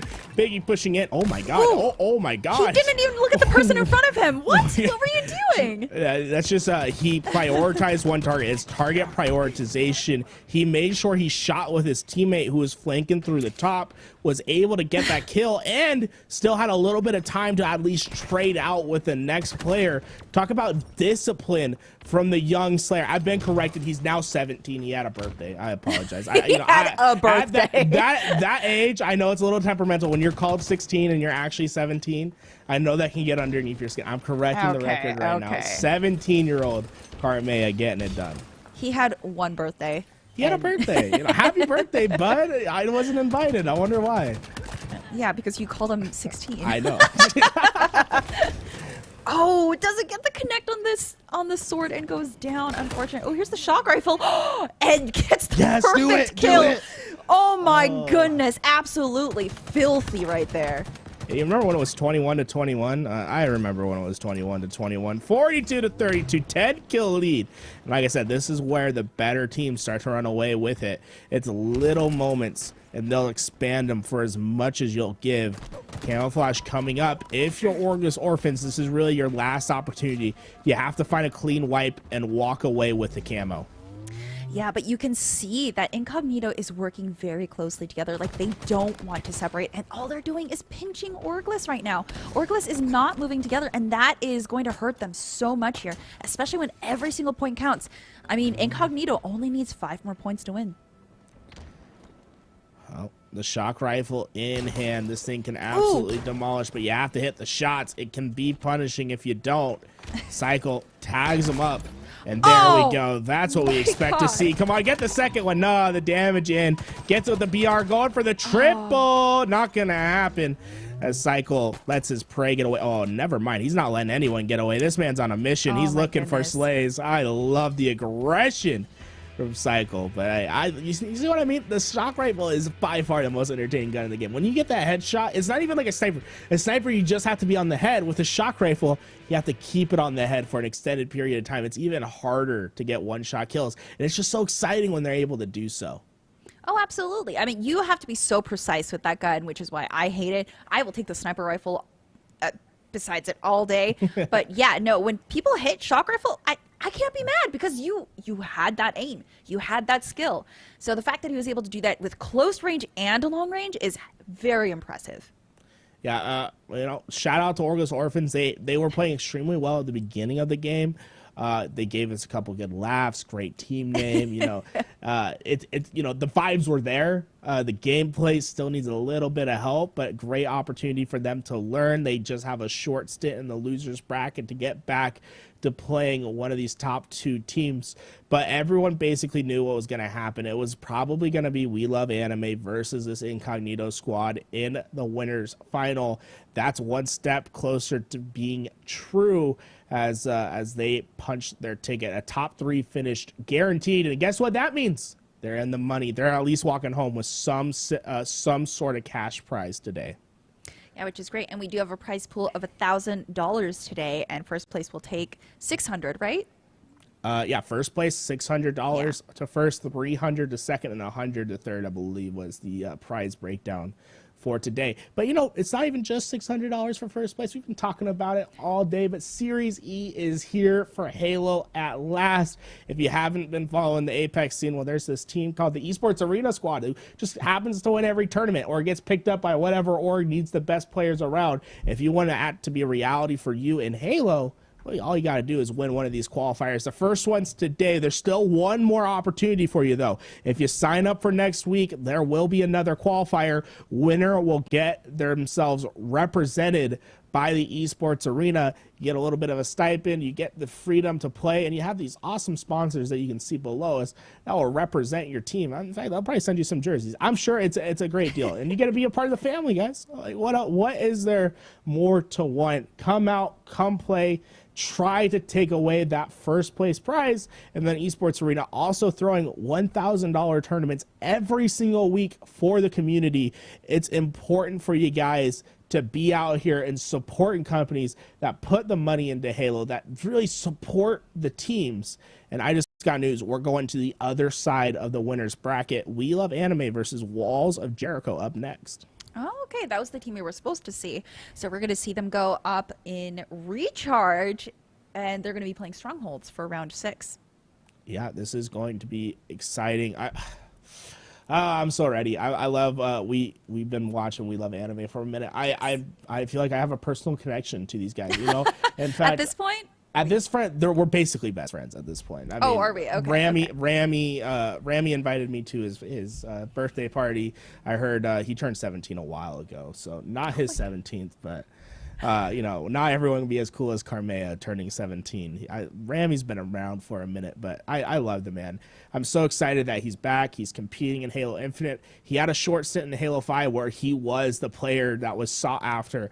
Pro teams were like, all right, we got to pick up Rami. It was like there was a pro series, and he was the substitute for just about every team. They're like, we got to drop someone. We need someone for a week. Rami, come in here. Come do your thing. He lit up the world, and ever since, he's been a namestay in the community. We love Rami, and guess what? We love anime, too. I'm excited to see this squad in the winner's semifinal.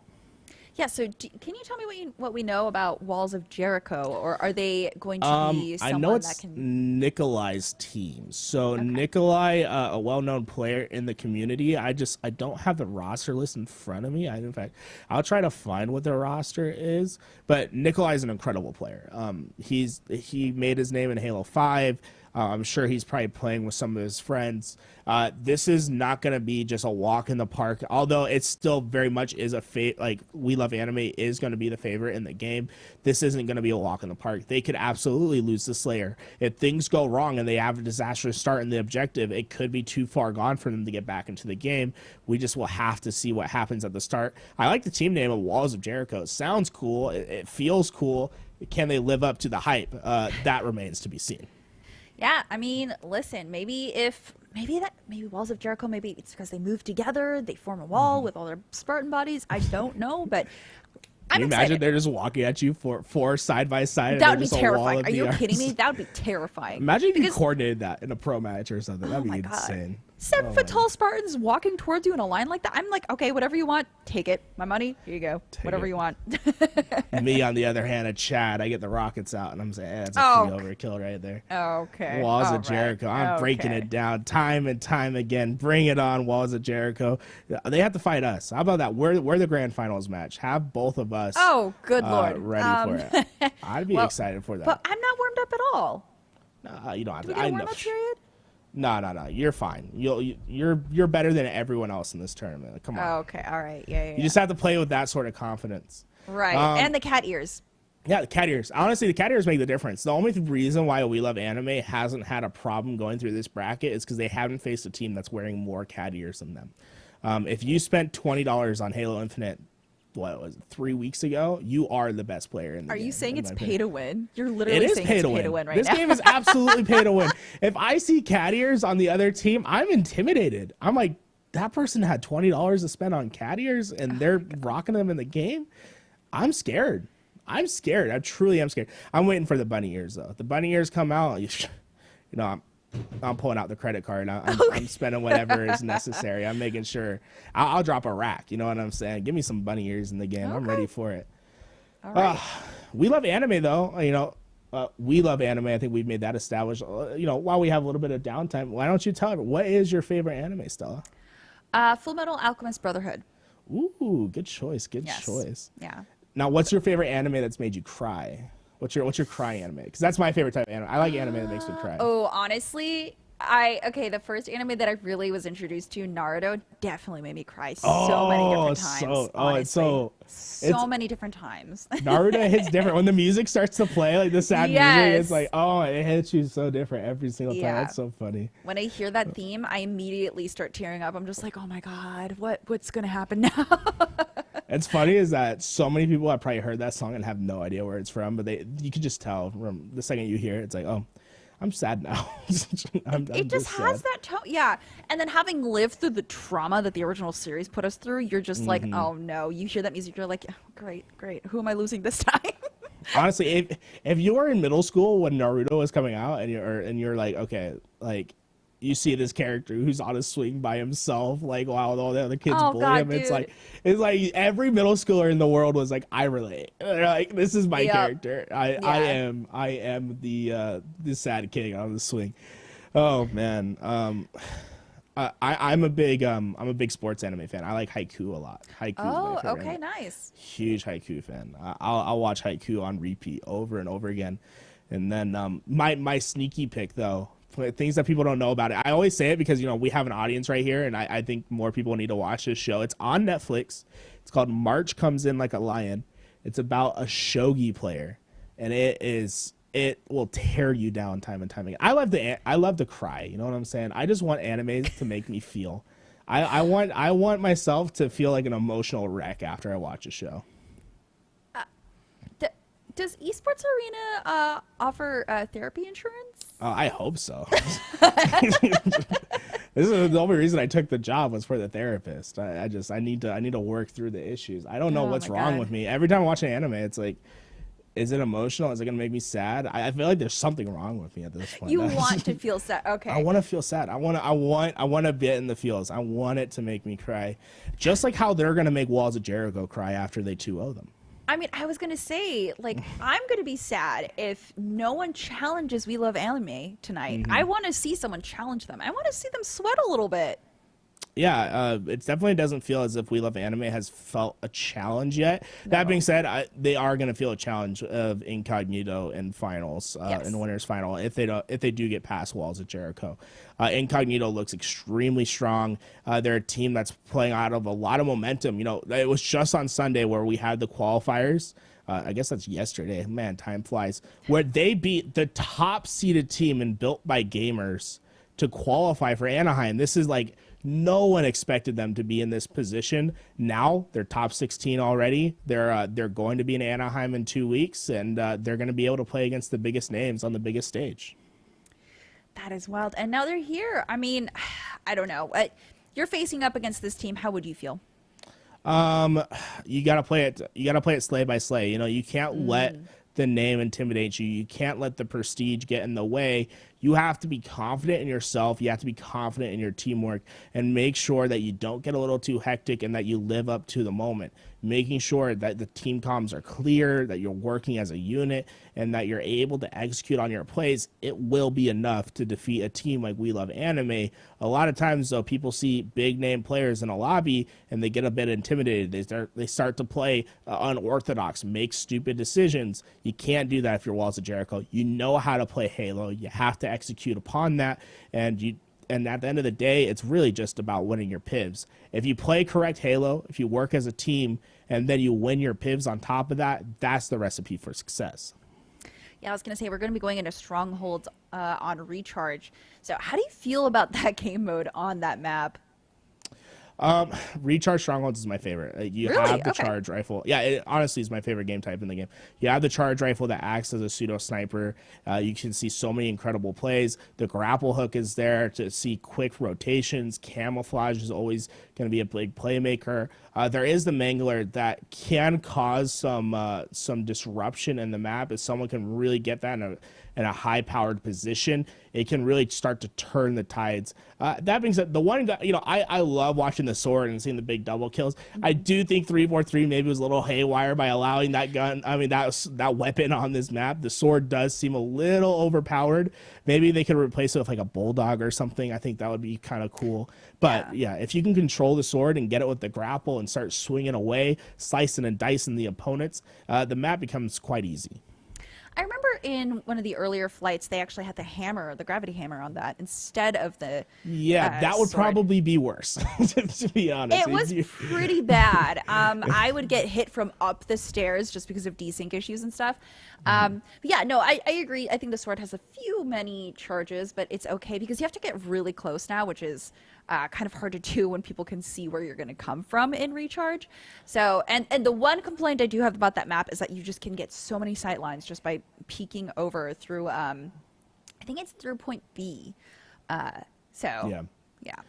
Well, one thing to note on this map, we haven't seen it used a lot, but this is the map that probably has the best utility for it. There's been I guess a discovery of game mechanics, you could call it, and you're seeing a lot more teams start to pick it up. The disruptor pistol is kind of a sneaky MVP at some times. So this is so cracked when you're able to do this. If you pick up the disruptor pistol, it's that little electric pistol that shoots out the little shockwave. If you aim it at the stronghold point on the little pad at the ground, it will bounce off the pad and it will hit the opponent that's in the hill. So it's like 100% accuracy. It'll just jump off. So they get around a corner and they're like trying to stay alive. You can just pull out the shock pistol and you can just boop, boop, boop, boop. It takes like 10 hits to do it, but you can just spam the thing. But it's super crazy.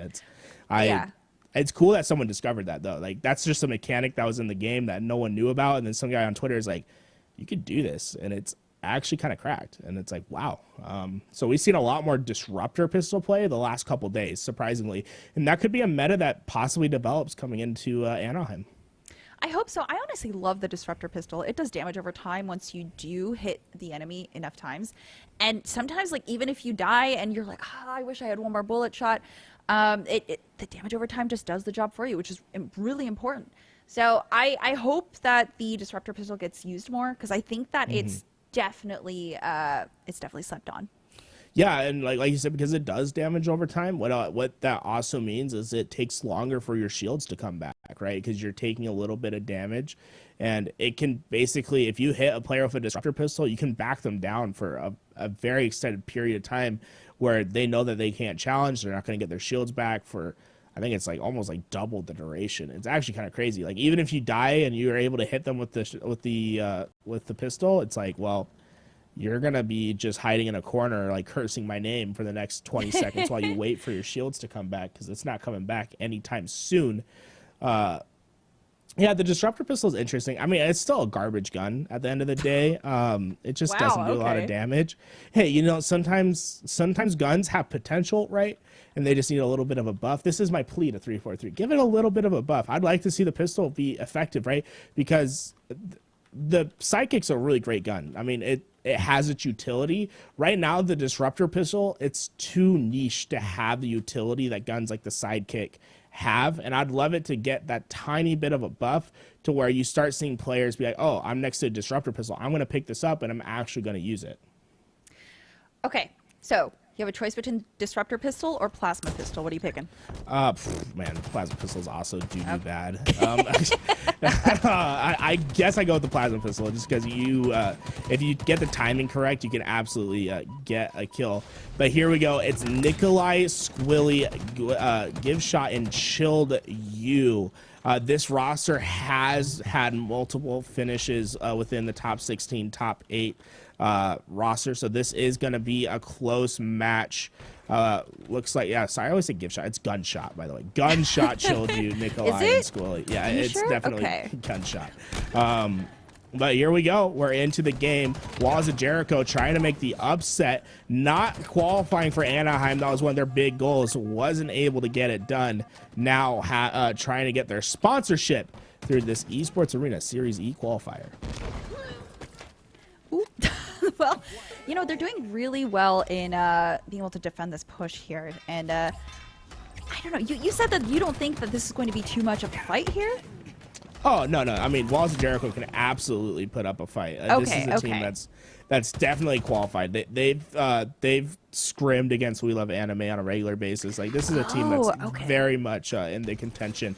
I do give the favorite to be We Love Anime, but you never know. It's any given game. As Bohm, did you see how he just didn't care about those grenades? Yeah, and he just in? dove in.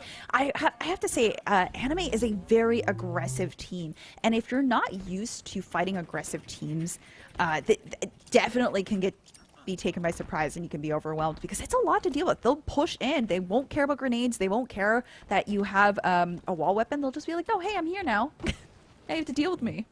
Deal with me. Yeah, look, I mean, look how skillful this is. He just throws it in and he's like, yeah, you're gonna cook, baby. It's just you're just making the room a microwave, and it's impossible to escape. And it's even more deadly because you get hit by it and you get slowed down. It's like, was the damage not enough? Like you also have to slow me down with the grenade. It can feel so annoying when you get hit by the grenades. It is, and it's sometimes you can't do anything about it. You see the grenade bounce and you're like, oh, well, I can't move away fast enough. So you kind of just have to sacrifice yourself with the damage. Like right there. I mean, what could you do? You're a mid jump. You can't do anything. You have to take that damage. And now, luckily that was a 2v1 and another 1v1 just cleaning up. Gunshot looking kind of hot today, getting the double kill, securing the spawns for his team. They're going to opt for the tree side run. They do have to be weary of the overextenders. And look at that player that's just sitting at bar, keeping them back as Gunshot puts it. See how much damage that Bulldog did from that far away? And it was way too accurate for shotgun at that distance. Like, yeah, I mean, it's crazy. You know what? Futuristic space weapons, right? You know, people always complain that the shotgun, like, people are like, shotguns actually have range, guys. They're not these like little things. Well, Halo Infinite's like, yeah, they do have range. Like, they're basically a rifle. Full rockets on the ground. Yeah, it wasn't enough for Collect to get out of there, even with all the grapple shots. Just could not get out in time. And those were well-placed grenades. You're right. They are absolutely giving Anime a run for their money, and I love to see it. And well, Ramy trying to shut that one short. He finds a kill on Gunshot, but the Rockets do eventually nullify that one. Look at that. Chilled you. Perfect kill as he finds the player chasing down middle. And now he can be the tip of the spear for his team. If he can find the weakness and puncture the hole, this will be their opportunity for a flag cap. Yeah, right now it's kind of just one of those stalemates right now. They're just going back and forth. Neither of them are really able to connect on a push here. I mean, it just shows how evenly balanced these teams seem to be fighting against each other. They are attempting though, but like every attempt has been blocked. Well, this is their first chance, though. Gunshot flag halfway through. And you see how they all push towards Rockets. They were expecting to spawn, but they got there fast enough that they force a back base spawn. And now Gunshot should be able to run this flag for relatively free. No one from We Love Anime in position. And Bazaar is a flag map that is so hard to cap on. It's not going to be easy for We Love Anime to tie this one up. Oh, God. You know what? I totally gave them Castor's Curse. I'm so sorry. But at the same time, I'm not, because I love seeing these matchups happen. Oof. That was not enough. He got shot from somewhere behind. That was unfortunate. These nades that I've been seeing from these two teams are just absolutely beautiful. I love seeing the nade work. I mean, they're just getting geometried. Yeah, there's not really any other games that do nades like Halo does it either. It almost feels so unique to Halo. No! Ooh. Ironical did not notice. Didn't notice Chilled above him. Oh my God. I feel like Anime may be getting a little bit comfortable. I think you're right. Oh my God, what a shot. Pre-fire from Chilled you. Oh, dude, go for it. Yeah. No, okay, Collect is like, no more. That's done. They're still, I mean, surprisingly, We Love Anime still have an opportunity to push into this base. Shield Yude played his best defense, but there was enough time for We Love Anime to reposition. You can see they have complete map control right now. All of Wall of Jericho trying to build their defense. And like you said, we're memeing about it, how there could be literally a wall of Spartans, but that looked like a wall of Spartans walking together right there. No, it absolutely did. Honestly, because they were all huddled in the doorway, it kind of looked like a pillar of Spartans, but same thing. Well, a pillar is just a sideways wall, am I right? You know, it's all about perspective. Sure, yeah, we'll go with that. Yeah, gunshot just, almost made the overshield, but did get that juicy bulldog shot earlier, and now gets to hand that off to Chilled, who is just a menace. Look at these crisp shots here. Ooh, not quite connecting, but he does finish the kill, does manage to get Collect. I mean, Anime here, they're struggling a little bit. I haven't seen them get as aggressive. It seems like they are just pushing one by one, and they're not able to push together. They do get exchanges, but it's not really enough for them to initiate full pushes. I like that nickname that you gave Chilled You. It's funny because his name is actually Dennis, so Dennis the Menace. You know what I'm saying? Oh, nice. Okay. I totally just lied to you. That's not true. I don't know what Chilled You's name actually is. It's definitely not Dennis. So I don't think anyone's named their child Dennis in forever. But you know, how hype would it be if his name actually was Dennis? Because he has been a menace on this map. I can't work with tools anymore. I can't work with tools anymore. I'm sorry. It would be pretty cool. Hey, I'm gonna name my child Dennis just in solidarity, as this flag is away. Collect looking for their opportunity, but Walls of Jericho have pulled out a flag at the same time, so we're in a stalemate. But I believe We Love Anime have better positioning at the time as they're trying to get this flag away. But a great shot from Nikolai to shut it down short. Now, Neuronical needs to stay alive, not able to do so. Nikolai feeding the feed. He is feeling himself as he keeps this flag alive for his squad. And can he get around the corner? My God, Nikolai. What plays from the young man. Yeah, Boehm is trying to single-handedly keep them from taking the flag, but I don't know if that's gonna be enough. I mean, that is one of the areas that is extremely dangerous to venture in by yourself, because either it can go really well or really badly for you with all of those corners that you can be played on. And looks like they were eliminated.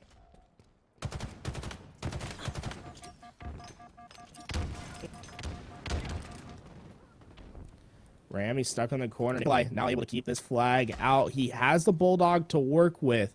So if anyone tries to get too close to him, he can find the kills. But, I mean, no one's really in position. This is Walls of Jericho's opportunity to find the kills. But, yeah, it's just not happening in the feed. You can see We Love Anime playing stellar defense as they light up the kill feed.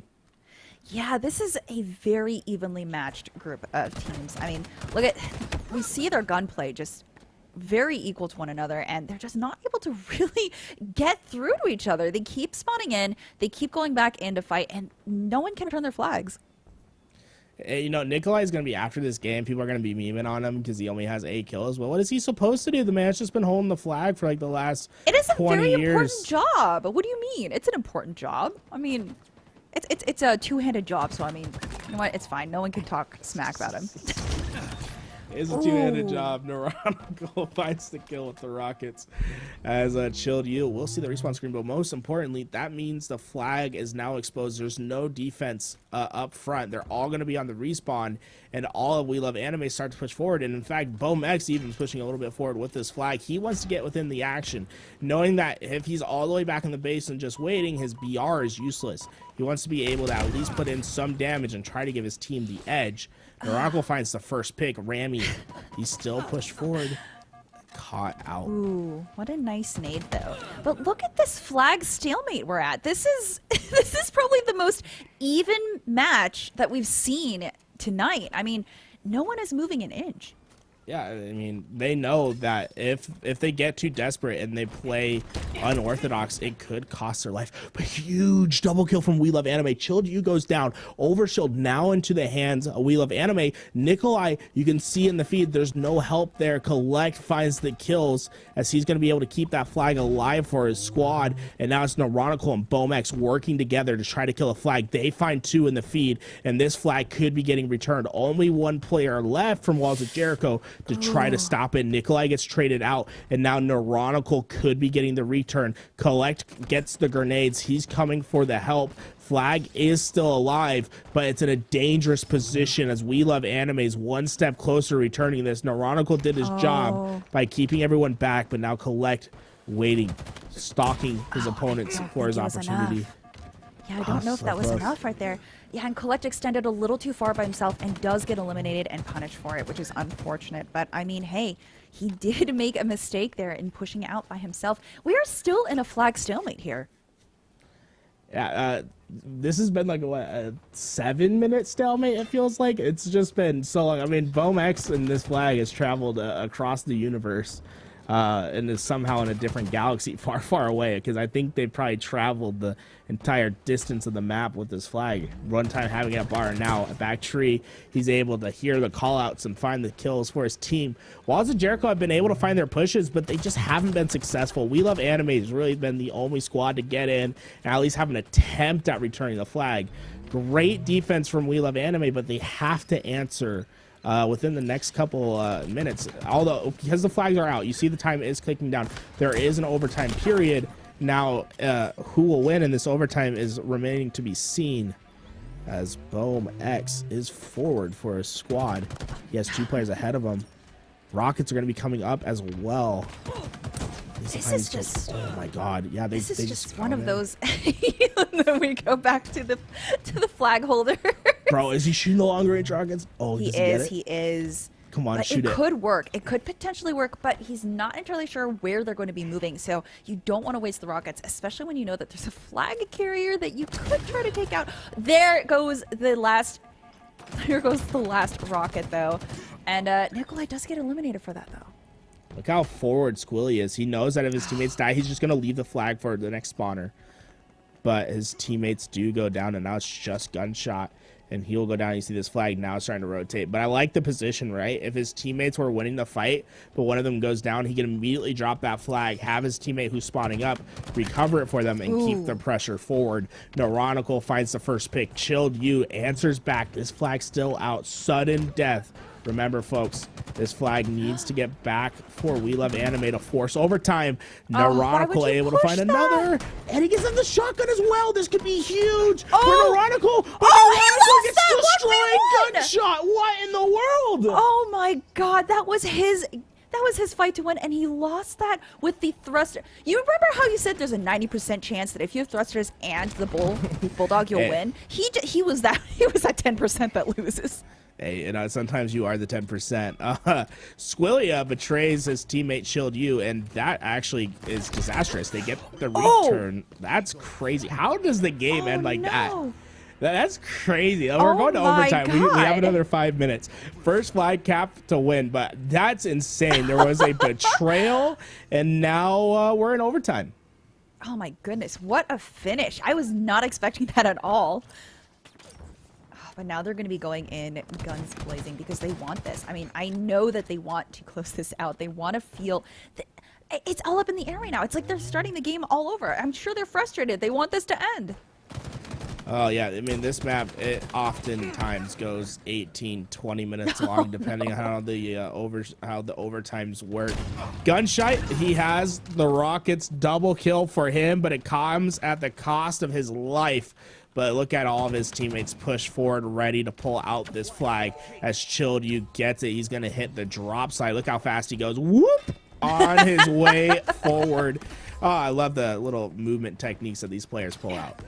I think we need to replace all the slide sounds with your sounds, and I want to say you just got 2 kills there. I'd love to be the sound designer for Halo Infinite's grenades and everything. Yeah, imagine. The Sizzle 6 is every time you get hit with it, it'd be so. Oh my god. Gunshot.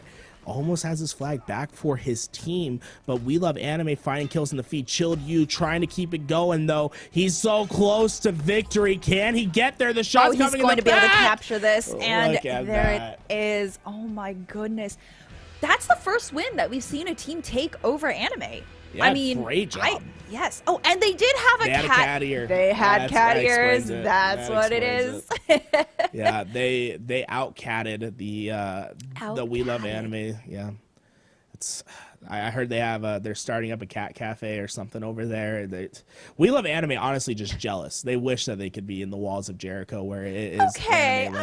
All right. Yeah. Right. I want to say Walls of Jericho did a fantastic job giving We Love Anime a run for their money. I mean, I genuinely was impressed at how close they were the entire time. No, very, very close game. Remember, we had a flag standoff that lasted 7-8 minutes long. Like it truly felt like the game was never going to end.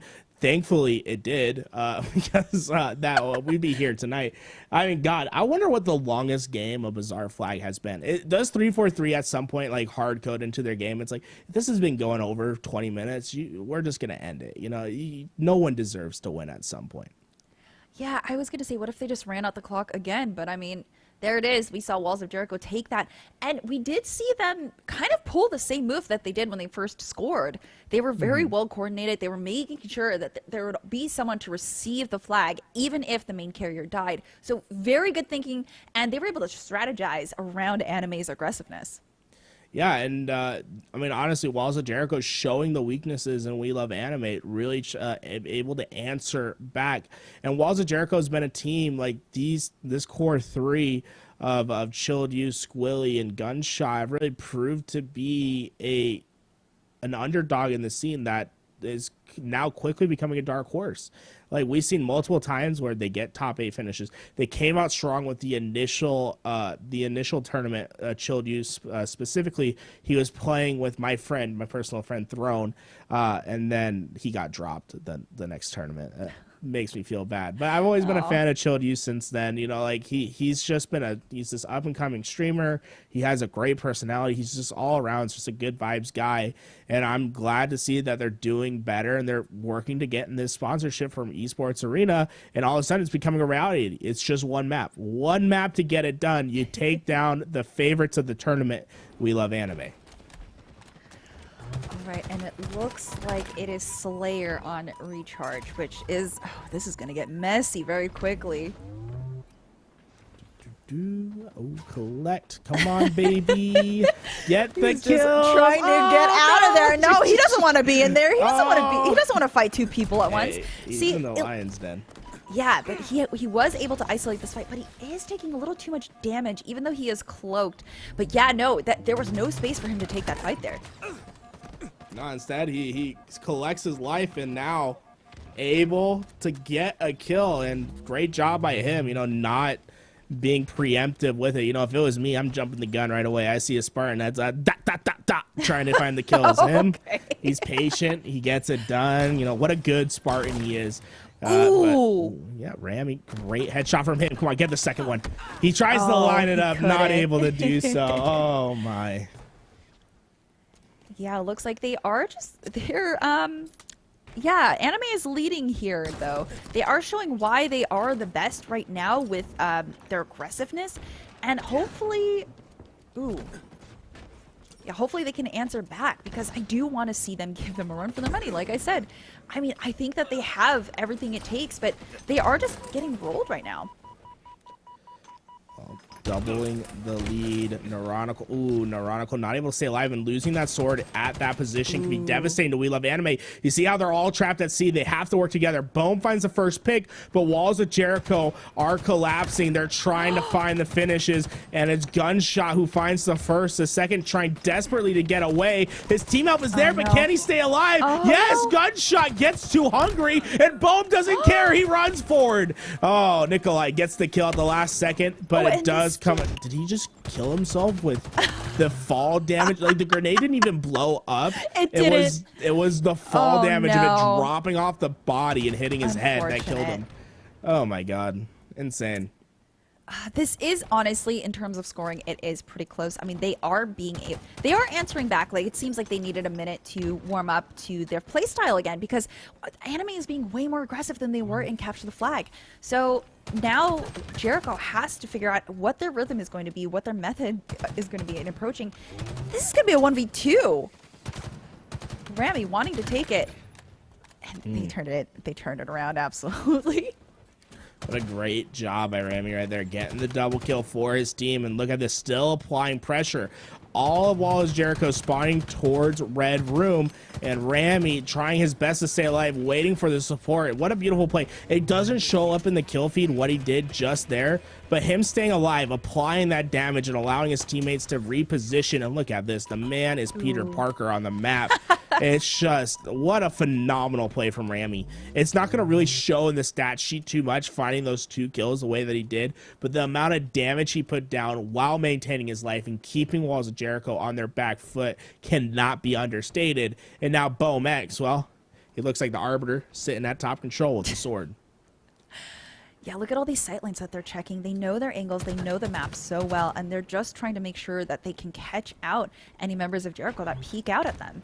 I mean, they know that they're in the lead. They want to keep that, so they're trying to isolate and bait Jericho members to come out one by one and try to push out. Because, I mean, look, they are pretty separated, so technically Jericho could take 1v1s, but ooh, they were a little weak there, and they lose out on that 1v1.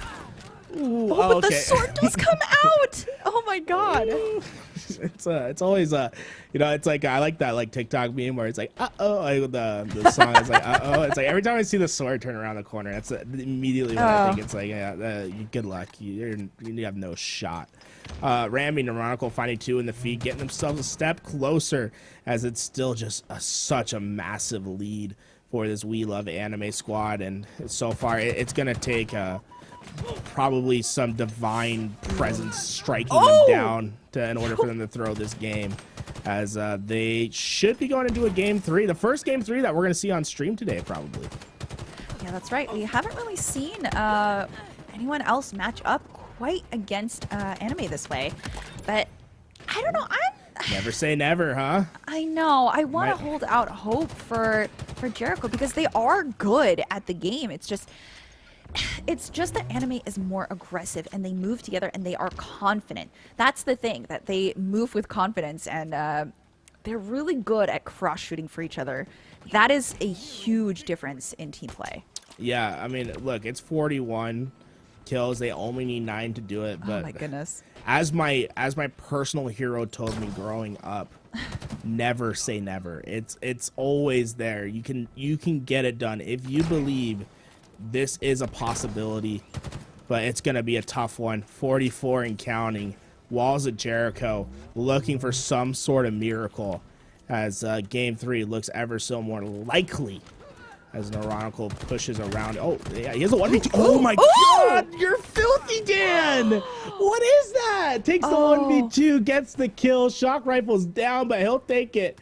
Oh my god, only 4 kills away from pushing us to game 3. Yeah, honestly, with 4 kills left, you don't really need that shock rifle, even though I'm sure it would help. But Collect, careful here. You're going to take a 1v2 and you're low health, but he is pursuing. He knows that. Oh! He misses the melee! He missed the melee!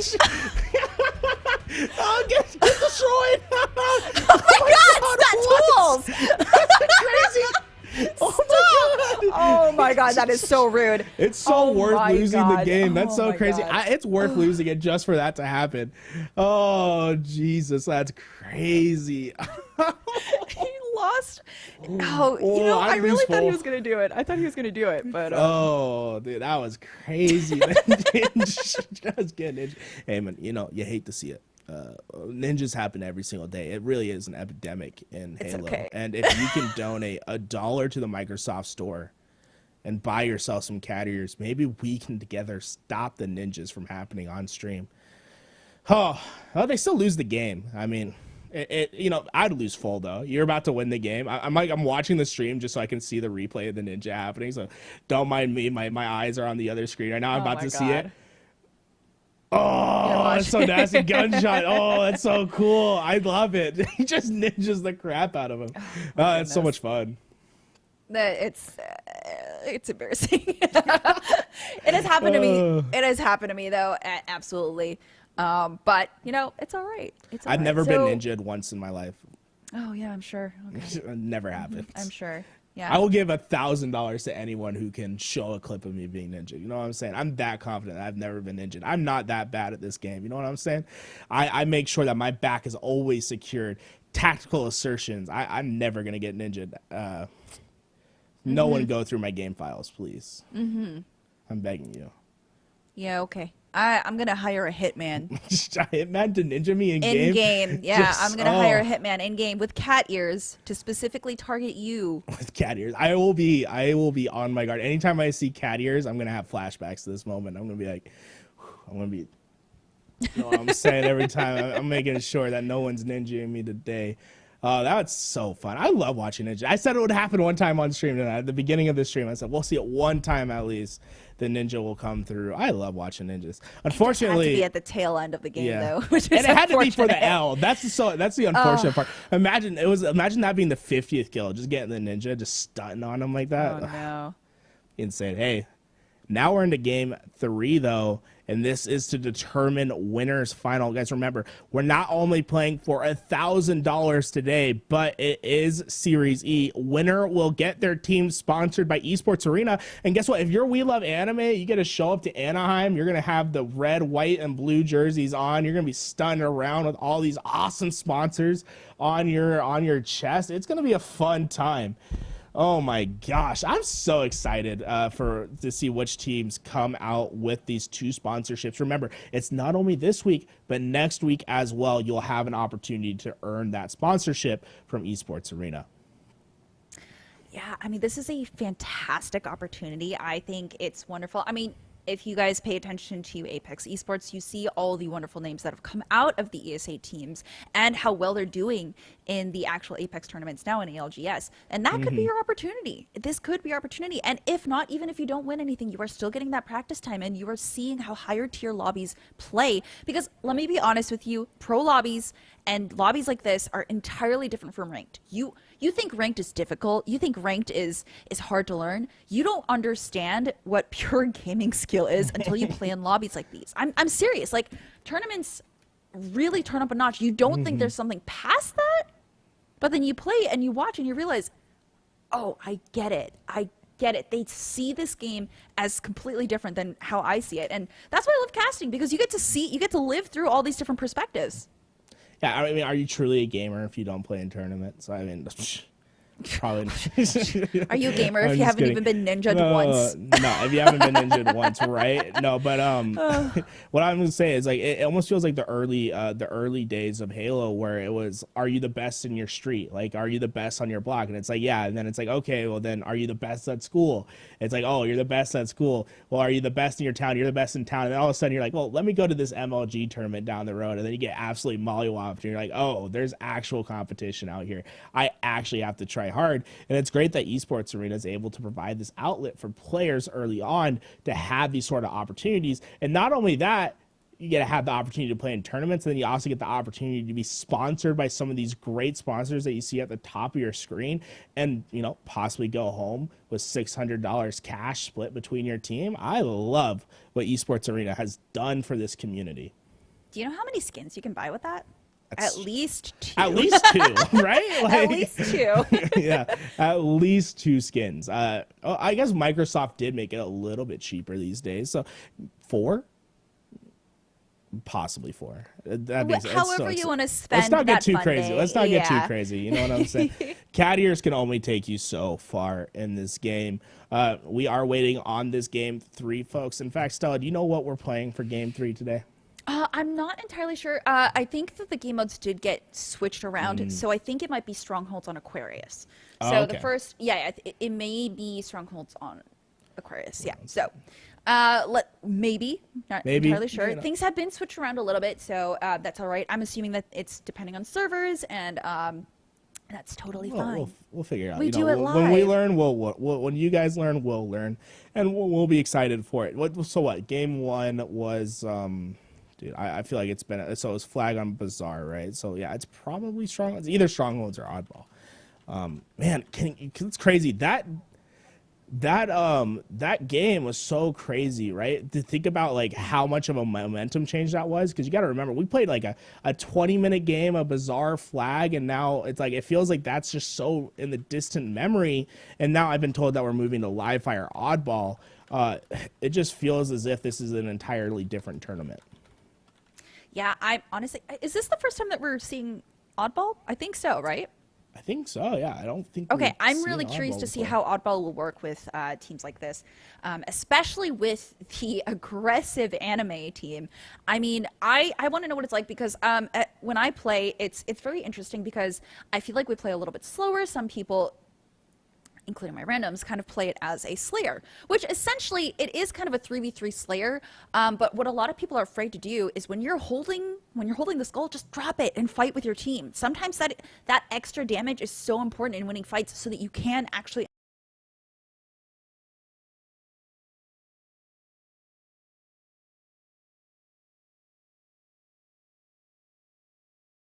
end up holding the objective a little bit longer. So I'm going to see how it works, and Yeah, I'm excited to see. We have the sniper rifle once again, right? So we're going to be able to see some sniper play. The Heat Wave will be playing an Impact as well. Live Fire is just such a fun map to watch. Remember, guys, this is going to be a little bit different from your traditional Halo Oddball. Like back in the day, like Halo 3, it was first to 250 points. That's not the case anymore. It's round-based. First to 2 rounds will win. You have to score 100 seconds of ball time to win a round or have more score by the time the in-game clock does turn off. That being said, when you do hold the ball, the in-game clock does stop. So it leads to these really cool comeback games and opportunities that we haven't really seen in the Halo in Oddball before. I'm excited. I mean, listen, just all you got to do is get those points with the ball, right? Just put your hands on the ball. It's that easy. Just do it. Put your hands on the ball, and you it. will win the game. That is, you can put that in writing. That is how you win Oddball. We will get to see how these teams opt to do it. We are moving to live fire, right? So it's going to be interesting to see how teams set up. There's 3 main holds that you'll see. A lot of times it's going to be either the back tower hold towards C with rotating routes towards A or B, or you'll normally see a hold in the back of garage. Although one thing that will happen is you'll see that back B base be a secondary hold.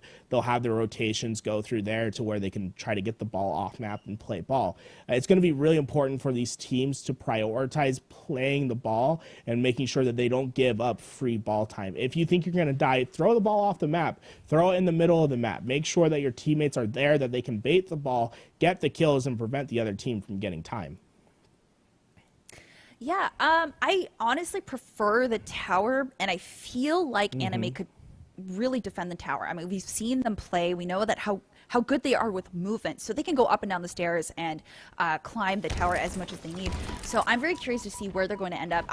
Like you said, I'm not entirely sure how they're going to play out. So yeah, we're going to see this battle out for the skull, because it's not even been picked up yet. Well, finally some... Oh, look at that. The movement tech from Gunshot hitting the curbside to get the punch down. And now Overshield coming up, and Gunshot's in position. Collect's going to need to find a quick rotation. Like I said, the B route is usually the rotational route. You see Collect moving his way to back B. Although this isn't usually where you'll see an established hold, he'll find himself right on this ledge. And the second he feels pressure, he'll throw it off. But check this out. This is a lot of ball time for We Love Anime for not really dominating the killing feed as much as they probably could have. Oh my God, look at this. Right there, that's what I'm talking about. Don't be afraid to drop the ball so that you can help your teammates out, because now look, they're going to be able to come in and pick it up. But of course, they're going to keep fighting, and they can drop it if they need to. But it's one of those things where, like, you have to understand it's okay to drop the objective. You're still working together as it's still a team game. It's fine.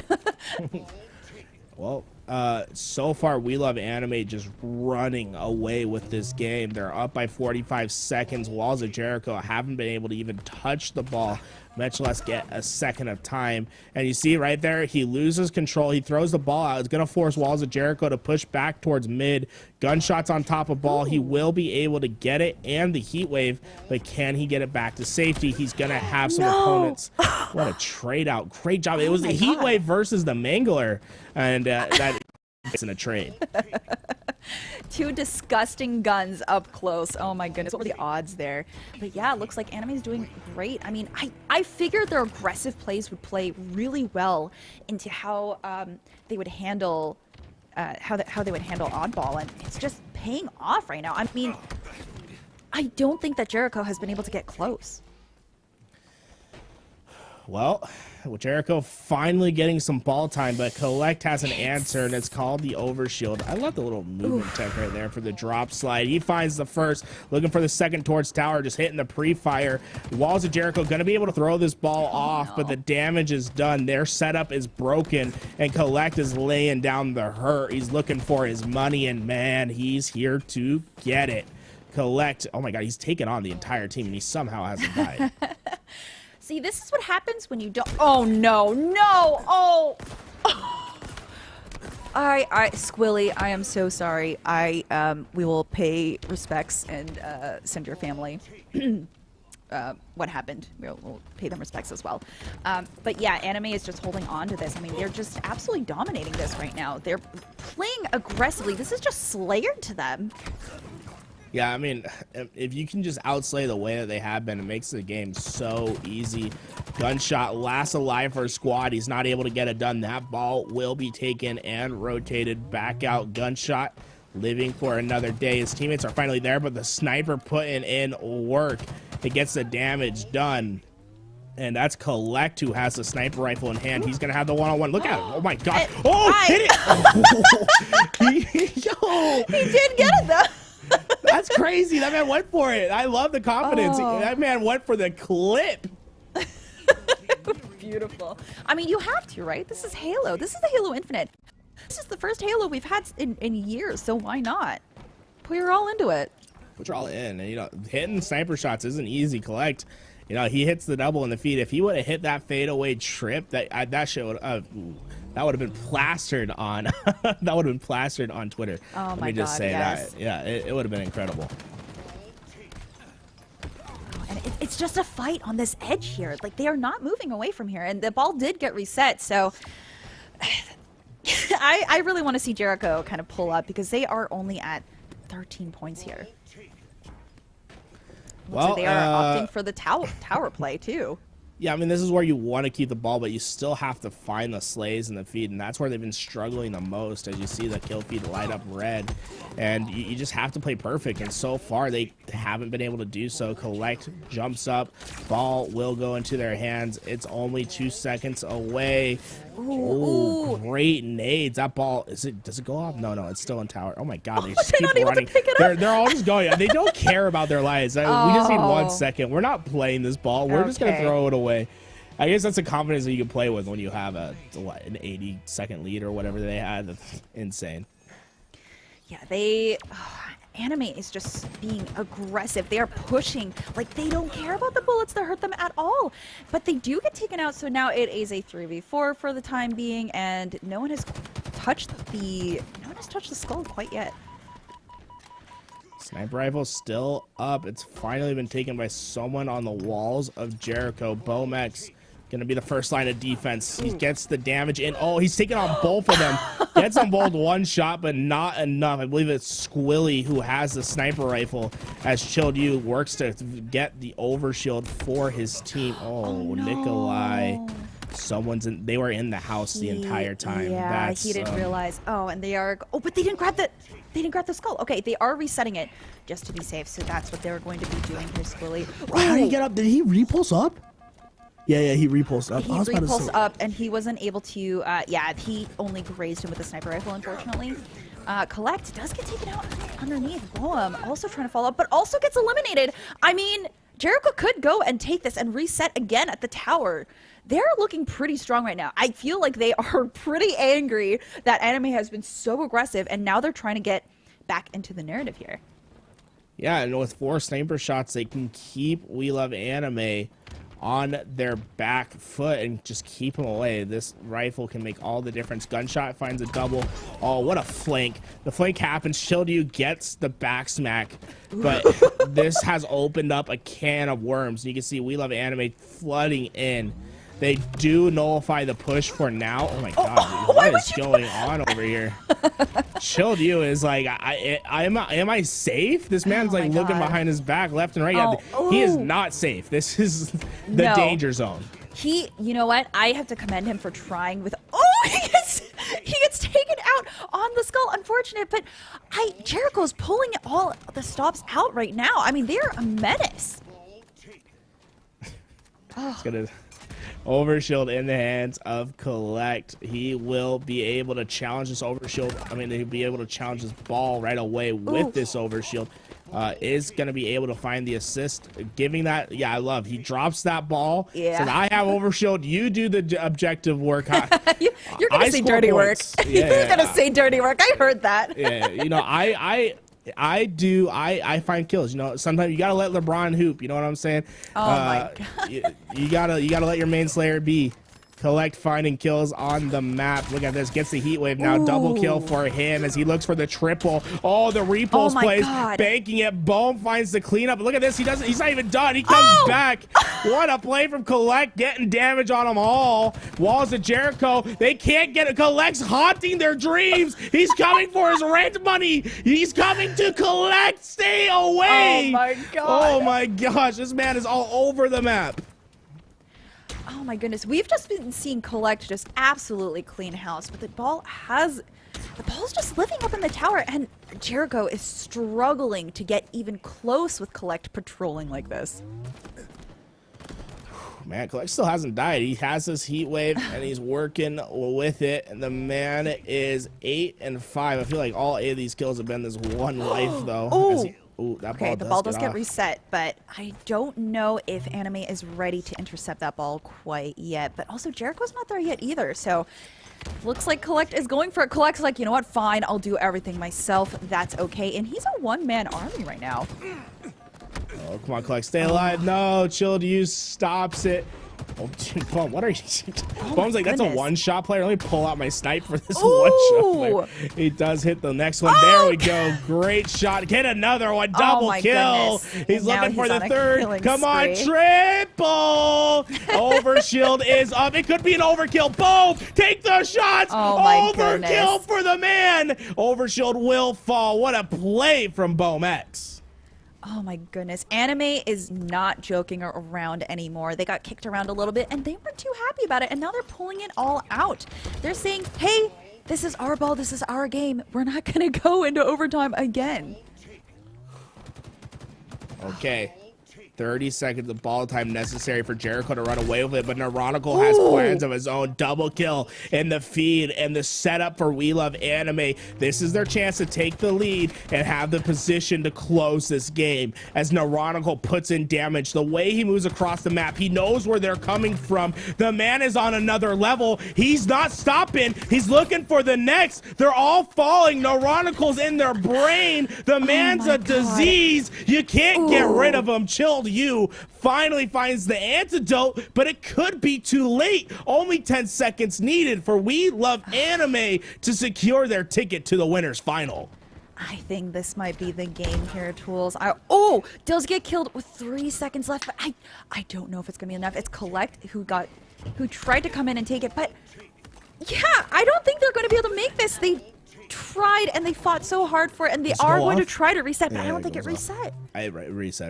It reset? Okay. Barely went off the It did ledge. reset, but I mean, all they have to do is touch the ball for a split second. Go, Smelly, no. Didn't matter. Okay, it was.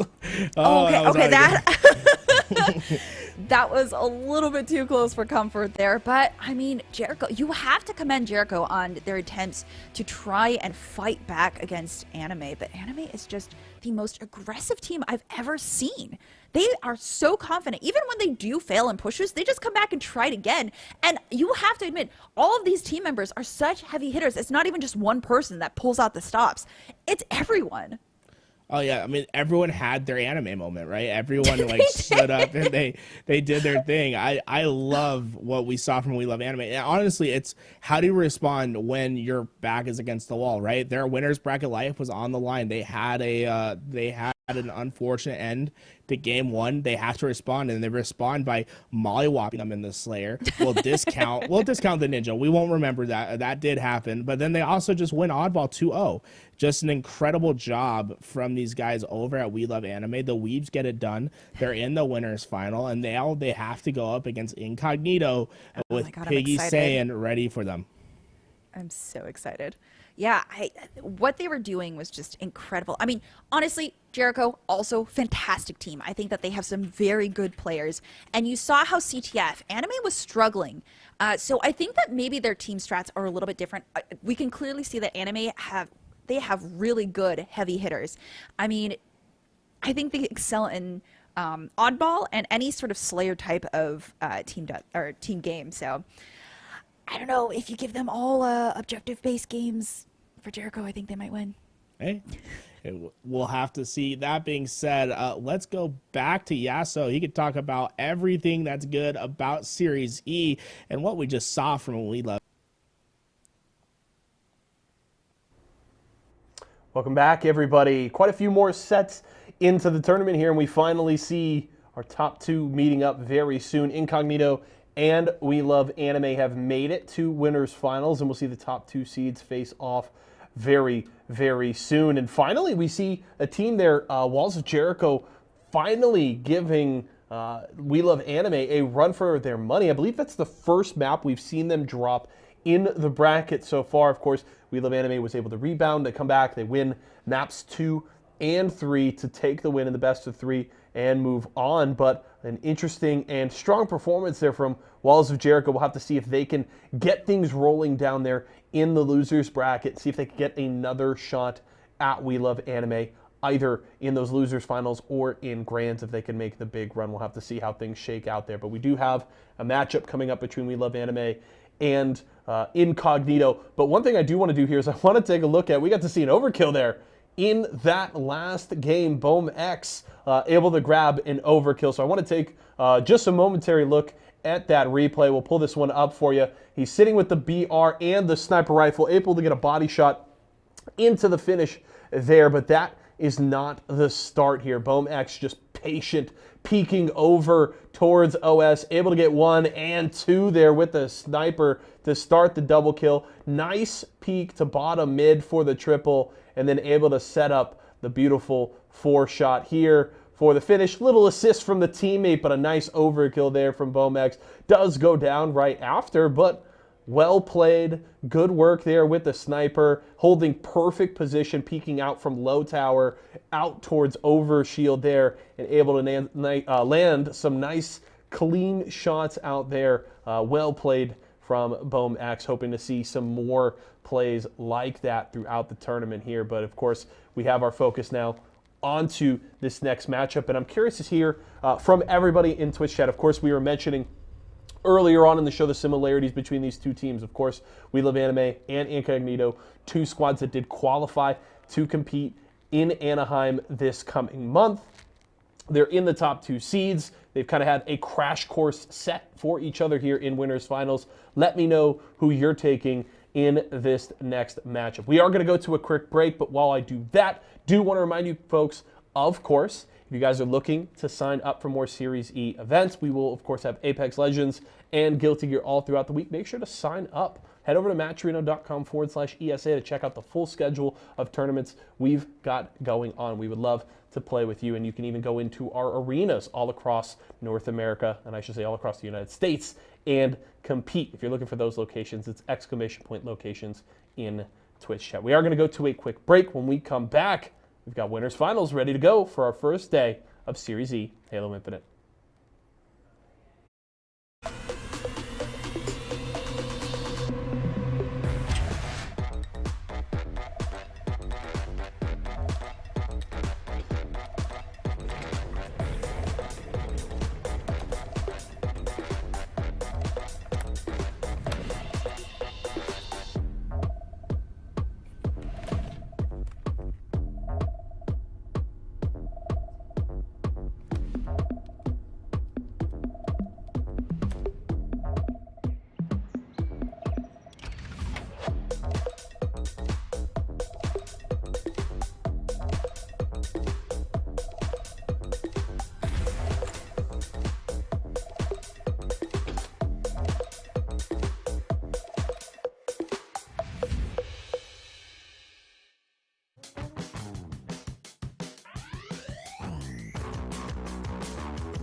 Welcome back. Winners Finals is here. We have the Weebs versus Incognito, and I'm excited for it. Still, we had a great day of Halo thus far. We have overkills, we have ninjas.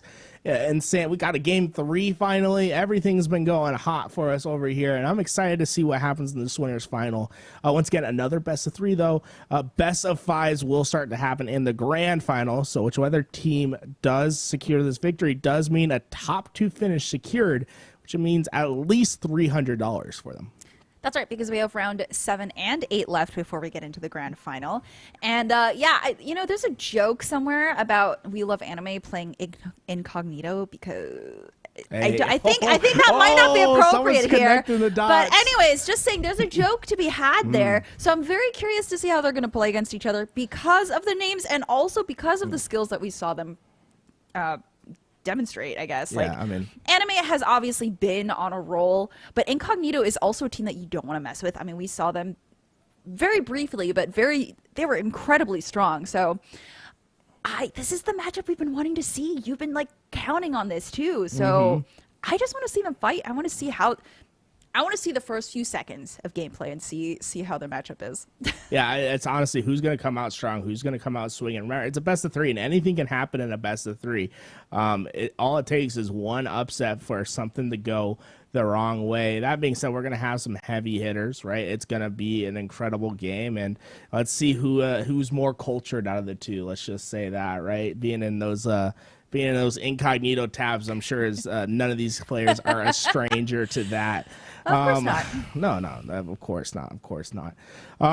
Man, I'm excited for this one. We love anime. Predictions. You've seen both teams now. What's your prediction for the matchup? Yeah. You know what? I want to say Incognito because again, I really like voting for the underdog, and I feel like anime has just been wilding out ever since we started casting. So yeah, I would absolutely love to see Incognito win this one. Ooh, but they did miss that shock rifle. That was Tony missing. Hello. Tony, you're not allowed to do that. You're on stream right now. Biggest match of the night. You can't be missing shots, bud. That's not allowed. Tony gonna try to reposition with this shock rifle. No enemies to be found quite yet, guys. This We Love Anime squad gonna be your players in red. Great job by Tony. Okay, Tony. Look at that. Okay. You know what? Okay, you get that first miss. Okay, that was disgusting. Whoa, I'm trying to win this 1v1, but so squirrely. Oh, and loses the 1v1. Oh my goodness. Okay. You know what, I stick with my decision to root for Incognito. Look at them. Oh, you know what? I'll stick with the Weebs over here. I like winners, and this We Love Anime squad, they feel like winners. I'll take the favorite every day. Give me the odds. Okay. Tony, he's trying to stay alive, feeling the pressure from across the map, but they do have control at the moment. And check this out. If you were to look at a top-down view of the map, you notice that Incognito is set up as an L on the map. That's what you want when you're trying to control the map. You have each other's crosses, but We Love Anime finding picks in the feed, and this is going to spell disaster. No, yeah, that's tough. Yeah, you have to pay attention to the angles because, again, since in this you don't have radars, you have to rely on teams, your teammates who can call out where the enemy players are and help you, give you that knowledge, because you can't really rely on sound in this game, unfortunately. So it's a lot of teamwork here, but I think it's pretty even. I think it's going to be pretty even for a while. Well, you see that grapple being used to grab the camouflage for an ironical. You're playing a dangerous game. He gets up close. He does not care.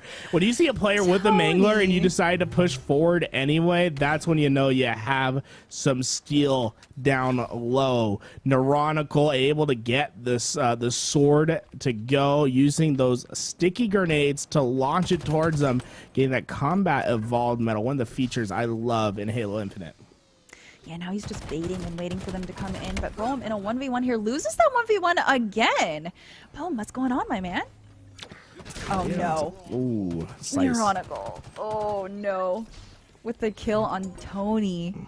I think Tony was just overextended a little bit on his own and just was not paying attention to what was behind him. But you have to be aware of your surroundings when you're alone on a point, because these rotations are so fast. And again, here's another one. Tony, please look behind you. Do you think Tony like did something to Neuronical? Like, I feel like Neuronical has a personal vendetta. If this next kill is Tony, then it's confirmed, right? So let's stay on Neuronical for a little bit. If his next kill is on Tony, we know that Tony did something to the man. We'll have to keep an eye on this feed. But C is going into the favor of Incognito. Oh, Neuronical's here. Who is it? Who is it? Who is it? Oh, Carmea. Okay. I was right. Tony's in the clear. Tony's in the clear. What a grapple, huh? That was a gorgeous grapple, but he just wasn't able to turn around fast enough for that. And looks like Cycle does get the kill on Neuronical there.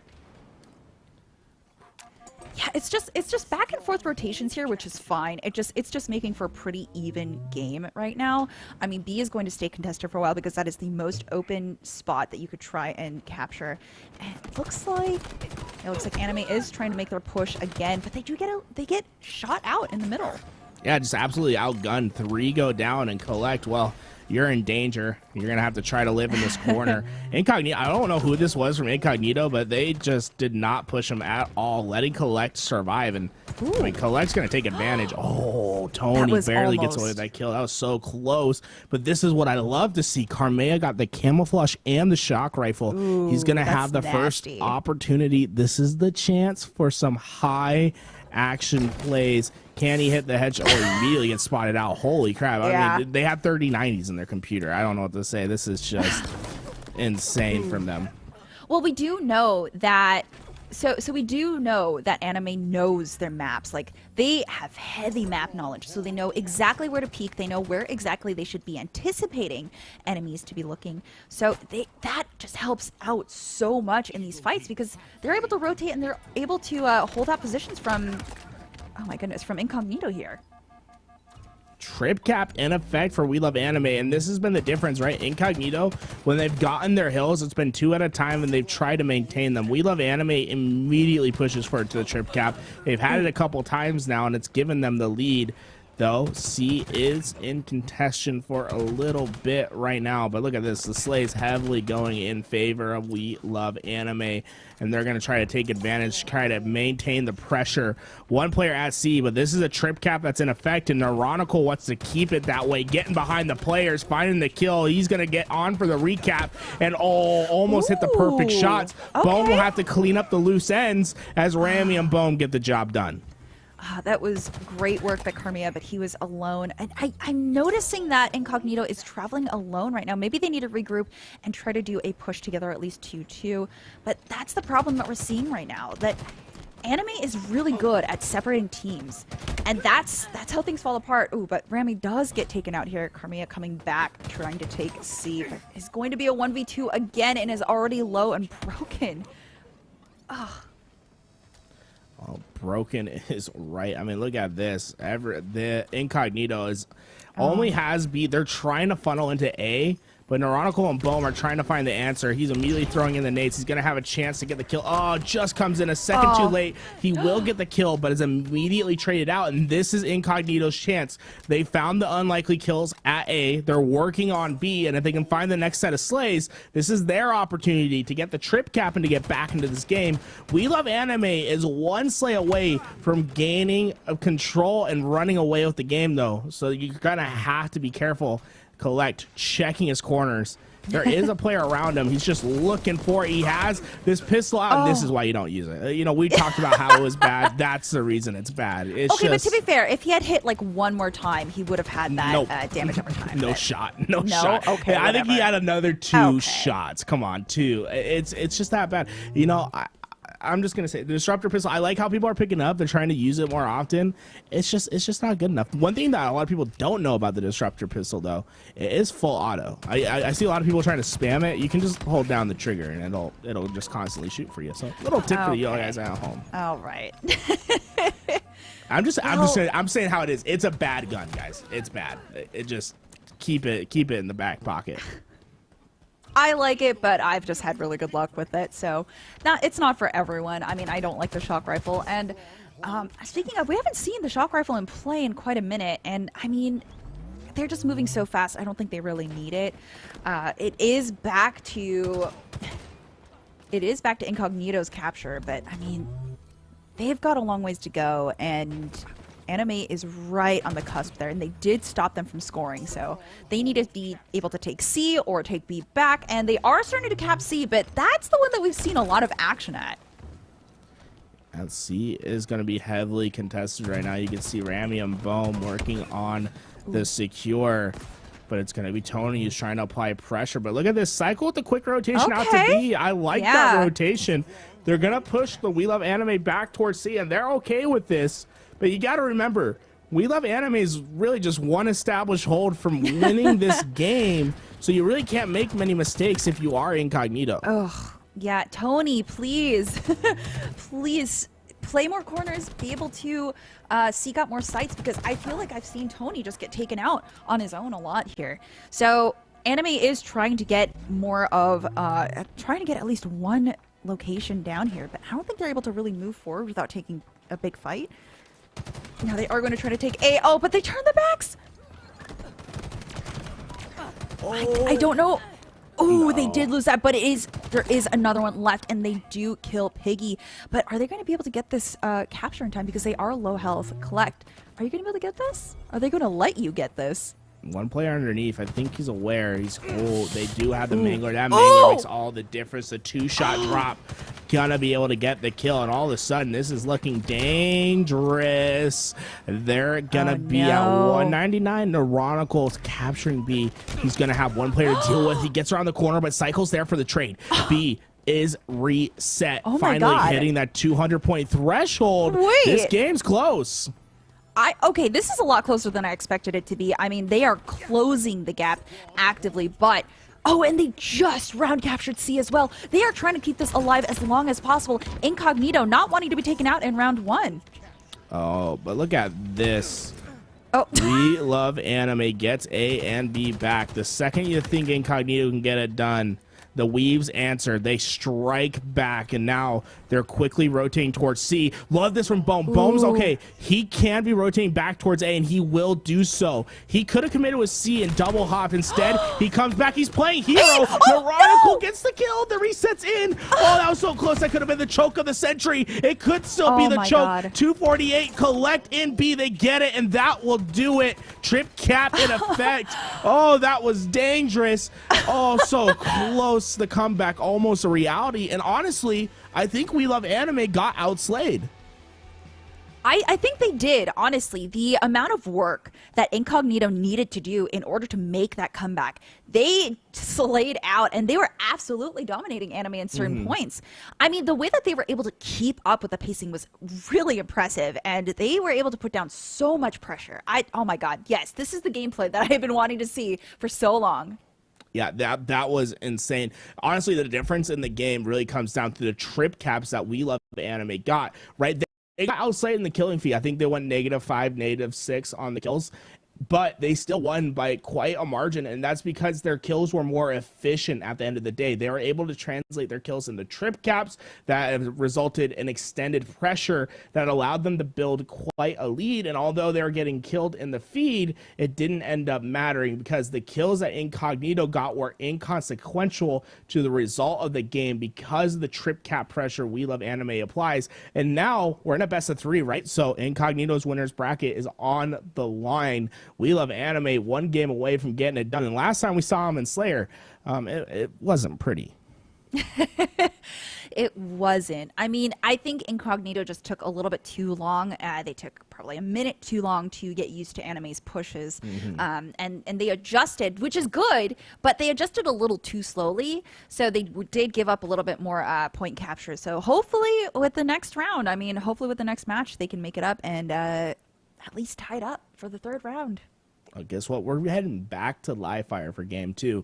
We saw incredible gameplay from We Love Anime during the Oddball game of Game 3 in the previous series. I'm excited to see what they're able to do. Specifically, Bomex, he got an overkill last time. Can he do it again? We're back on live fire. He's going to be the one picking up the snipe most likely. I'm excited to see what this We Love Anime squad can do. Like I said, I like the favorites. I'll play them every time. I don't care about an underdog. I'll take Goliath. And so far, I think the We Love Anime, they're the Weeb Goliath that we've been waiting for. Yeah, I have to commend anime on how aggressive they are, but how good they are at being aggressive, but also strategic. I mean, they are clearly very well practiced, and I think Incognito is just like a step before getting to where anime is, but they can still definitely, I think they can definitely still win this. Yeah, I mean, this is a young team that doesn't really respect anyone, right? They know that they are just as talented as everyone else. They don't really care about the storylines of where you've been. They're like, hey, you're basically a boomer. Right. I don't need to care about you. You're what? You're over 20 years old. You might as well be dead. That's what that. I'm telling you, that's what they say. I'm not saying that. That's what Incognito is saying. A bunch of young guns that know what it needs to take, and that's what I love about squads that are just up with young gunners is you can just tell in the gameplay they don't care what the gamer tag is on the other side. They're going to challenge you. They're going to ego every single time because they don't respect you, and it's that scrappy gameplay that can lead to upsets like we saw on Sunday where Incognito beat the #1 seed built by gamers to qualify for Anaheim. Yeah, I mean, regardless, we're going to be seeing more of these teams, which is great, but I don't know. Right now, I feel like it's very, very close, and I can't make a prediction. I mean, which is why I just went with Incognito because I like their attitude. I mean, I like their attitude. Young guns getting it done. I love the Incognito, definitely the youngest squad that qualified for Anaheim. I love to see the up and coming talent get it done. That being said, We Love Anime. I can't ever bet against Rami. The man's too good looking. You know what I'm saying? Okay. I have a crush. I have a crush. It's a disease. I know it. I shouldn't be letting my feelings get in the way, but Rami makes me feel a different way. Rami, Bing Bong, take him out to dinner, please. He is not going to stop talking. I will be at Kansas City. Take me out. I'll pay anything to just for 10 minutes of your time. I'm a huge fan of this crew. We Love Anime. I think they'll get the job done. I do think we'll see Incognito back in the grand finals. That being said, it's any given day. We'll see what Piggy can do with the squad as they try to make the upset happen. Ooh, okay. Yeah, this is pretty even starting out, of course, which, I mean, it is to be expected because these are two very talented teams and very great shooters. Ooh, doesn't get the headshot on that sniper shot, but that's okay because Kamiya is going to bring it back, and that's all right. We do have 4 more shots left on the sniper rifle, and he is playing the back area just to be safe. Well, he has 4 bullets to work with. 4 headshots would be ideal. That's the first one. Come on, the second. No, not going to be able to connect. Ooh. The third is in the body. 1 more sniper to work with as he will have to reload. And there we go. Come on. 1 shot for the culture. No, that nade came right into his scope. Okay, that was a beautiful grenade, though. Like, we have to give them credit. I mean, that was gorgeous. Props. Yeah, and Piggy does get eliminated. Oh, and so does Kamiya there. I mean, they're just exchanging. It's 12 and 12. They're just exchanging. This is the most even fight yet, and that is exciting because you don't know which way it's gonna go. I hope we get to see more of it. Collect, finding, getting behind enemy lines. This is going to be a double for him. Oh, he's aggressively looking for the third. Collect, trying his best to stay alive. Oh, he found him to the back. How is he doing it? The man jiggling. Oh, not able to stay alive, but my God, what an effort from the man. Boom. He puts down the shield. It's not enough, though. And look at this. Carmea getting behind enemy lines. That's 1. That's 2. Over camo secured for the squad. I believe it's Tony's son who gets to put the camouflage on his body. All right. Okay. I see you, Incognito, putting down that work. They are getting just as aggressive. They are matching how anime plays, and I love seeing that. Now, they're not afraid to throw out the nades. They're not afraid to get up there and exchange because they know that every kill counts. But they do have to be careful because this is such a close game that they don't want it to be even. Okay. This is their opportunity. Incognito, they have the lead. They want to run away with it. Cycle laying down the shots, but his teammates falling in the feed. New sniper rifle is up, and Tony's son found a 2-piece in order to get that thing away. Great job by him. Unfortunately, Ramy finds him on the rotation, and that sniper will be down for now. But Cycle, man, I'm telling you, some of these guys are gonna have tinnitus when they grow up, when they get old. There's no way that you can play this game and be healthy if you're able to hear players like that. Their headsets are cranked to 1,000,000%, as they will hear any footstep. I think if a mouse scurried across the map, they would immediately 180 and no scope it. Look at this movement here from Cycle. I love that we get to see these skills just line up between the two teams, because we know that Anime is just really precise with the way that they move, and the fact that we're seeing Incognito match them. This is what high level gameplay looks like. And I mean, we know that they both qualified, so we're going to see them fight again. Oh, look at these precise shots. They're gorgeous. I can't get over it. Well, it wasn't enough, though. That camo did go down. Cycle gonna be able to put it on, but the quick nade from Neuronical does the job. He's able to find the kill. Now one shot of his own, but his teammates are there for the help. You can see two players from Incognito playing the bottom flank, and it's Peaky who's able to find the cleanup as they're just trying to finish this game out. It's looking ever so likely that we're going to game 3 as Incognito finds some more kills in the feed. Yeah, Incognito is showing why they're such a strong team and how they work together, because they are matching Anime's aggression. And I know it's been a long day for these teams, but I mean, it's about who stays consistent, because let's be real, esports is it's a tough scene to be in, and you got to show that you can be resilient even after hours of playing. Okay, well, how resilient can We Love Anime be? They're down by 10. They have to find 20. It's a 2-for-1 rate that they have to find kills. Okay, well, Carmea is going to stop this short. Yeah, Carmea, that's cool, dude. Just pick up the AR and commit a war crime. That's great, man. Just do that every time. This is a man possessed. Look at that. Look how he went around that corner and just absolutely used the AR with exact precision. You would never be able to do that with a BR. It takes absolute skill. A man possessed, a man that knows how to use the mechanics of Halo Infinite to be able to use the AR in that fashion. It's just that's the reality. They only have 3 more kills left, which, I mean, I think they could close out pretty easily. And it is a very solid lead as well. And it looks like Anime, they're getting a little bit desperate too. You can see that they are throwing a few of these fights as well. Like, they're sending it 1v1, which is kind of working out for them, but it's a really dangerous tactic that, like, in higher lobbies, it is not going to work out for them. No, they just have to get trade zone. They're just trying to find players out of position like that. Collect. You get taken down by the nade. Boom. Gets the camo, but it's made one shot. Can he get away? Oh, that was a dangerous. I think he might come be on. okay. Oh, no. Look at that. Great timing. Okay. Hey, crazier things have happened. This is it's getting dangerous. Oh no! Oh my God!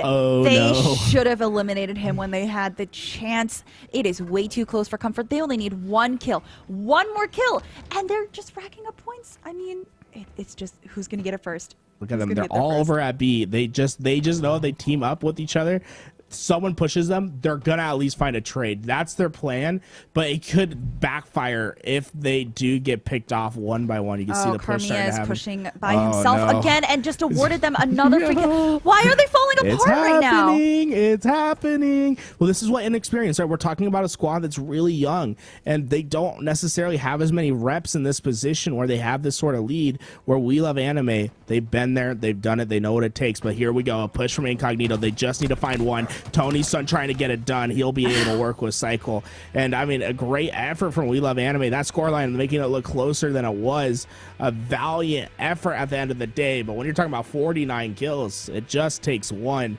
Hey, I would have liked to see the comeback happen, though. How hype would that be? That would be so cool.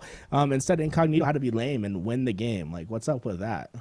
Okay, Okay. I'm just joking. I'm just joking. I love you guys, Incognito. You guys are great. Love you guys. People in chat, who's willing to help me with that hit on him on Tools getting chill. They forgot about it. Twitch chat's like goldfishes. No. They forgot about it. They don't even know. Did you hear that? He just called you guys goldfishes. Yeah, are you gonna sit there and take that? I've seen them play Halo. I've seen the chat play Halo. I don't think you should sit there and take that, chat. No. There's not one good Halo player in that chat. It's fine. You can send a hit. It doesn't matter. There's not one good Halo player. Now he's saying you're bad at games. Yes, you are bad at games, Twitch chat. I've seen what you can do. You guys are good at typing. The gaming, that's not it, baby. That's not you. You're not that guy. The people that are that guy, it's We Love Anime and Incognito, because we got to go to game 3. I'm gonna make an enemy out of Twitch chat. I love you guys at Twitch chat, by the way. You guys are great. Don't kill me, especially don't ninja me. I would be very sad if that happened. Anyways, we are going into Capture the Flag on Aquarius, which is your favorite map for Capture the Flag, if I remember correctly. Yeah. So this is going to be interesting because we know that Anime was a little bit shifty. Like, they weren't exactly on their game in the last Capture the Flag round. And Incognito, I mean, they might be able to take this away. Like, we saw how good they are at fighting, of course. So is Anime. But, I mean, I don't know. Again, it is all up in the air. We have to see how the first cap goes or how the first few fights go in this map, because it's going to be another map. It's going to be another game mode. So we're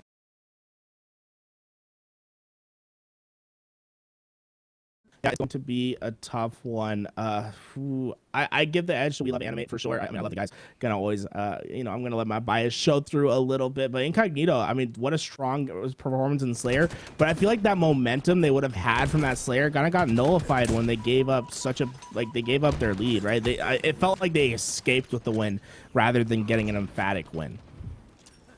Yeah, I mean, the only reason I'm hesitant to say Anime might win this one is that they were looking a little shaky on their last Capture the Flag round, but maybe they made a quick adjustment from it. Who knows? I mean, they are a very skilled team, so. Okay, here we go. This is finally a push from the side of Incognito. Will get cut short as Neuronical finds the kill on Carmea. Maybe getting a little excited with that flagpole. Coming in too early as Neuronical finds a second. Oh my god, Neuronical's putting damage on everyone. They're not able to get away from the man. The man patiently waiting for this kill. His teammates will eventually find. Oh, look at that. That man was in a fight. Like, he's averaging like a shot a second right there. Yeah, I mean, right now it seems like they're just playing Slayer because they are trying to access each other's flags, and looks like they are going to be able to get away with starting this at least. But I mean, Anime's not able to really. I don't know. They're really matched up. I mean, they're taking each other's flags. It might be another stalemate because we are seeing two equally skilled teams fighting against each other. But we'll have to see how this goes because we are not sure how they're splitting currently at the moment.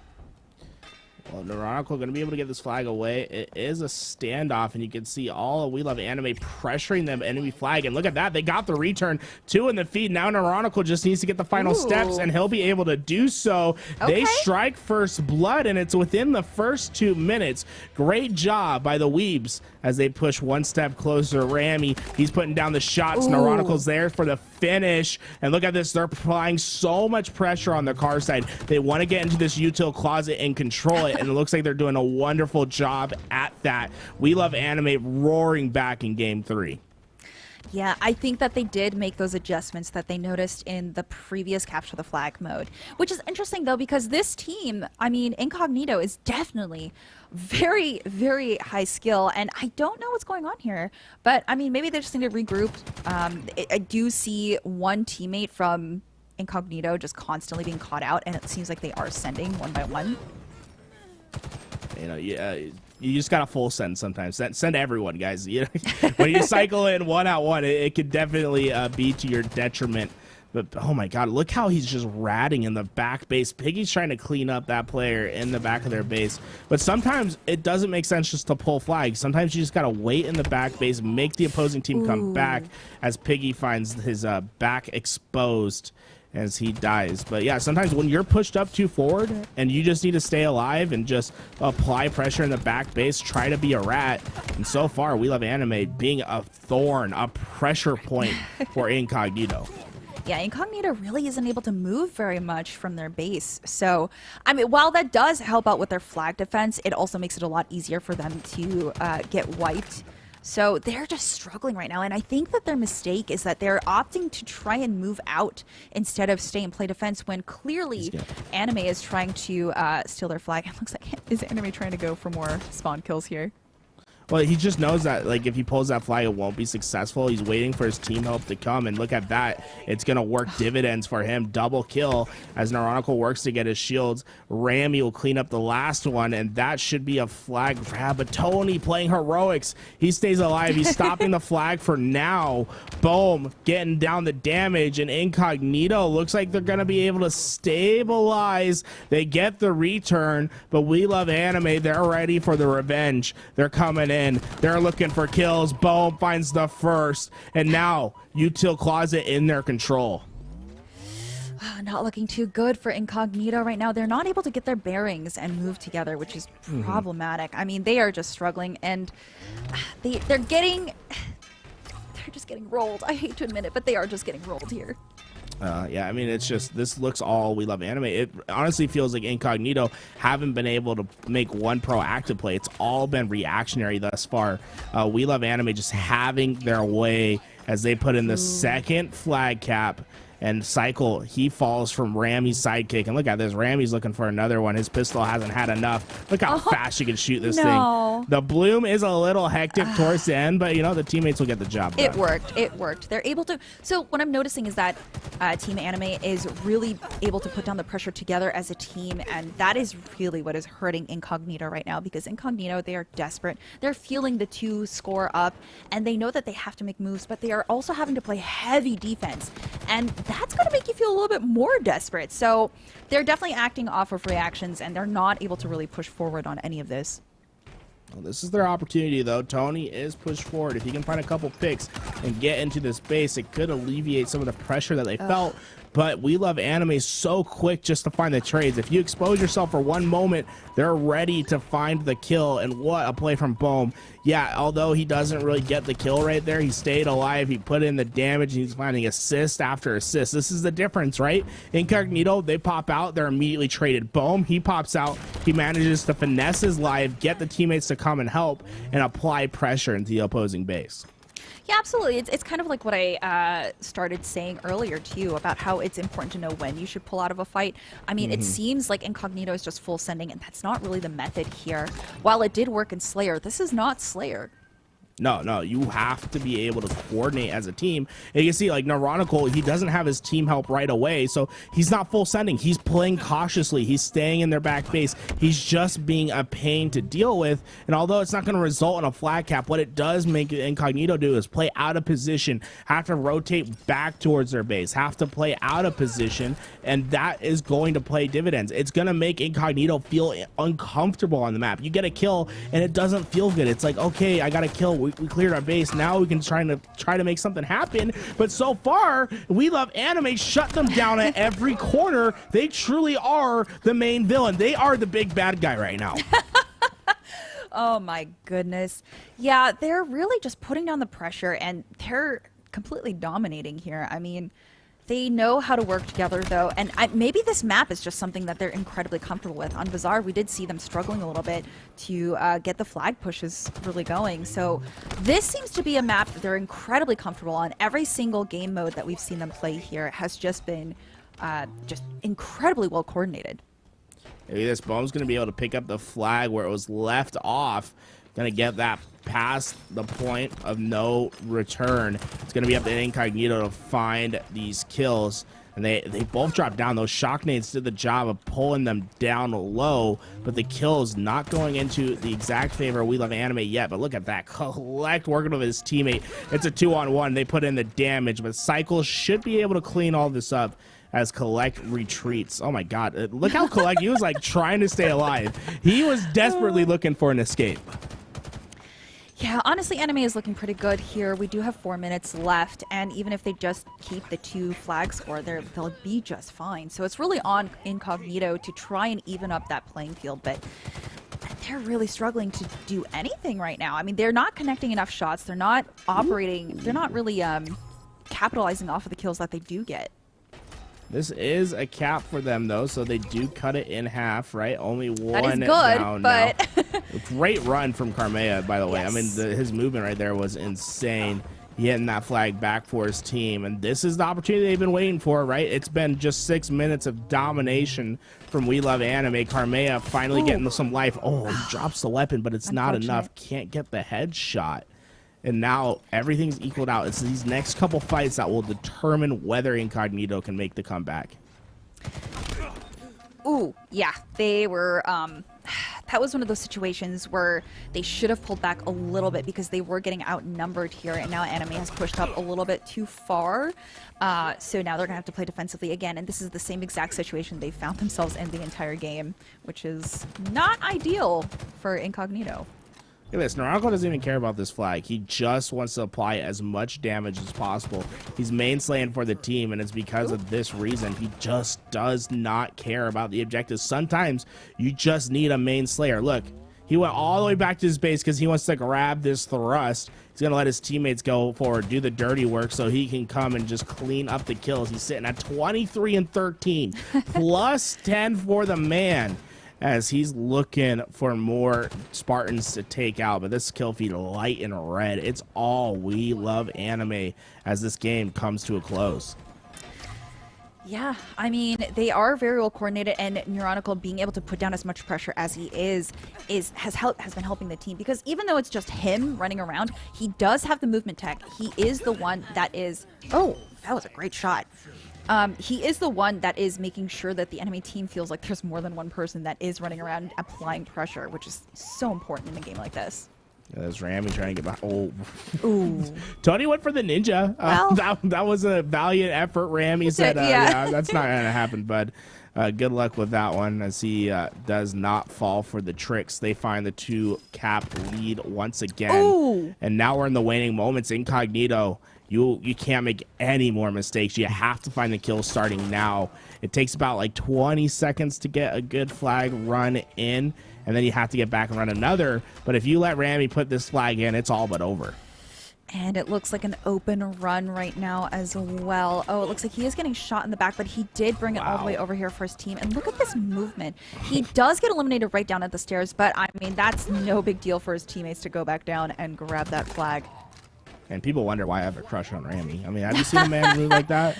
The man looks like Usain Bolt. Killing frenzy for Neuronical. Ooh. Congrats to him, as he's been just putting on a performance. He hits the 30 kill mark, double positive as well for him. And what an impressive game from the young man. Dan is the man at Neuronical, getting all the kills in the feed. Yeah, this is... I mean, I believe that they can get the 4th cap in, but we're now at about 30 seconds left in the game, and it's just not looking super good for Incognito. I really held out more hope for them, but it seems capture the flag is just not their strong suit right now.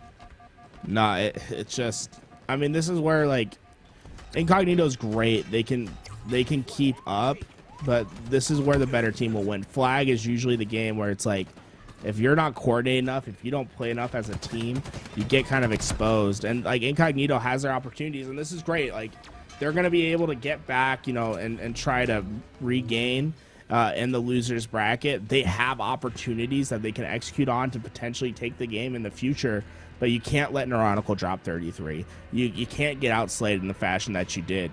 If you're a young squad like this, you have to keep up with the slays and then outwork the other team. And when you're getting outslayed, it becomes so much harder to play Halo. It feels like a daunting task. And really, they only had 2-3 opportunities to really gain control of the map. We Love Anime just completely dominating the map. Yeah, I don't think they had a return strategy ready for this, at least in particular. I mean, in Slayer, you know that they could just go all out and just fight with the fight amongst themselves, and that's fine. But in a game where it's team-based and there's a clear objective that you have to go and support others on, I feel like that Incognito definitely failed at that a little bit. So a little unfortunate, but I mean, we did see that Incognito, they are very good Slayers. Yeah, no, I mean, they played extraordinarily well in the Slayer, and that's what you expect from a squad like that. You know, a bunch of young guns who team up together and are scrappy and want to prove themselves. And honestly, they're doing better every single week, right? Every single week they make some sort of upset happen, and they get a little bit further. They qualified for Anaheim. That's going to be their proving stage, right? Is it when they are at Anaheim, how do they respond to the best teams in the game? Are they just going to get DFR'd, or are they going to find the upsets? Are they going to make a top 8 finish and, you know, turn some heads? And are they going to be able to do it with the Esports Arena jersey on their bodies? That's the second question, because you have a losers bracket run to finish, and you have We Love Anime waiting for you. But they did secure a top 3 finish, though. So money, hey. We love money here. They secure a little bit of it. We Love Anime. Top 2 finish for them. Rami and the crew going to be watching the losers bracket from their palace above the skies. And, well, you know, we have Incognito waiting in the depths of the losers bracket. It's a tough one down there. It always feels terrible when you get sent down to the lower side. It does, but I mean, you know that they are very strong. Together, they are a very, they're very skilled team, so they'll be fine. It's okay. It's just another practice round. It's all right. You know, I think they were wanting that rest. You know, Carmea has school tomorrow. It's a school night. You know. Oh my God, that's right. They're so young. Oh, that's right. You know, but Carme, I'm sure he'll live. You know, he's young. He's not like me. You know, if I miss my bedtime, I'm like getting up the next morning feeling terrible. Oh my goodness. And you know, I wish I was 17 again. Oh my God! Okay, we're going into existential crisis you know, I'm mode. gonna have an existential crisis. Yeah, you know what I'm saying? I just wish I was 17 again. Imagine if you were like 16 and you had all the knowledge that you had today. Well, what did you do? Because I know immediately what I would do. I don't know. I feel I'd like buy there's Bitcoin. no like. I'd be okay. You Bitcoin get rich, baby. Okay. Woo! Okay. I'd be in my palace. You know what I'm saying? I'd be holding that thing. I'd be cashing out, baby. Oh my! It's all about the money for me. You know what I'm saying? I'm trying to get filthy rich if I go back in time. I'm betting on the Super Bowl. I'm betting on every esports event. I mean, you could go back in time and practice Halo so you can be better at it. Yeah, I feel like I'm capped out. You know, I'm just kind of trash. I mean, who knows? Maybe then you could participate in Series E. Ooh, and you could get money. Dude, I'd be training. I'd have the Rocky Balboa like montage the entire time. Me just lifting up controllers left and right, training, trying to get better for this moment, because you can qualify for Series E and get sponsored by Esports Arena and be able to be repped by all these incredible brands and not have to worry, you know, go professional. Like, this could really be the biggest difference in some of these players' lives where they have a 9-to-5 job or they have to focus on something else. And if you're able to get the sponsorship, it might be the push that they need to go full time, try to make this a reality, try to become professional.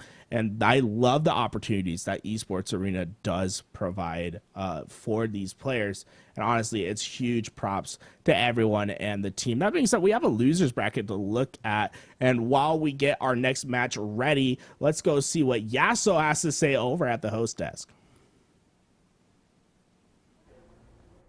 All right, folks. Winners finals in the books. Only a few matches remain in tonight's broadcast. It's been a fun run so far. Shout out to Stella and Tools, by the way, powering through a lot of games under their belts so far tonight. It's been fun to watch. But we just saw winners finals. We Love Anime and Incognito. We Love Anime come out on top 2-1. I know you were watching the matchup. What stood out to you, Tyler? They're just incredible gameplay. Like I mean, just like the way that their team shooting was insane. I feel like the route in which they were taking, how fast they moved the flag. It's just kind of mind-boggling stuff to me, and I'm really excited because I think that I heard that We Love Anime has already qualified for Anaheim, and right? Incognito as well. Both and of them. Incognito, both of them have qualified. So I mean, we're excited because if they do, you know, win tonight and they take home that sponsorship, which is looking like that could be the case, then obviously we're not too far from Anaheim. We'd love to sort of meet those guys. But their gameplay is insane. I'm watching their moves instead of, you know, swapping weapons. I just found out you can just hold Y and then get rid of the weapon and shoot the other weapon much faster, like significantly faster. So I'm learning all these tricks of the trade watching these guys play. And Man, it takes me back to like the old days of Halo 2. I mean, like that type of trick right there, holding down Y and then switching to the other gun, that's like BXR. That's RRX. You know, if you could successfully pull that off well enough in this game, that's exactly what separates you from a vast majority of the gamers that are out there playing Halo. And that's one of the fun things that you get to watch and notice and kind of pick apart when you really get to the highest levels of play, is you really see players find every single little advantage. Every millisecond matters in these kinds of games because the margins are so narrow. So every second that you can grab of extra time or an advantage or starting that fight prior to the enemy player gives you that opportunity. And those, you want to talk about, we talk about in pro sports, like football is a game of inches. Each one of those advantages you build add up as the game goes on, and it's really cool to watch these players learn these skills and then take advantage of them and use them. And that's why I think it's, shoot, I forgot what I was going to say. Oh, yeah, the little advantages. I mean, it says breaking that shield as fast as you can in Halo. Like, that's what's most important because you always got to finish on that one last headshot. And so I saw one of the players earlier today using the Magnum a lot, and that's what I was doing actually when I first got this game. I was using the Magnum quick because you can get boom, boom, boom, boom, real quick shots to break the shield, and then swap over to that battle rifle to close it out with the headshot. So little things like that, if you can successfully pull off better than the opponent, then again, I mean, that's what we're seeing tonight. That's why we got a ton of blowouts early on. Sure. And that for even me, if I would have competed back in the day in Halo at a national scale, which is what Series E is, it may have made me feel less excited to compete in Halo because, like, man, I'm not that good, right? But that's why Esports Arena, why we started, was that we can have these local arenas that even though you're not going to play in the NBA, you could still rule your hometown court. Yep. You know what I mean? Like, you could still be the best basketball player in your local hometown. And so that's what Series E has really kind of developed, is a path for, like, people to hopefully go into the NBA. But if we've got locations all throughout the country, then you can play in those local tournaments and always win those local tournaments. And that's rewarding because this shouldn't make you want to stop playing Halo. This should just make you want to get better at the game and win some local tournaments. So we need more esports locally to do this sort of stuff. And I think that, that's what will change the game from these blowouts. Well, and that's hopefully what builds that journey, right? You go to the locals, you dominate the locals, and then you go somewhere else. Yep. And you kind of get smacked in the face, and then you realize, okay, here's what I can work on. Yeah. Here are the things that I can learn. Here are the things that these other players were doing that I'm not able to do. And you have a very clear path to take those steps. And then Esports Arena provides the opportunities, the pathway for you to take those steps as you grow, as you improve. So that's incredibly exciting. It's been really fun to watch tonight. Looking forward to more action. We are going to throw to a break. Tyler, any final words before we go to a break here? It's been fun so far. That's been nostalgic. That's me just going down memory lane right there and just remembering my days of competing in Halo. And these guys are at another level that I'm incredibly excited to continue watching. I've been glued to the TV out there. I've just been watching like crazy. So keep up the great work, you guys, and I'm looking forward to seeing who wins tonight. It's going to be awesome. We're going to a quick break right now. When we come back, we're going to finish off that losers bracket. We're getting down to the wire here, folks. Don't go anywhere.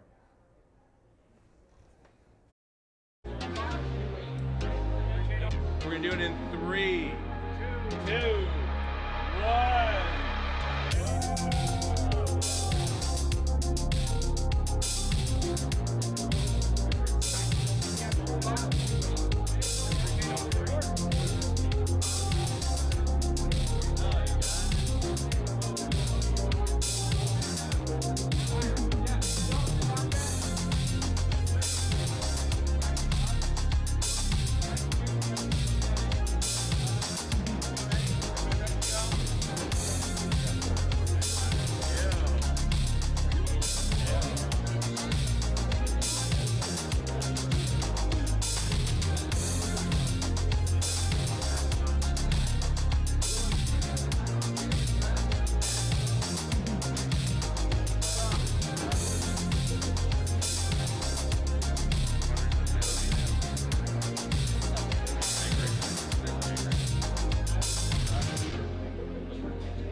Welcome back, everyone. We have our losers round 8 ready. I know, we know who's waiting in the grand finals.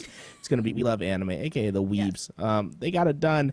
That being said, we're in round 8. Walls of Jericho versus Peaky Blinders. I'm joined with Stella. We're back for some great action in our losers semifinal. Oh man, Peaky Blinders. Isn't that a show? I think so. It's like a I think so. boxing old show. I want to say it's boxing, but like I don't actually know if it's boxing. It's okay. Yeah. Are we on round 8? Yeah. Round 8 is our losers round 8 is where we're at right here. Oh, so we are. Oh my god. Okay. Yeah, look at that. We're so close. We're 3 matches away. So we have this match, and then after that, the winner is going to play Incognito in our losers final. So 2 best of 3s and 1 best of 5 until we figure out who will take that first sponsorship of the Halo Esports Arena, first sponsor, first Series E sponsor up for grabs today. Remember, guys, if you weren't able to play in this tournament, there is one more spot next week. Make sure you sign up and you're there so you can try to qualify it as well. Yeah, and I mean, you can see the competition now too, so you can prepare yourself. You can start practicing and know what you're up against. Although, I'm not gonna lie, I mean, be a little tough. Yeah, but that's part of the challenge, right? Esports isn't an easy thing to get into, and that's okay. I mean, it just means that you, it's about drive, it's about power.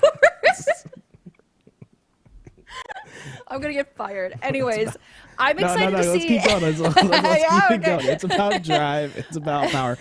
Oh my god, that song, by the way, banger. I love it. It slaps, absolutely slaps. But only The Rock could get away with it. But anyways, speaking of getting away with it, I want to see Jericho get away with this win because I mean we saw them perform quite well, actually, like surprisingly well past our expectations.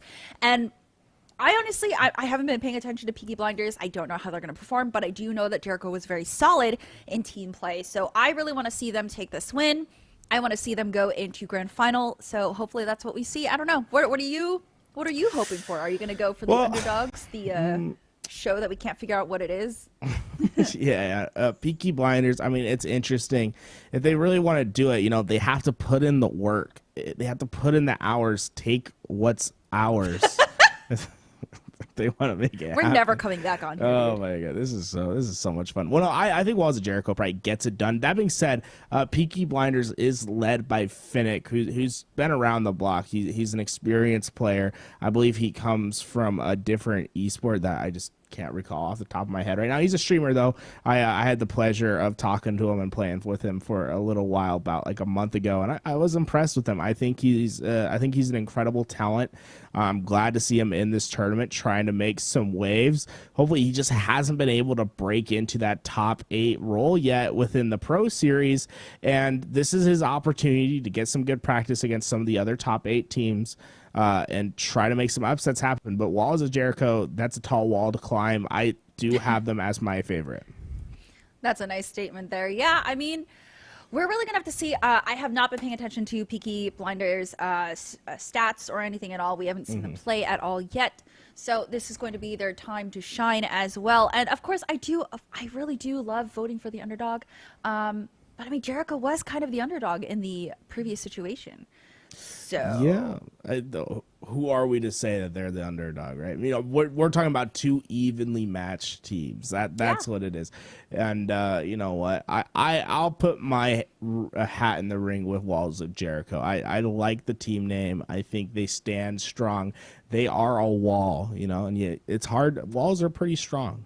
I have 4 of them surrounding me. I don't think I could break down a wall. Oh my God. I think it's too much. No, we are like 6 hours in, so Chat, the jokes are going to get just worse. Letting you know that like the walls are closing in around him, which is why. But yeah, so it looks like we are going to be going into Strongholds on Streets, which again we talked about we talked about how great that map feels overall in terms of flow and in terms of movement and rotations. I think that Jericho could get this rotation going pretty easily.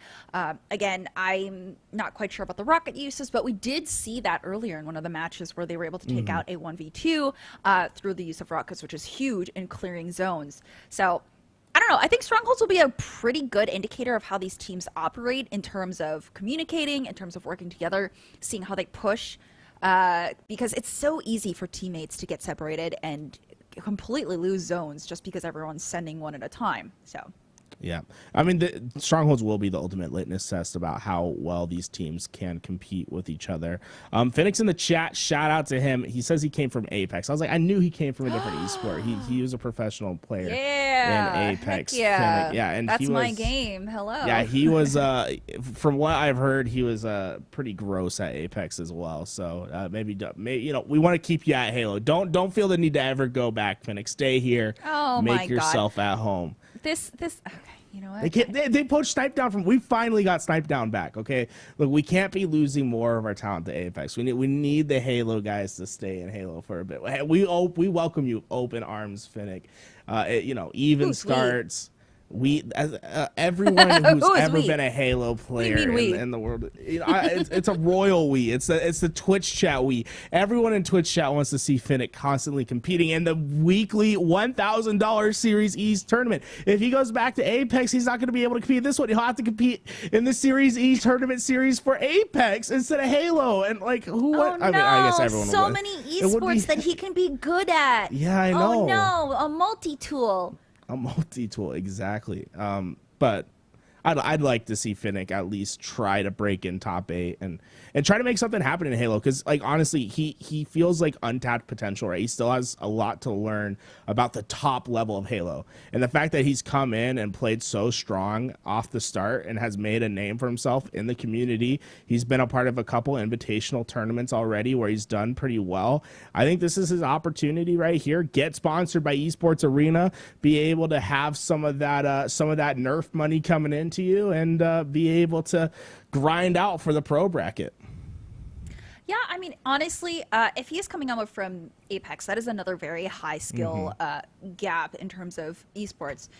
So the fact that he's coming over from that is a pretty good sign of how well he's going to do in Halo, because Halo is also Halo goes back to the basics. Of course, there are new elements to Infinite, like the grapple shot, all these new maps, and new adjustments to the weapons, which is great. I think it does make for a very good modern Halo. But of course, like you said, there are differences to Halo operating at like a ranked level versus a professional level. There are very big differences. Now, what those are, I could not tell you because I am not a pro player and I have not experienced the difference myself. But the fact that there are so many different intricacies, I mean, the fact that we do see these differences, even with just how anime operates versus how Jericho operated, the fact that they know maps so well that they can just look through like a tiny little like crack that probably isn't even meant to be there and use that to their advantage, that is what sets aside good teams. So I would really like to see him do well, as you said, because I think that would be a really good adjustment. I mean, Halo just brings it back down to the core of an FPS and like your skills and your game sense. So, no, I mean, on the top level, right? You could be extremely talented and ranked, and then be feeling like you're the hottest thing on town, and then enter in one of these esports arena tournaments and be brought back to reality. It can be humbling when you play against the players that don't really care about their rank in matchmaking because they're scrimming every day, because they're playing in 8s, because they're learning as much about the game as possible, and they're not worried about some arbitrary rank on the leaderboard. What they're worried about is making cash money, finishing top 8, finishing top 1 in our esports arena Series E tournaments. That's what they're worried about. We're peasants in the grand scheme of things, playing matchmaking. They have loftier goals. They want to be able to hold up trophies and to be champions. And it starts here. It starts by developing your talent in the Series E, going up against some of the best AMs out there. And this has been a great tournament to prove. And I'm excited to see who's going to be the one wearing the Esports Arena jerseys every Sunday and every Thursday when they're able to play on the HCS streams and be able to try to make a name for themselves in the pro brackets. Yeah, and carrying the ESA name is a very high honor as well. I mean, again, bringing this over from Apex, I mean, we see ESA doing incredibly well in ALGS right now. I mean, they placed third last weekend. So it is a high honor to be picked for the ESA teams as well. So don't count that out, and you get money too. Yeah, it's honestly, it's a win-win-win. And multiple teams from the Apex side have been picked up eventually from other organizations because whenever you get that ESA banner, I don't know if it's an Apex thing. Maybe it doesn't apply to Halo, but it's an Apex thing. It's like the second ESA signs the team, it's like, oh, that's the best team in the world right now. It honestly feels like that sometimes. They come out week in, week out, get the job done. And then like Tyler said earlier, it's not about ESA trying to hoard the players or anything. They just want to give them the platform to have the freedom to play and get themselves to be known in the space. And then maybe, you know, I don't think TSM has a Halo team yet. You know, get yourself ESA. Maybe TSM's next. That's all I'm saying. You know, there's opportunities in the space for these players to make some chaos happen. And it starts with these Series E's tournaments. Expect, you guys, every week for like the next 3 months, I think they're all planned out, $1,000 every week, 4v4 setting. This is the best possible practice you can get out in the game. You know, you can't even get this when you're scrimming. There's money on the line. When you're playing with money on the line, that is the best possible practice. Yeah, absolutely. I mean, you feel the pressure, but like at the same time, it's not being broadcast to millions, which is great. So you get a little bit of practice before you feel the real big pressure of playing with these higher level teams. And it looks like we are on our first match here for the semis. And looks like we're coming to Chilled getting knocked down. Unfortunate, but that's all right. Oh, look at that shotgun skin, man. That thing, shout out to our sponsor, Nerf. Thing looks like a Nerf gun. Oh, my God. Oh, my God. It looks Please. like it's going to shoot some foam bullets out of its end. But Jake, he's able to pick that up. Nice. Peaky Blinders going to be Jake, Rhino, Finnick, and Funk Bomb. Rhino and Jake, no strangers to the Halo scene, teaming up with Finnick from Apex. But Walls of Jericho have proved themselves to be a regular occurrence in the pro series and the final rounds of the open bracket. So this will be a tough match for them to take on. Yeah, but you can already tell in their movement that they're feeling good about things, that they're feeling confident. I mean, they're 26-2 right now, so they're taking things a little bit easier. Oh, the Bulldog doing work, but they do get that exchange there. And lots of exchanges happening right now, but, I mean, they are still leading with 26. Here we go, Nikolai. This is his opportunity to find some big slays, because look at this. It's a trip cap. It's finally taken away, but Peaky Blinders finally have control. It's going to be up to Nikolai to find the picks with his teammates to break into B.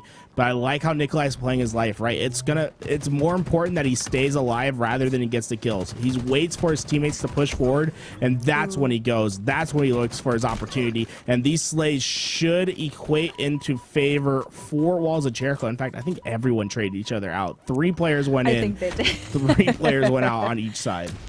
I mean, listen, it's okay because it did stop the cap, so that's kind of the ultimate goal here, even if you do get these exchanges. But at the same time, you don't want to be doing that too much, because eventually the respawn time in order to get back to the base is going to be a little too much here.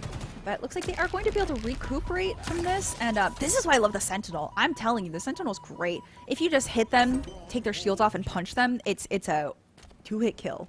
Oh, I mean, the Sentinel beam, if you're on mouse and keyboard in particular, there's not a lot of top professional players that play on MNK, but if you are, this gun is absolutely different. It truly like melts.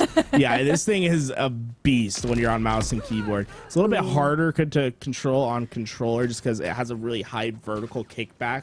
And you have to drag you have to drag your stick down a little bit, but if you can get a hang of that gun and just sit there and oh my god, that was Rhino was just like, yeah, take this, man. Here's a blueberry, take it to go. That was insane. But if you can get control of the weapons in the sandbox and learn how each and every single one works and master them, it can truly make a difference in your gameplay. Yeah, absolutely. Now we are seeing, here's the thing though, we are seeing Peaky Blinders coming up in score here. Ooh, yeah, they're just they're starting to run away with this game. Walls of Jericho, remember, they put on 26 to start. It's just been a train for Peaky Blinders as they've just been running away with it. You can see the push for Walls. They're trying to get over to Cafe to break towards A, and Funk Bomb, he knows what he needs to do. He's rotating back, and he gets perfect timing, finds the first. That's going to be another double kill for him, and Walls of Jericho going to have to retreat, retrain, and figure out how to regain in this game, as this one's quickly getting out of hand. Yeah, Jericho's movements here, they're able to evade shots that should prove fatal on them, but they are doing a great job of holding out the teams, making sure that there are never enough bodies to completely take over one capture point, and they're doing a fantastic job of isolating members just like that right there with Nikolai. I mean, we just saw Funk take him down in a 1v1 because he was caught out and not able to meet up with his team. And they are holding points, but they do need to cap another point, otherwise they're going to start capping. It looks like they actually got that with C, so now they hold B and C. I mean, look, they look pretty comfortable right now. They look they look like they are poised to make this upset happen. I mean, they're playing extremely well as a team. You can tell that they're listening to each other's call. It honestly feels like a team that's just listening to each other. Sometimes things get too hectic and things get lost, but every time I've seen someone take a fight, their help is immediately there, and they trade out the kill time and time again. Yeah, and I mean, that's part of the difference between these two teams. I mean, I think I think that Jericho could potentially make this back, but I mean, they only have a limited amount of time before it becomes too late, and they're unfortunately not able to capitalize off of any of the exchanges that they are getting. And I think the exchanges are actually turning more into just a slaughterfest currently. Yeah, well, here we go. First chance for Walls of Jericho. They finally get a cap back, but they have to find the kills in the feed. And you can already see Peaky Blinders making a push towards C, giving up A control as they try to flip out the spawns. You see 3 players from Walls of Jericho at B, and it's trapping them for the time being. C and A will switch possessions. The Walls of Jericho, they felt a lot of pressure, but they stayed alive, and that could be the difference maker in this game. Now they have a great hold. They have them tracked at back C. As long as they can find these next couple slays, they're going to be able to set up the way that they'd like to and potentially start going on a little bit of a comeback. This is still within the realm of possibility, as look at this, they're going for the trip, but 3 down for Jericho as that player's last alive. They give up rockets, and that could be their demise. Yeah, it was looking really strong until they weren't able to really hold back and recuperate after those last few hits. And yep, those rockets are probably going to do it for them. I mean, they have probably one more chance if they're really, really careful about it now. But I mean, I don't think they have the time for it, unfortunately. And I'm not quite sure that they're going to be able to make it back from this. I mean, we do see that Peaky is at 200 points now. Yeah, I mean, and they're scoring two points at a time when they have the trip cap. Finally, it's able to be nullified. So 30 seconds for Walls of Jericho to deal with. They need to get into a hill as Funk Bomb fails his jump a couple times. You know, we got it, man. Sometimes you just got to go to the gym, practice your jumps a little bit, but he gets the job done. Now trying to cut through the middle of the map. A dangerous play. It doesn't work out for him as he will go down. But it's only 8 seconds left. Walls of Jericho have to make a play right now, and they're all going down in the feed. They finally get into B to stop the clock, but Funk Bomb already on the rotation. B and C moving hands, though, so Walls of Jericho not out of it quite yet as they put on a momentary trip cap. If this is a comeback that happens, it's going to be the most insane one I've seen in the last couple weeks. Yeah, because Peaky is sitting at 247 right now. I mean, and Jericho has to come back from 100. I mean, they could potentially do it, but this is very dicey. This is not a comfortable way that I would want the comeback to happen, but it seems like it actually might be possible if they can keep all these points clear. Oh my, they're doing it. They're doing it. Okay, folks, put on the clock. How long can they hold this trip cap chilled? You tried to look for his opportunity at A. He wasn't able to do so. Nikolai, he has the stalker rifle. If anyone peeks their head, he will be able to get the shots. Look at those rockets. Triple kill, Squilly. Rocket player. Game. Oh my, this game could be blown right open. Oh my goodness, that was huge for them. If they didn't have those rockets, it honestly would have been over for them right there. I think they might actually be able to make this back. I'm sorry, I'm choking over here. Are you okay? I'm choking. Peaky Blinders, what's going on? Oh my God. Are you? This is insane. Okay, turning that. Oh my gosh, two points a second. They're doing it. Oh my goodness. They're dismantling Peaky Blinders. This comeback is a reality. They're within striking distance. A will go over to Peaky Blinders. These next couple slays will determine the game. If Nikolai can hold strong with his stalker rifle, it can make all the difference. Yeah, he did just miss that. Ooh, and there's one connect. He needs the second one right here to ensure that they can take back A without any troubles, but I don't think he's going to get the angle on them just yet. But they are going to keep an eye out, making sure that he's not going to leave his sight. I don't know if they're going to be able to get that, but they can try to cap A at least, or at least hold B and C here, because they only need to keep that point start trickling in. And they're catching up. Oh my god. Oh, he pushed forward. Okay, look, but they're getting A at the same time. It's Gunshot who needs to win this fight. Oh my goodness. He's able to do so. Finnick goes down. It's 4 seconds. They're getting into B. The comeback's real. They've done it. Walls of Jericho shred their way back from defeat. What a comeback. Oh my god, it's never over. You play till the end. The finish line was there. Walls of Jericho do it. That's insane. Honestly, every time I was like, oh, they potentially could. And as the clock ticked down, I was like, I don't think they can. They were like, you know what? Let us show you how we can. And they did. I wasn't sure it was going to happen. Even towards the end, I wasn't sure it was going to happen, but they brought it back. I think maybe they operate really well in really intense situations because they seem to just snap together as a team. Oh my gosh. I mean, look. I was freaking out that entire game. You see this hat? That's because I'm going like this the entire game. I'm like, how is this happening? Like, oh my gosh. They get it done. Look, I'm going to fix my hat right now because that was insane. I can't believe that just happened. Like, they never let up. It was such an established trip cap hold. Like, they kept the trip cap. They weren't even going to let them get a hill. Eventually, towards the end, they're like, okay, we have the striking distance. We don't have to like try to keep this trip cap pressure up. But they played it perfectly. And if you're Peaky Blinders, I mean, you've lost full, right? There's no shot that you're able to recover from that in a quick manner. You're going to have to try to figure it out in the Slayer. That would honestly mess with my head a lot. But, I mean, next up is Slayer, which, I mean, Peaky Blinders, they were slaying out very early on and very well halfway through. So we'll have to see how this works. I mean, it is going to be Slayer on Aquarius, too. So, yeah, it's going to be up to whoever feels the most comfortable on that map. Because it's not everyone's favorite map. I know that it's your favorite for Capture the Flag, but I know a lot of people who don't prefer that.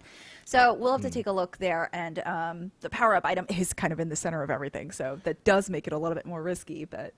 Yeah, honestly, I don't know. I don't know how Peaky Blinders responds to this. Like, Walls of Jericho have to feel so hot right now. They had to be screaming in their mics after winning that game, just saying probably some things that we could never say on broadcast. What I would give to listen to their comms just then, like, I want to know what they talk about. I want to know how they strategized that trip cap. Like, that was amazing. That was incredible.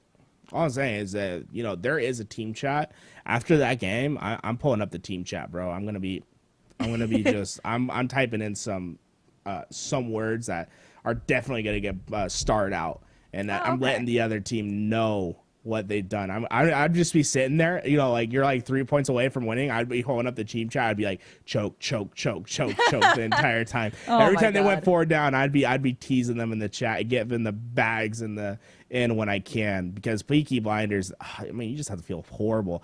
Finding a way to regain from that, though, like when you're truly feeling adversity, how do you regain? How do you answer back? This game, too, is really going to truly show what they're made of.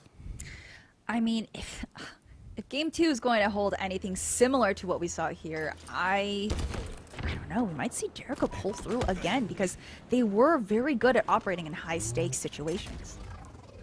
All right, camo in the hands of Chilled U. His team trying to finish the job. He's not going to be able to stay alive. So Peaky Blinders, it's very much like the first game. They start off pretty hot. 3 kills to none as they're trying to recover in game 2. Yeah, I don't know. I mean, this is going to be a slower played game, I think, starting out, because they know what the stakes are. Jericho knows that they pulled through just by the skin of their teeth, so they're going to play a little bit slower, I think. Okay. Walls of Jericho. This is their chance to start to run away with it. They have the power weapons. Gunshot gonna find the first. Looking for the second. Will be able to find that one as well. They have the power weapons. Look, he drops that heat wave. I wonder. Oh no, he didn't. He dropped his BR. Okay, he dropped. I was gonna his say, BR. why would like, you ever drop it for the? Why would you ever drop it for the commando? Why did he drop his? I'm wondering why he dropped his BR for the commando. To be honest, I mean, the commando's great, but it's a very inconsistent gun. Oh, it's an auto, but the bloom can be so much on it. You know, the commando and I are not happy with each other. We've broken up. It was not a good split. Yeah, you know, I don't blame you. I'd be filing divorce papers day one if I got married to the commando. That's all I'm saying. That thing, it has its highs, but man, its lows are low. It makes you feel like a Garbo player when you can't hit a shot with that full bloom. But it's not even your fault. It's just the gun. It's just the way it is. It's literally not I you. tell myself that every day. I say it's not my fault. Oh my goodness. Every day, whenever something goes right, it's not my fault. It's the gun. Look at that beautiful headshot on Finnick. Oh no, but he does get taken out. Now, what's Jake doing over here? I guess he's trying to get his shields back and move in. Yeah, I think that this is pretty even here again starting out. I mean, everyone is playing a little bit carefully, knowing that, like, on one side, they need to even things out. On the other, they want to take this home for the win. Oof, that nade was beautiful. Yeah, it gets the job done. It's 3 down for a moment. Jericho gonna have to recover. They still have a little bit of a lead to work with as Squilly recovers the position. Nikolai been the player to watch out for. He's got 7 kills to his name, but he drops one more time. And now Peaky Blinders, you can see how this game has just slowed down. As soon as Jericho lost their presence in numbers, they immediately slowed the game down. And Peaky Blinders opting not really to push them at the back base. And that could come back to haunt them. When you have a team that's completely trapped in the back base, sometimes you just have to go full throttle and try to get a full collapse and get a 4 down. Ooh. Yeah, and we see Peaky mess up there and kind of send in one person into a gang of 4. Unfortunate. Look, I do see what they're trying to do here, trying to get their that back over there, but that just didn't work out for them, and they all sent in a little too individually there. Oh, it's a 7-kill lead now. Make it 8 as the walls of Jericho stand strong, looking to find more. Squilly not going to have the ammo to do so, though. He will fall, and look at this. It's P side in control of Peaky Blinders, car side for Jericho. Which one will reign supreme as we see the push start to come? But Peaky Blinders falling in the feed. Nikolai taking the fight. Nikolai gets the help, but both kills are traded out. Oh, Nikolai, he's hunting. He's a predator. Ooh. He's looking. That player getting away at bottom mid. Oh, he comes back out. Yeah. Nikolai's like waiting. Oh, Bounce. no. Oh, and he pushes right back for the double. Oh my goodness. Why would you come back out of there? Maybe he had no choice, but you know what? It's all right. Oh, does win that 1v1 against Rhino as well. Nikolai just absolutely rolling right now. Love to see it from Nikolai. Man's been on a tear, 13-5.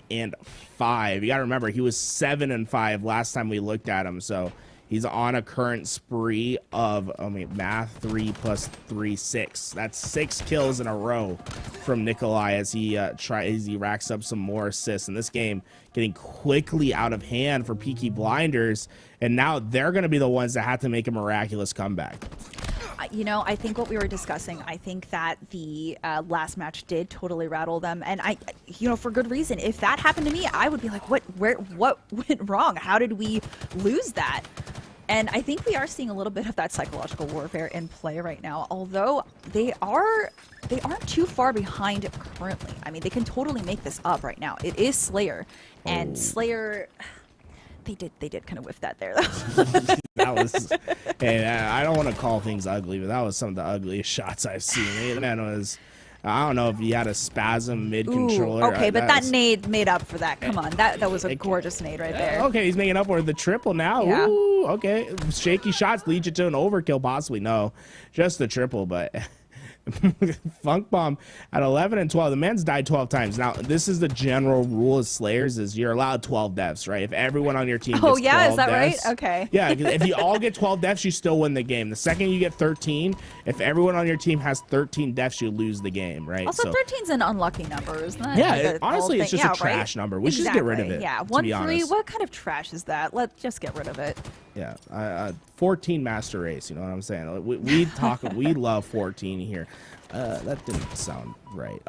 Never mind. Okay. Anyways, moving on. We'll move on. So it does look like Jericho is in a 10-point lead here, and they're looking pretty comfortable. I'm not gonna lie. They're sitting at 43. They have 7 more kills to go.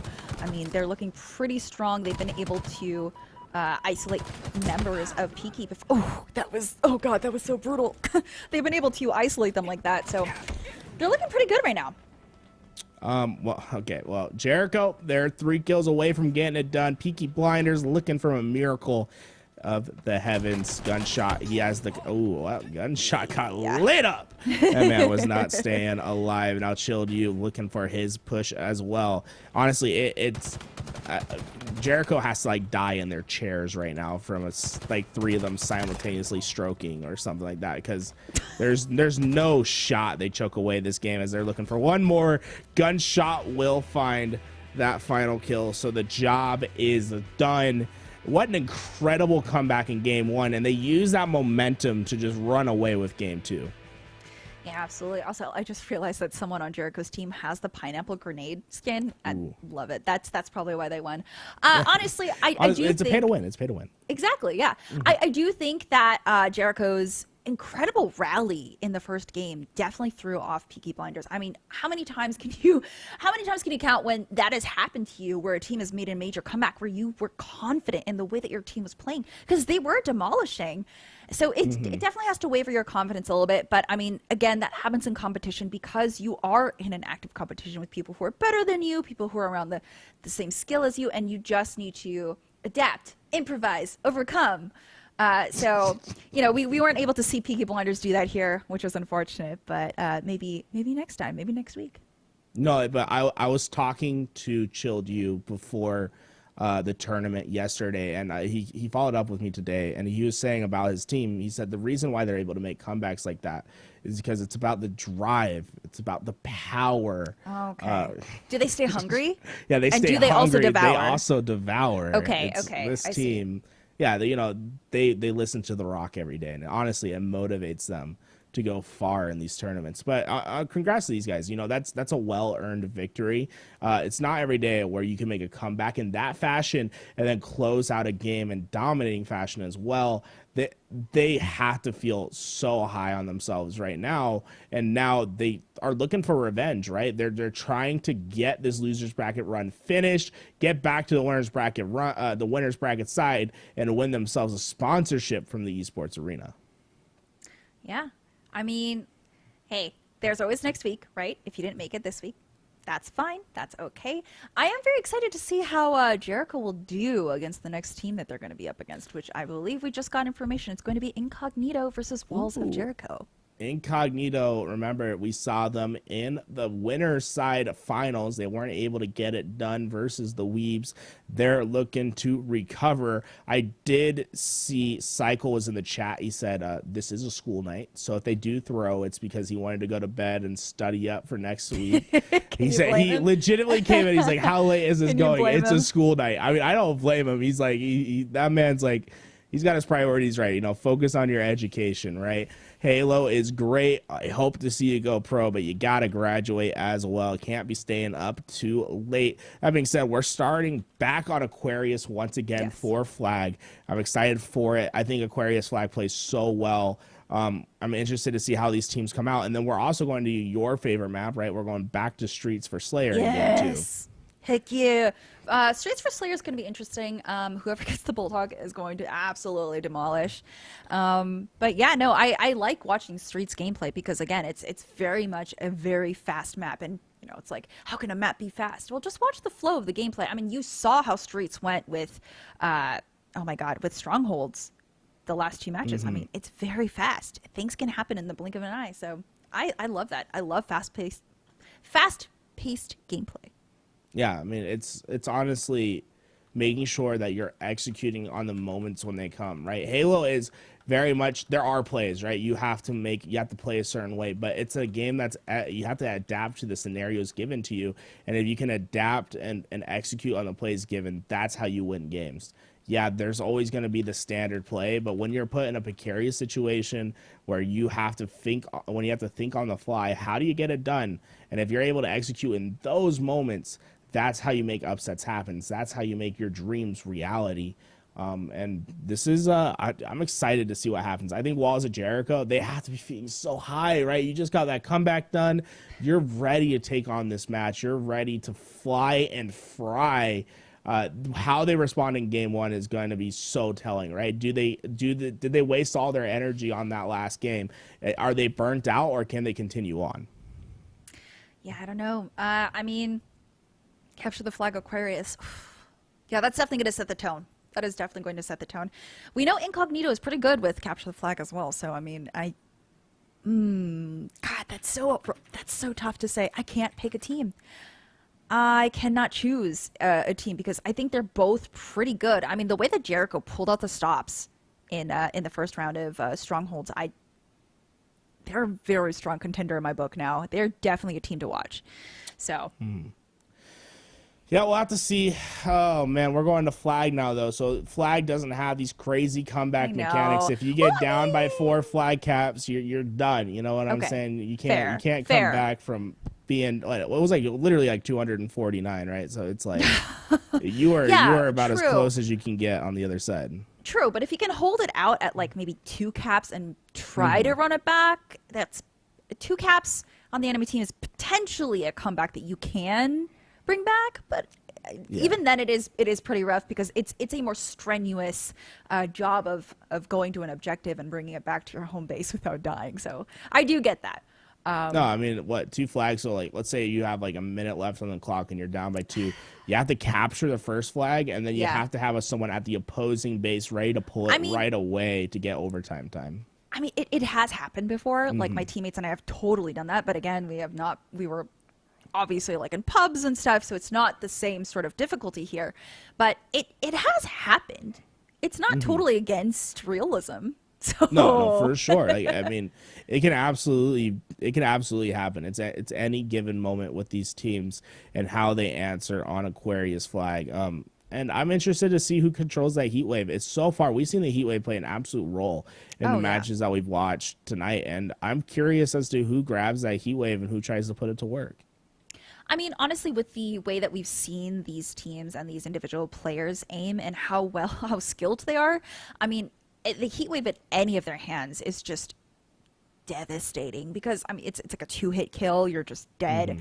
Same with the Bulldog. I mean, all of these players' aims have been pretty consistent all night, considering all the times that they've been playing. So I'm concerned about who gets the wall weapons first. That is going to matter a lot in these last matches. Yeah.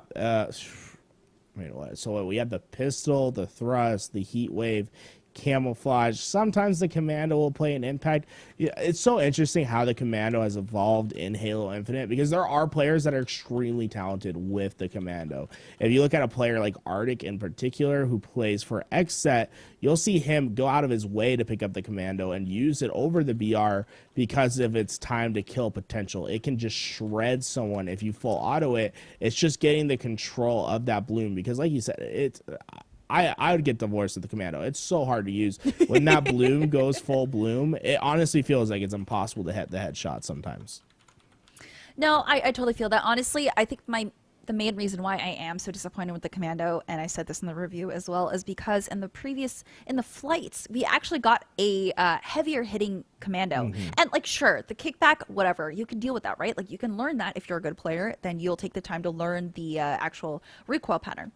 But the fact that it actually felt like how it should, it felt like a DMR. Like, yeah, I loved that. But now it's just kind of like, if I feel like it, sometimes I'll let the bullets out the right way. Yeah. And I'm just like, you're not consistent enough for me to pick you, especially in a ranked setting. I'm just like, you know what? No, I will stick with my BR.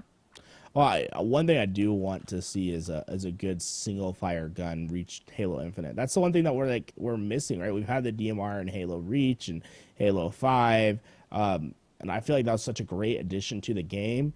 And Halo 5, it had pistol starts, right, where it was a single fire weapon. Now we have the burst rifle, or the BR, the battle rifle, which shoots and bursts, and it feels a little bit easier to use. I'd love for there to be a single fire gun, like like something like a commando that is, just tap it and does a little bit more damage, like a DMR or a Halo 5 style pistol, and being able to experiment with that gun. Because honestly, this game, I think it could be absolutely game changing if we get a nice single fire gun to work with, and I think it would just be such a great compliment to the sandbox. So 343, if you're listening, please DLC ASAP. I want to be able to shoot a DMR or a pistol as soon as I'm physically able to in this game. Yeah, that'd be nice, wouldn't it? Oh my goodness, the amount of times that I've had to wait for a gun to, cock back, and I'm like, you know what? Great, cool. I guess I'll just die here. That's fine. Okay. Well, while we wait, we have a little bit of time. We do have We Love Anime in the grand finals, waiting for the result on this best of 3 that's to come up. And I just wanted to, go right here while we're waiting. What's your hot take on, on anime? Let's just talk about anime as a whole for a little bit. Okay. On anime, I want to hear what your hot take is. What's your hottest take? I got a hot take. Oh, God. Okay. And I know you like it, but I think Attack on Titan is overrated. Ooh, overrated. Are you keeping up with it? Are you watching it right now, or are you just done with it? So, it looks like we're in the game. We'll have to leave it for the post game. Be back for now. The filler arc is here. We'll get back to the meat and potatoes after this game. Here we go. Walls of Jericho versus Incognito. We're playing Slayer. I wonder if that's supposed to be happening. Well, either way, it's happening. We're in a Slayer. I believe this was supposed to be flagged, but it looks like they're playing it out. You know what? Honestly, that's fine. It lets them kind of warm up, get to know each other's rhythms, and die. It's okay. Yeah, I'm waiting for words, but it definitely says CTF Aquarius, so maybe they're just gonna play the Slayer game one. I mean, if both teams agree to it, I'm fine with it, right? If they're gonna both play it out, I'm totally cool with it. Just play whatever you want, as long as both teams agree. But Tony, he's going in for the flank. They're up 8-5. Actually, no, what? Yeah, they're up 8-5 thus far. Incognito, they came from the winner's side, so they're the favorite for this matchup. But remember, huge comeback from Gunshot and the crew on the Strongholds in their previous match against Fennec King Crew. Oh, they're using the commando again. I don't know why. I mean, they do switch back to the BR when it is necessary, but it just doesn't feel like it does enough to warrant using it over the BR here. It looks like they are doing just fine. It is pretty even here again. I mean, they're keeping pace with each other, and they both seem very comfortable with the map. Oh, this movement might not be enough to save him, and no, Carmilla goes down. Nikolai coming in. He was the one to watch the last few games. He was incredibly good at just rolling through squads, but I mean, is he going to feel just as fresh this time around? I don't know. Yeah, I mean, it takes a lot out of you when you play a series like that, when you have to make a big comeback. Honestly, when these teams have to go through the loser's bracket and they don't get that break, I cannot imagine that they're at 100%. It has to be draining to play at a high level for so long, and they're coming into this game having to do more of the same, and now tied up at 16 all, as we see Tony's son trying to do the damage. Nikolai finding Piggy's back, and that's a double kill. Walls of Jericho. Oh, no. Look at this, starting to get some kills in the feed. This is their chance to run away with it, as they finally find themselves a little bit of an established lead. Yeah, that little piggy went back to respawn. Unfortunate there. But I mean, Nikolai, maybe he can get his groove back, right? Yeah, He's Nikolai sitting at 7. He's doing okay. Yeah, he's doing 7-2. okay. I mean, that's phenomenal, right? That's triple positive. The man's killing at an efficient rate. On the other side, it's Tony's son who's leading his team at 8 kills. But Nikolai's doing everything necessary for his team right now, keeping his deaths low, slays high, and now he has the heat wave to work with as well. Although he is quite far from the action, he is just watching everyone's flanks, getting the crosses, but you're basically leaving your team in a 3v4 when you play this far away. Yeah, but to be fair, I mean, Nikolai is the more experienced pressure player, I guess. Like, we have seen him roam around and be perfectly fine on his own and be able to provide that pressure that his team needs in order to follow up on damage and such. Whereas Tony, we have seen Tony get caught out on his own quite a bit, a lot more than Nikolai. So I want to say that the stronger player out of the two top fraggers here might be Nikolai. Oh, Chilled, you not able to get the shot handled. He's gonna fall down. Oh man, it always feels bad when you miss that final shot and you see the reticle just go crazy as they try to regain their posture. Oh, that's a tough one. Squilly, he's trying to make it up for his team, but he will get beat down. The 17-year-old phenom getting it done as he rotates towards mid. Camouflage is up, and this is Incognito's chance. They've been down in the game, and they can find these next couple kills and get away with the camouflage. They could start to change the momentum of this match. Oof. Yeah, once again, we are looking at a very even score. These two teams are really fighting tooth and nail for this last spot. Hey, you know, we're getting towards the end of the day. They know everything's on the line. They're playing for money at this point. Remember, guys, this is top 3 confirmed. This is the difference between $100 and $300. Tripling your take home if you win this match alone, and playing for the opportunity of a sponsorship if you win all the way. But check it out, finally Incognito has some control of the map, and it comes from the back of this camouflage that Tony has. And look how he's working with his teammates. He's using his teammate as bait in order to get the finishing kills. And although, you know, it sucks to be the player that's the bait, no, it works. The bait, but it works. You know, it gets the job done. Yeah, and look at the score. That reflects that. Now they're at 33 and 35. So again, a very close match. I feel like it's going to come down to the wire. There's not going to be an absurd lead. I think it's just going to stay consistently close. I mean, these two teams know what they want, and they're willing to fight for it. And they did get that crossfire right there. So we're not going to know until last minute, honestly, Tools. Yeah, and this feels like a game that we're going to see 8 or 10 lead changes. You know, it's like, okay, you get your momentum. Now we figure out the answer, and we're going to run back, and we're going to take the lead for a second. And it'll keep flip-flopping. Tony trying to get it with the nade. Did he just kill his teammate? I think he did. I don't know. I don't think he did. It just, like, it didn't pop up in the kill feed, but someone died from that nade. It usually indicates a team nade. You know, it's okay. Sometimes the sacrifice is worth it, you know? I mean... maybe I'm going crazy. I'm not sure if it was a team nade. I'm sorry, like little one. Oh, man. No one's safe out here, huh? Okay, 39 to 41. Tony Sun getting control of top P. If they can control both P and car side and have each other's crosses, it could mean disaster for the other side. My God, but there we that go. Was brutal kill on Nikolai there.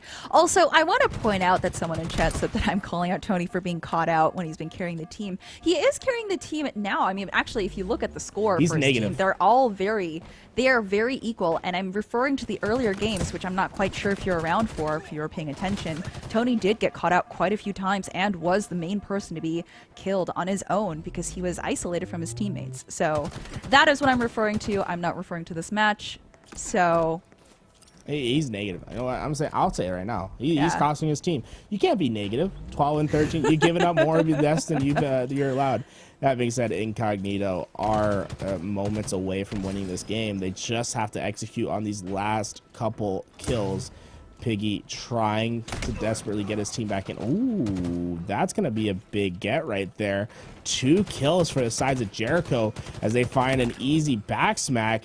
Oh, you see that shot grenade? Tony's son of the last second. He throws out the desperate grenade, and that shot grenade gets the job done, makes it 49. But it's beautiful. Oh my God, 49-48.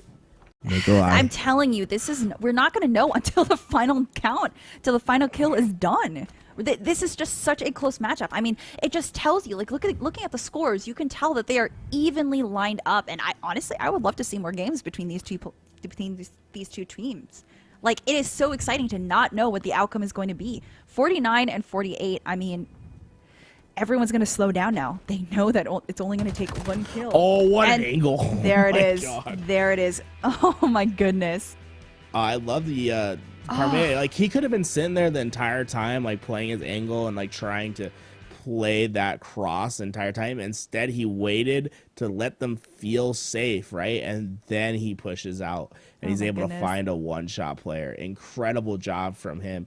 Like you said, it could have gone either way. That truly was a razor's edge of a match. And now we're moving on to CTF on Bazaar. So moving on over to okay, I like types. that. Yeah. That's gonna be fun.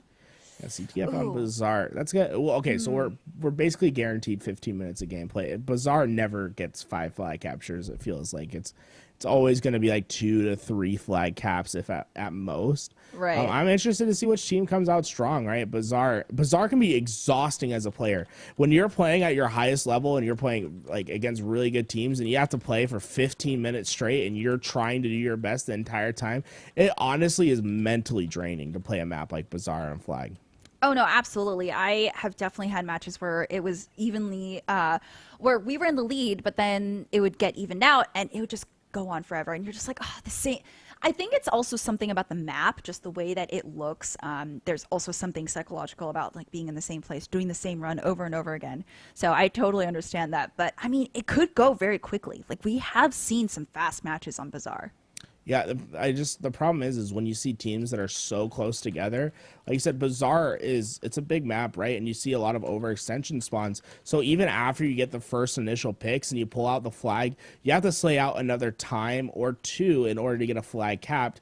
And what that leads to is it just leads for more opportunities for the team that's on their back foot to find a stop, to get a trade out. And it can feel so daunting to get in, get the flag out, pull it back out, get another kill. Okay, they're going to spawn up one more time. You have to worry about the players that are flying off their spawn. Okay, we finally got it in. Oh, they're throwing last-second grenades. Oh, I died on the hill. Oh, my God, guys, we need to come back. We have to get this flag capped. Everyone's running back. Oh, we get killed on the slayouts. Oh, the flag gets returned. Honestly, it feels like that so often. Yeah. And you also have to be really on top of the weapon pads on this game, right? Because almost every single weapon in Infinite's rotation is available on this map to use. It is. And I mean, again, the utility comes into play as well. There are so many different movement mechanics that you can use here as well.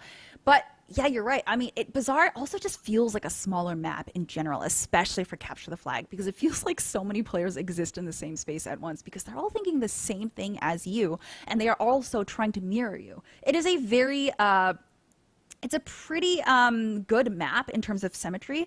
So it can get pretty exhausting constantly running into the same people and running into the same roadblock again. But I mean, I don't know. It seemed pretty even. So do you think we're going to get another even match here with CTF? I know it's very different from Slayer, so the results could vary. This is my tidbit for Bazaar Flag whenever I'm on broadcast. I'm like, okay, look, this game, it's going to be back and forth probably for the most part until we get to the final 2 minutes. And that's where you're going to see some desperation come out, and that's where teams make mistakes. And that's where the game will be lost, is usually within the final 2 minutes of the game. You'll see teams blow leads, like 2 flag cap leads in the last 2 minutes because they play some desperate play and make something happen. But here we go, we're into it. Who will strike first blood? Carmea was able to get away with those rockets, but he's not long for this earth as he goes down as well. Tony's son with this overshield trying to apply some more pressure as it's walls of Jericho who are on their back foot incognito pressuring this flag. They're going aggressive with this. I love this kind of play style, especially when they know that they want to try and close this out. It makes me really happy to see them taking initiative like this, but they do need to be careful. I think they do, yeah, outnumbered right there, unfortunately, and just not healthy enough. Oh, well, it looks like Jericho. Oh my God, he can't find him. Oh, he's desperately punching. His teammate finally got the kill. Oh my God, that was lucky. Oh goodness. You think his heart was pounding, right? It was like he confessed his love to his first crush right there. His heart was going like 200 BPMs. Oh no, for absolutely. Sure, Are you kidding me? Yeah. Like you're freaking out. You're like, like, I don't know where. Yeah, this beat. What did those fruit stands ever do to you, bud? Huh? You know what? Maybe he doesn't like fruit. Maybe he doesn't like fruit. It's okay. Yeah. I saw someone say Halo Infinite's like not a real game because you can't destroy every like little piece of fruit. Like, come on, boys. Oh my god.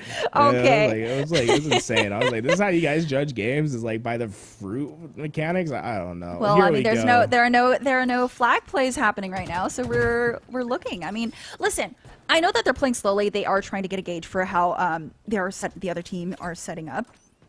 But like, this is a little bit slow. They were feeling pretty aggressive. I think they're just working on catching people out. Oh yeah, for sure. Like they're just waiting for the other team to make a mistake. But here we go, Cycle. He's trying to get this done. He wants to get in, pull this flag, and win this game. It's a school night, boys. He's not trying to stay up. He cannot afford to go to game 3. Got to get this done as efficiently as possible.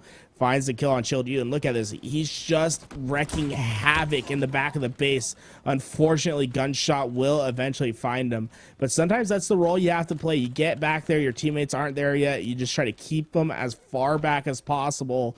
Make yourself an annoying kill, and he did an effective job at it. But now, finally, Walls of Jericho getting back towards mid-map, and it's 10 seconds up until Rockets make a play. We'll see if Jericho can get away with them. Oh, he should have stayed back there. He was within cover, but he did get shot by the entire team there. Look at this movement right here. Oh, but he does get punished. Unfortunate for Carmia there. Oh, and a great kill on Gunshot from Tony, who has one last rocket. I haven't seen that yet. Sort of, so it's, I guess it's the one skin that was in the store last week, and then it has like an emblem on top of it. I mean, it's cool looking gun he has. I love the skins that we've seen in Halo Infinite thus far. You know, I wish I was a richer man. You know, that's all I gotta say. I'd buy every single one if I had a disposable income like that. My God, I'd be a whale and a half for this game if I had a little bit more money. I'd be spending hundreds every week. Yeah, no, I understand. I'm looking at cosmetics that I haven't even seen before, and look at that. Oh, got the stick, but wasn't enough there. And we're seeing a lot of exchanges and not a lot of flag pulls here. So this is going to be one of those games where the action feels fast, but there isn't a lot of actual objective play being made here. And there is, I mean, they did just try to get that flag there, but it just wasn't enough. I think it was a solo push, which is quite unfortunate. No, honestly, it's like we're seeing a lot of action because it's a tug of war. Both teams are just putting their feet, digging them in, and every time it goes one direction, the other one, they find their second burst and they answer back strongly. Look at this. Jericho got behind the opposing team, but yeah, it doesn't matter. Look, they flanked through bottom Rockets, but Carmea was on top of it, and that could be the punishment. It's 4 down. Carmea's blocking Rocket spawns. He's still checking for the spawners, but this flag is out, and he's yeah, this man is like, hey, if you come this way, I got you. You're not getting it. You see, one player comes, easy. 2 shots in, I'm coming down. Oh no! Oh, okay. Ooh, yikes, dude. Oh my God. No, that was the worst. Oh my God, that was the worst example of Caster's Curse. No, hey, you know what? Carmea, just get better. Nikolai's just better than you. That's all I came down to. Oh my God. Okay. If you're gonna sit there for 15 minutes checking a corner and then you don't get the kill on the corner that you that's check. Fair. No, that is fair. But oh my God, I feel as an empath, I feel that he is hurted. As an empath. Okay. Hey, you know, that's good. I like that. Yeah, well, you know, it can't be hurting too much. They did find a flag cap from his efforts over there, keeping the team back for those couple moments. And look at this, they're already on a second flag as well. They're trying to come back strong. 20 seconds for Rockets and Overshield to come up. You can see the rocket spawns coming in for Jericho, but Peaky is able to get one of the kills. And great job from Incognito. They're just running away with this game. Yeah, I mean, okay, there's 1 capture, or 2, sorry, and I think that's a pretty solid lead considering this lobby that we are seeing right now. I mean, this is just one of those situations where, you know, every point does matter because, again, like we were talking about, capture the flag is not easy to come back from, especially when you have a 2-point lead like this. There is a slight potential, but I mean, that means you need to really get your crap together. 4 down. 4 down once again. This is going to be a 3rd flag cap that probably comes in, as you see Carmea already working on the overextender. This is just devastating. Ooh, actually, the split spawns came in. Jericho But getting a little spicy right here, they probably will get this return. That's a missed opportunity from Incognito. You got 4 down like that. They were expecting the spawn outs, but they spawned from behind and they were too slow with the flag, and it cost them their 3rd flag cap, and that's a huge reprieve if you're Jericho, right? This is your chance to finally get a foothold in the map, and right when that happens, Shield is like, hey, all my teammates died, and I'm by my lonesome. What's going on, guys? Ooh, and there's the Bulldog. Is he going to be able to grab? Oh, he does grab it. I want to see some crisp shots here. Oh, no, okay. Oh, get destroyed. Bag him some more. You know, we're not allowed to commentate anymore. We're not allowed to have favorites because oh my God. Okay, well. God. That's all right. Maybe I can curse this person into it too. Carmia, please get some great shots off here. Okay, there we go. Does connect. Does get Nikolai, but does get eliminated in the process as well. Okay, listen, I didn't curse him completely. Hey, you know, 1 for 1. We'll take that after the display that we've seen the last couple times. Although Walls of Jericho, they're still just feeling the pressure. The back base, Piggy putting in the shots, Cycle cleans it up. The kills going in their favor. They will get this flag out. This is their 4th opportunity for a flag cap. They've had great efficiency thus far as they killed Nikolai on the overshield. That's going to go, ooh, no, still down. That overshield can make the difference if Chilled You can put it on. Oh. He had the thrust, so he couldn't pick it up. Shield. Yeah. Oh, and he gets eliminated for it. I have totally done that before, and it, you know, in the heat of the moment, you're not quite sure what just happened, but you do need to be aware of the equipment and how many charges you have left, which is quite unfortunate. But now there's this huge battle for this flag here, and it's just turning into an absolute massacre here. Oh my, okay, here we go. This flag has just been out in the middle, and look, Cycle is like, yeah, you guys can come do it. I'm just gonna slay you if you decide to peek forward. He finds the first on gunshot. They're flooding through the double doors. That flag's still down. The nades coming through. Nikolai trying to use the grapple to reposition. Ooh. He gets up high, but it's probably too slow. He's gonna have one opportunity. Nope, they're gonna keep him off. Yeah, that's a great job by Incognito just to give area denial, using those nades to prevent them from pushing forward. Yeah, that was a great grapple, but unfortunately was just not enough, and there was enough of the team there that he was denied that he was denied any access into the point. Oh. Cycle, looks like you're gonna have to stay up for a little bit longer. Better go tell your parents you're pulling up an all-nighter. I'm sure you can catch some Z's in math class tomorrow. It's fine. It's fine. It's all from home anyways. It's all right. I wonder if he is at home studying or not. You know, you never know where you're at these days, but I wish I could have done school from home occasionally. You know what I'm saying? Actually, I don't wish anything that's going on. No. I immediately Are you take kidding that back. me? It We sounds already miserable work. To be in We high already school right work in games. You want us to have no friends, like like negative friends? That'd yeah, be so terrible. But anyways.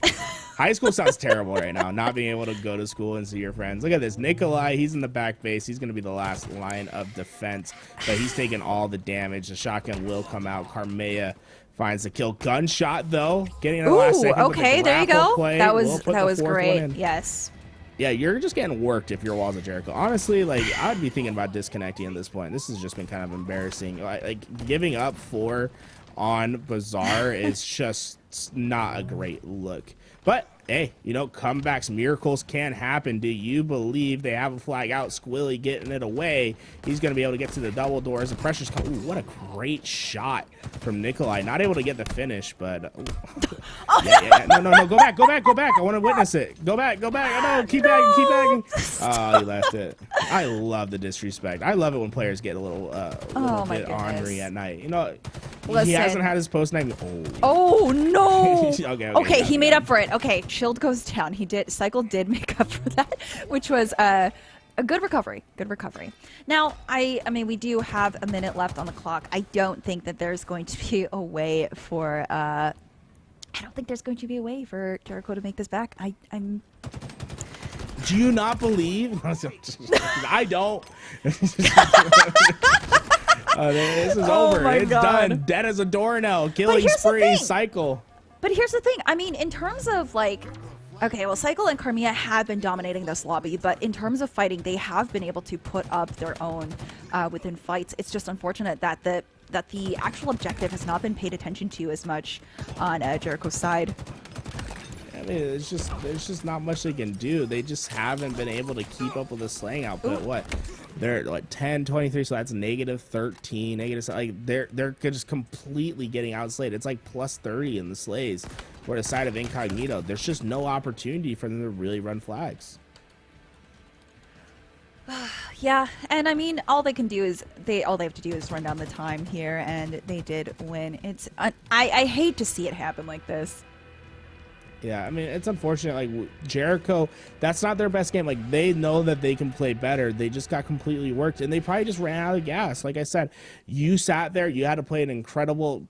Your series was previously was incredible. You gave the big comeback. You probably gave it your all, and now you're at the end of the losers bracket. And this happens time and time again in tournaments. You go on a big losers bracket run, and all of a sudden you're just out of gas at the end. You've been playing for so long. You're not able to keep up with a team that's had the rest. And, you know, Incognito, they take it, and they're back in the grand finals. They're going to be competing against We Love Anime for the Esports Arena sponsorship. Congratulations to Incognito for getting one step closer, but who will be able to have the ESA jersey at the end of the day? Yeah, honestly, I love this rematch. We're going to see them go back against them, and it's going to be fun. I mean, I know that they're fresh out of playing, so they're warmed up. They're going to be ready to go. But how are they going to do against Anime? I mean, we already saw their matchup once before, and this is going to be the best out of 5. So yeah, best of 5s. Finally, you know, it can feel. You know, when you have to do these one-day tournaments, you got to do what you have to do. You know, no one likes to play best of 3s, but it has to be a reality with the tournament structure. We're finally going to see a best of 5. CTF Aquarius to start. Slayer on Streets as our second map. Strongholds Live Fire for our third. Oddball Recharge and Slayer Bazaar to wrap out the final 2 games if needed. And you know what? If Incognito wins this game, then I believe we have a second best of 5. I don't know if we're doing just one best of 5. It could be 2 best of 5s, depending on if Incognito wins. I think it's just one, and there are some rules for additional. Oh, let's see, for best of 5 rounds. Yeah, there might be some things set in the works for that. I believe that they had something set. Yeah.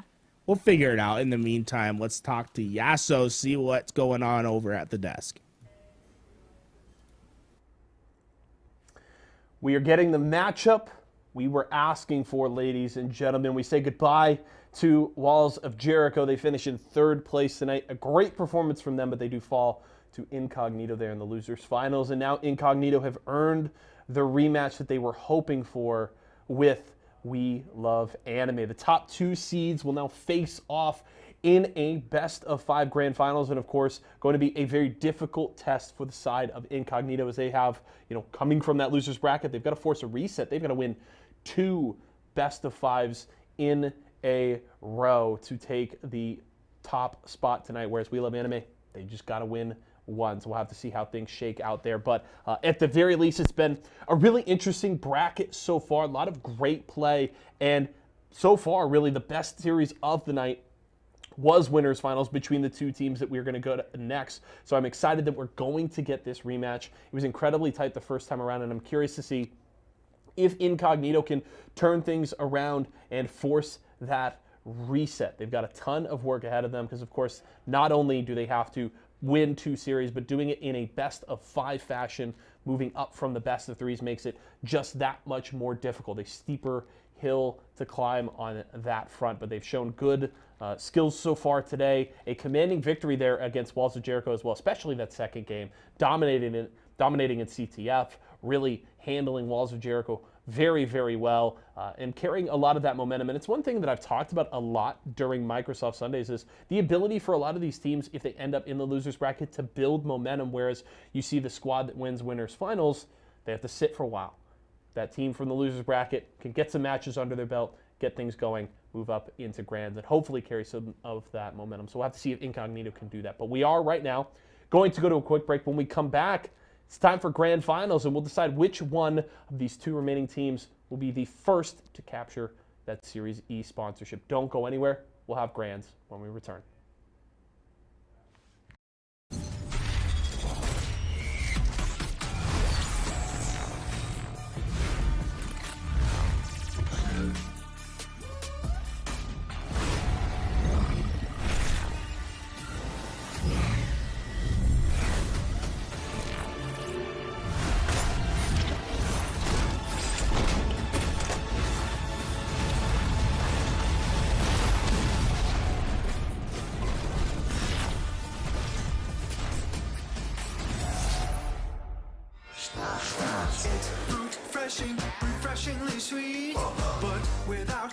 sugar, 0-calorie treat.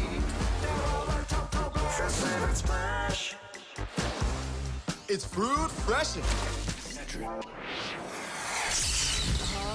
I'm fading. One bad headache can crash your entire game. Excedrin relieves headaches fast. Excedrin, game over for headaches.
It is time. Grand Finals is here.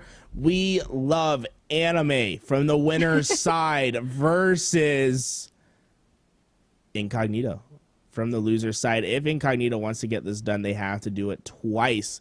2 best of 5s in the future for them. We love anime, just 3 maps away from earning themselves an esports arena contract and having the best sponsor in the game. Let's be real. I mean, check out all these great sponsors that we have. It's going to be an honor whoever can get this sponsorship. And the best part, whoever wins this game will be representing esports arena at Anaheim in 2 weeks' time.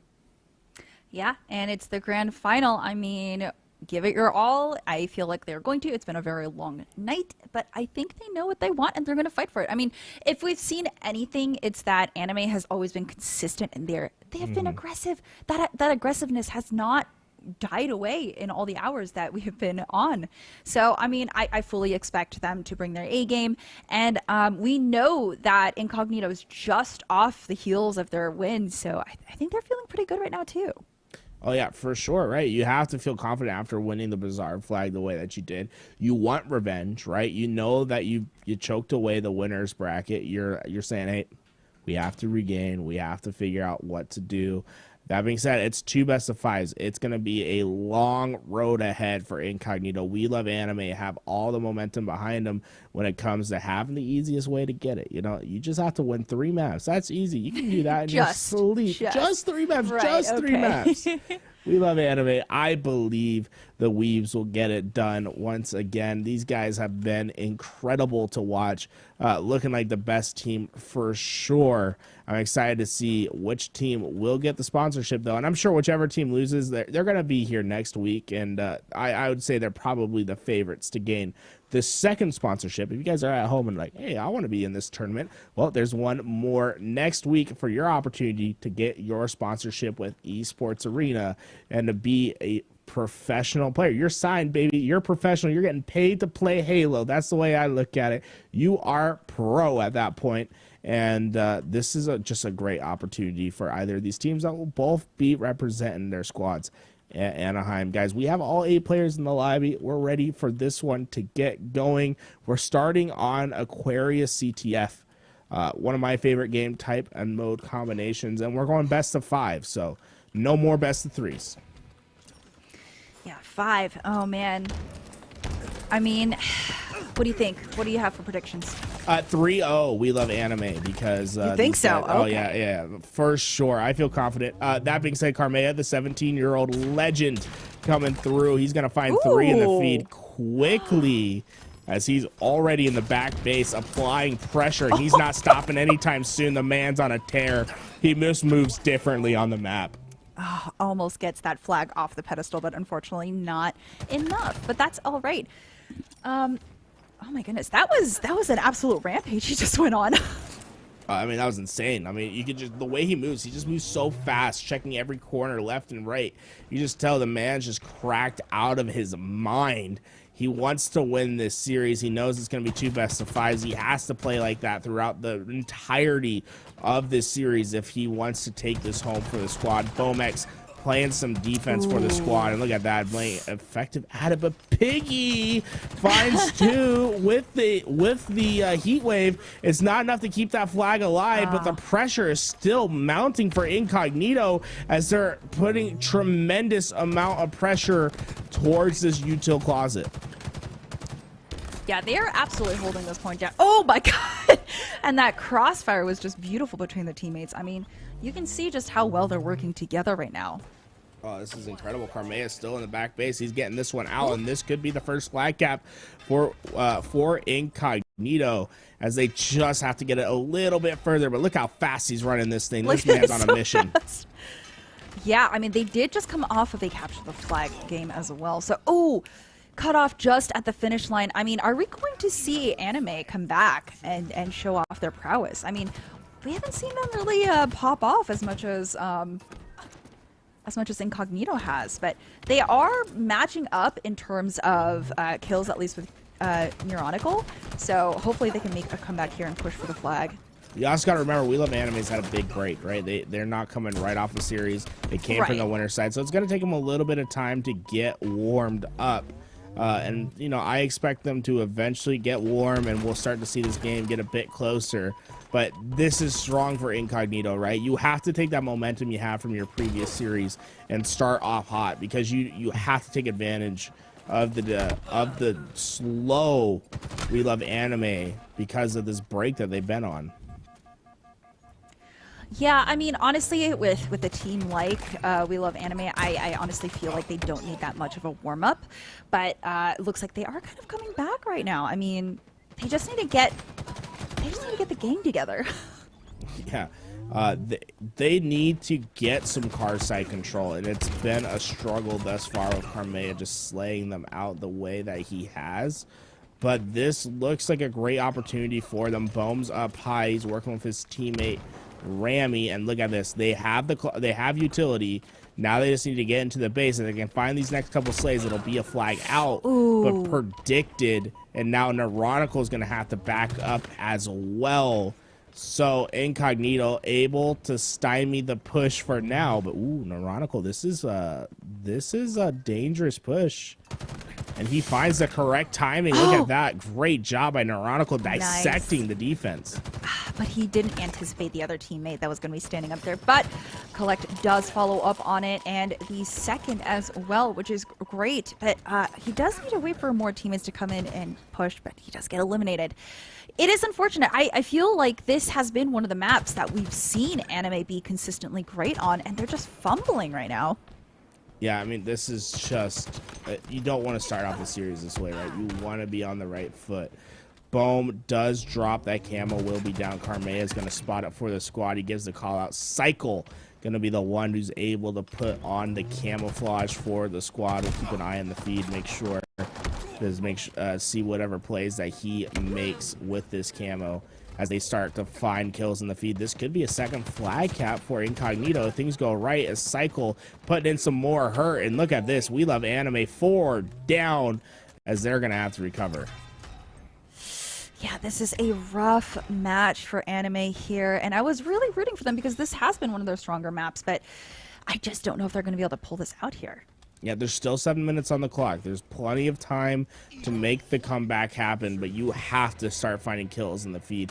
You've been way too slow. The presence of Incognito has just been too much to handle.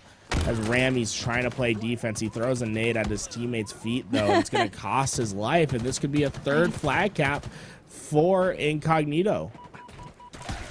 Yeah, that's, oh my goodness. This is just going to start rolling if they're not careful. And I think Anime they really just need to recuperate. They need to get together, and they need to go back through and reclaim some of these side hallways here. Because that's what they did best previously. Yeah, it's about controlling the car side and having at least a player presence at P2. If you're able to get into those car hallways towards your right over there, that is the difference maker. If you can just constantly keep your presence there, wait for your slays, and then push into the base, pull it out. You've seen most of the flag caps that get captured in this game come from that. And here we go. It started. We have our first lag out of the tournament. We're going to have to restart this game. It is a 3-0 lead, and I believe there's around 6 minutes on the clock. So they'll just restart this game with 6 minutes on the clock, unless, yeah, I don't know who's host, but they'll end the game when they figure it out. Yeah, I didn't even realize that's what had happened, which is unfortunate. Yeah, I think they're just... hey, you just got to communicate it somehow. There we go. They'll figure it out. They'll figure it out. They'll get it reset. CTF Aquarius. We're waiting for the rulings, but I imagine we'll just start back 3-0 up with 6 minutes left on the clock, and we'll just have to keep that in mind. Yeah.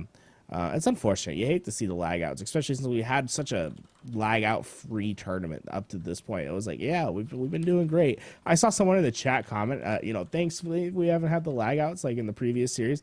I'm blaming this all on you, bud. That's all your fault. Wait, that was for earlier? Oh no, I missed someone that said one. that earlier. I was like, hey, you know what? That's your fault. You should feel bad about it. Because now we have to restart this game. That being said, this is a great opportunity for We Love Anime, right? You get to restart the game. It's gonna feel as if you're on equal footing for once. You are down 3 flags, but now they can recoup. They can talk about strategy, which we've seen them do before. Like, we know that they're good at strategizing. It's been a minute, right? How long has it been since they've played? Like An hour? 3. It feels like 2 hours. Longer? Maybe. Okay, It's probably yeah. not. It's probably been like an hour and a half. Maybe we'll split the difference. You know, time moves into itself as we get further and further into this tournament. You know, time really is a social construct. I have no idea how to figure out how long we've been here. Oh man, anime. I don't know if this helps anime or not. I feel like it does, right? Because you get to start off at equal starts. You get to at least like try to fly out and grab a quick camouflage. I don't know if they're gonna put the time back at 12 minutes or if they'll play from 6 minutes. Usually, teams will opt to. If it's close, they'll opt to play the full time. If it's like one team was dominating, they'll usually like put down the timer to 6 minutes. We'll have to see what happens this time around. But if they put 12 minutes on the clock, I mean, it's definitely possible for anime to come back. It is possible. I mean, again, I think maybe we could think of this as like a warm-up match, honestly. And again, even if they had lost that, it's 5, best of 5. So there is still plenty of time for them to make it back. It is just unfortunate that, you know, this is the way that it is right now. But it does look like the game is going to be restarting on the same map. Incognito starts 3-0. So we are going to be continuing the scoring that we did see previous with this map. So hopefully though, it means that anime can kind of make it get a feel for their surroundings. I mean, like try at least get 1-2 flag caps. I mean, you know, the more scoring would be better, at least for their mental health. But you know. Yeah, I mean, at least like keep up slay for slay. Even if you don't win this map, if you can get the reset and your slays are about equal by the end of the game, that's where you know it's like, okay, we are not rusty anymore. We're feeling ourselves. We're able to keep up, and then you can start to find the swing game at streets and try to run away with it from there. But I think my 3-0 prediction's looking quite old and not good because Incognito coming out hot, gunning from the start. Yeah, they want blood. I mean, again, this is their rematch, right? They are absolutely gunning for this. I mean, they're still going just as hard as when we left them. Well, if you do look, they did put another full 12 minutes on the clock. So we love anime. Hey, they have the time to make the comeback, right? If they can just start to find those kills and get into the opposing base. But Carmea, I mean, he's just causing havoc. Look at him. He's starting this game like he did the previous 2 kills. His teammates are collapsing in. This could be the 4th flag right here as he's getting ready to pull this one out. He has to deal with the pressure in the back of the base, but they're just cutting through anime like they're soft butter, and they're a hot butter knife ready to take on the action. A hot butter knife, exactly. Yeah, exactly that. It's butter versus butter knife at this moment because it's just so easy. The way that Incognito's been playing is just next level. Ooh, okay. They did get the assist on that, and aren't quite connecting on that, but they do get the melee kill and finish. So going pretty good. Cycle coming up. I mean, Cycle has been doing pretty well. Ooh. Does lose that 1v1 though, but he was grappling, so he was kind of at the disadvantage there. Well, that makes it 4-0, guys. Remember, we had a lag out. If you're new to the stream, the game is in fact 4-0 in the favor of Incognito in this first game. Carmea started off rocket hot at the beginning of the first game, and he hasn't stopped anytime soon. The way that he's been maneuvering on this map has truly been different as he takes down Ironical. If this taking the cross shots right away, Piggy should be able to clean that one up, and they're looking to put this final one in. I mean, this is what, a 2-minute match at the reset. They're just flying through anime. Oh, they really are just kind of running them down. I mean, look, again, it is best of 5, so there is plenty of time for them to come back from this, right? Maybe CTF just wasn't their thing. We have seen anime not do too well with CTF before, so it is a big possibility that they'll make it back in the other games. So completely possible, but it is 4-0 now here. Imagine, maybe they're trying to just speed run the end. Now, that should be the end of the game, I think, because they were up 3-0. So we'll get the game to end soon. Yep, there it is. That was a 5-0 victory for Incognito to start off this grand finals. All right, if Incognito wins, we're going to a second best of 5. We're moving on to Streets Slayer. We love anime. They cannot perform the same way that they did in that first game. They have to look like their old selves. I mean, honestly, Slayer is where anime really shines because they're all killer players. And if the previous matches are a testament to their skills, I think they'll be fine. But I know that Aquarius is one of their maps they're comfortable on, so that CTF can't have felt good to start off on. But again, Capture the Flag has been one of their weaker game modes, so hopefully they bring it back in Slayer, and especially on Streets, where they have really shown. Yeah, Streets. I mean, if they can just control the power weapons, control the pace of the game, they will be fine. But Incognito, they were just playing so fast. It was so surprising to see how Carmeo was able just to have his way with the opposing team. It felt like he couldn't lose a one-on-one fight. And it feels if Incognito can come out with that same strength, we could be looking at a steak dinner and possibly a quick 3-0. You know, they could be trying to speed run this grand final 6-0 if they keep it with that sort of momentum. Yeah, I don't know, though. I genuinely think anime can make it back quite easily, especially with, I mean, we've seen them in Slayer, we've seen them in Strongholds, and Oddball is honestly just Slayer 2.0 for them, so I feel like they can easily bring this back. And if not, the 5th map is Slayer on Bazaar, and we kind of know that they're pretty great at Slayer, so I'm still leaning on them bringing it back second game, so we'll see. Yeah, you know, I would love to see We Love Anime figure out everything that's going wrong and make the comeback happen. Like, I want to see this be a close best of 5 for our finals. Entertain everyone at home. We know that you can do better. This is your opportunity to step up and do so. Streets, Slayer. I love Streets. What a great aesthetic of a map, right? It's just like, it oh my god, have you so seen cool. the reflections too? The reflections are gorgeous. Do you have a cat? Was that a cat? Yeah. Oh, the cat's going rogue. Oh my gosh, it's taking everything out. My cat is cracked out right now. Oh my gosh, did you see that? It was like is too late. Merritt, please stop. Look at, oh, you can see the tail. Yo, can we get a full screen of Stella right now? No, I want to see the cat. I don't know what he's doing. I don't know what he's doing. Oh, I want to see the cat. I mean, if the game's not coming up, sure. Okay, I know the game's up. There we go. Yeah, my cat will just be a crackhead in the background. It's fine. The cat was going rogue. My God, it knocked down like 3 things. I was like, what is going on back there? I hope the producers saw that. The cat's name is Merritt? Merritt, yeah. Oh, that's such a cool name for a cat. Great job on naming the cat. Cool That's a cat. good one. Cool cat. Cool cat's knocked down your personal belongings. Everyone knows that. Oh, yeah. All right, so now we are seeing... Okay, it's still, you know, pretty even. 2-point lead. We can't say anything yet because it's just opening moments. Here we go. Rami gets up. He finds the help. Oh, look at that. 3 down. What are our spots? We Love Anime desperately needed to come out and play this strong. This is what was needed from them. This is the anime that we love, that we know. They were looking like Sword Art Online previous. Now it's Hunter x Hunter. It's everything that we've been waiting for. This is the crossover episode. Yeah, I mean, hey, you go from your bottoms to get to your highs. That's all I gotta say. Rami. Or people just stay bottoms, but that's all right. Now let's take a look at the scoring here. It looks like anime is actually doing pretty well. I think they are finding their groove. Ooh, did you see those are the crispy shots I was looking for in the match previous. That is exactly what I was looking for. I feel redeemed as a caster. Yeah, this looks like a completely different squad. I mean, just flying out of the gate, finally able to take care of Rami.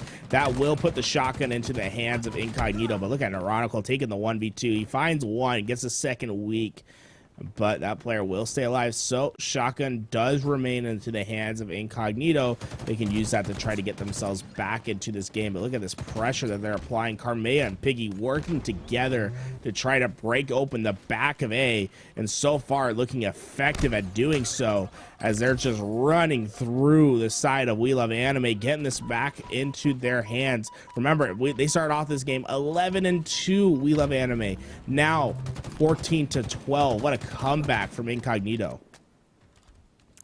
Yeah, I told you, Incognito. I mean, they're really good too, though, is a problem. And I root for both of these teams, but like, I mean, after the beatdown anime got in the last game, I really want them to get this one. Yeah, I mean, we just want to see a response. We just want to see close games. That's all we want to see. We Love Anime. You gotta be turning it up. So far, they're just struggling to find the kills in the feed. Collect able to get one, but it comes at the cost of 2 of his teammates' lives. And now he's rotating back. We're at a tied game, and oh my God, the pressure. Oof, that was that was in the corner. There's 2 of them. That was personal. That was personal. Oh my God. Sometimes you're just like, why are you chasing me so hard? Like, why can't you just let me get away? Oh man. Oh, look at that. Oh my God, Neurotical. That was a little gross from Neurotical. It's gonna cost his life, but I like the play. The man's feeling aggressive. Woke up on the right side of the bed this morning. Man wanted to show off on stream. Now Biggie, he's able to get his trade outs, and that's 3 down for either side as the respawns come in. And Ramy's looking to pressure them right away. Look at this awareness from him. No help at all, but he wanted to get in a couple shots and keep them back. Don't let him expand early on.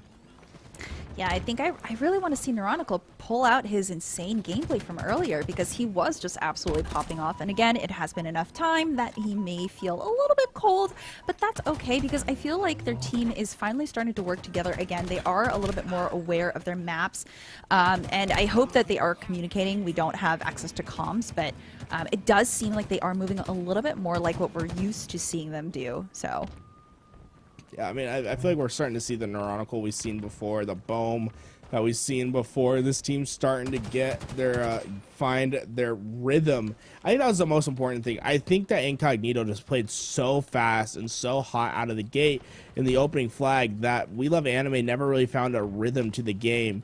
Now they're able to just play at their own pace. They're able to find the pressure when necessary, and they're getting kill after kill in the feed. This is where they can run away with it. Collect has the rockets in hand, and they're finding kill after kill on the map. 1 rocket to use. It's out. It gets the hurt, but not the kill. Unfortunately, Collect not going to be able to finish that one out. So Incognito answering back. Those rockets proving to be nullified. I mean, it's still pretty even. Like, a 4-point lead is not too much to go off of right now. But we are seeing, Anime regroup, but they're also playing a little sloppy right now. This is not the Anime that we saw earlier today. No, I mean, we saw a masterpiece earlier today. This is some B trash tier anime that not trash tier, you know, mediocre. This is the mediocre anime. This is the season filler. Game 1 was ugly. You know, I gotta say, this is it was not great. It's getting for them. better. No. It's getting better in the second half right now. But this is the anime that you get to see in like mid-season that you're like, yeah, should I keep watching this? Like, the first couple episodes are pretty rough. Does it get better? And this is their episode. This is their chance.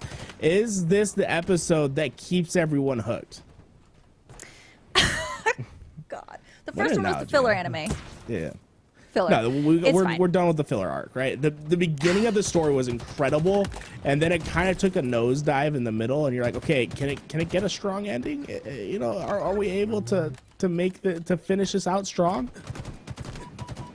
I think they can. I think this is the arc where they have that internal monologue, right? And they talk to themselves to figure out what's going on, and then they come back stronger. You know what I mean? Like, hey, I think it's that. Yeah. Look, now they're at 41. It is a 10-point lead.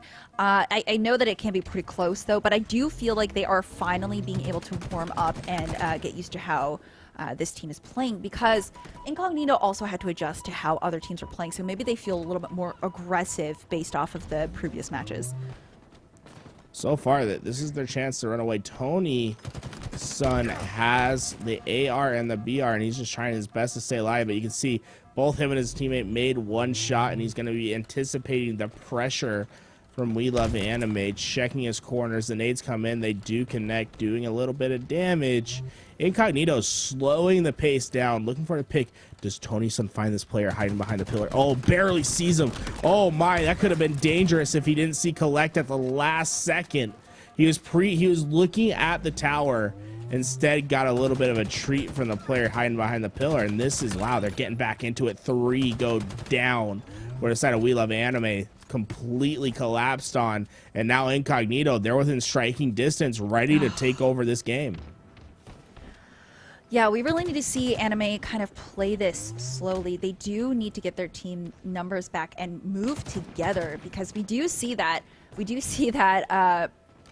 Incognito is really good at holding angles, but we did see that same map knowledge from Anime as well, and there is another kill on there, and they're 2. Now they're at 45. They are slowly moving up. They are playing slowly, a little bit more methodical, but they do need to be careful that they don't accidentally get caught out, because now their spawns have switched, and they really need to be cautious about how they approach this final battle, or just have that 5-head. Oh my gosh, Naranjo, what a patient play from him.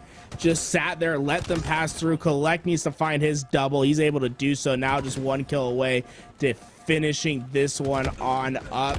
They should be able to get the job done, but they go 2 down in the feed.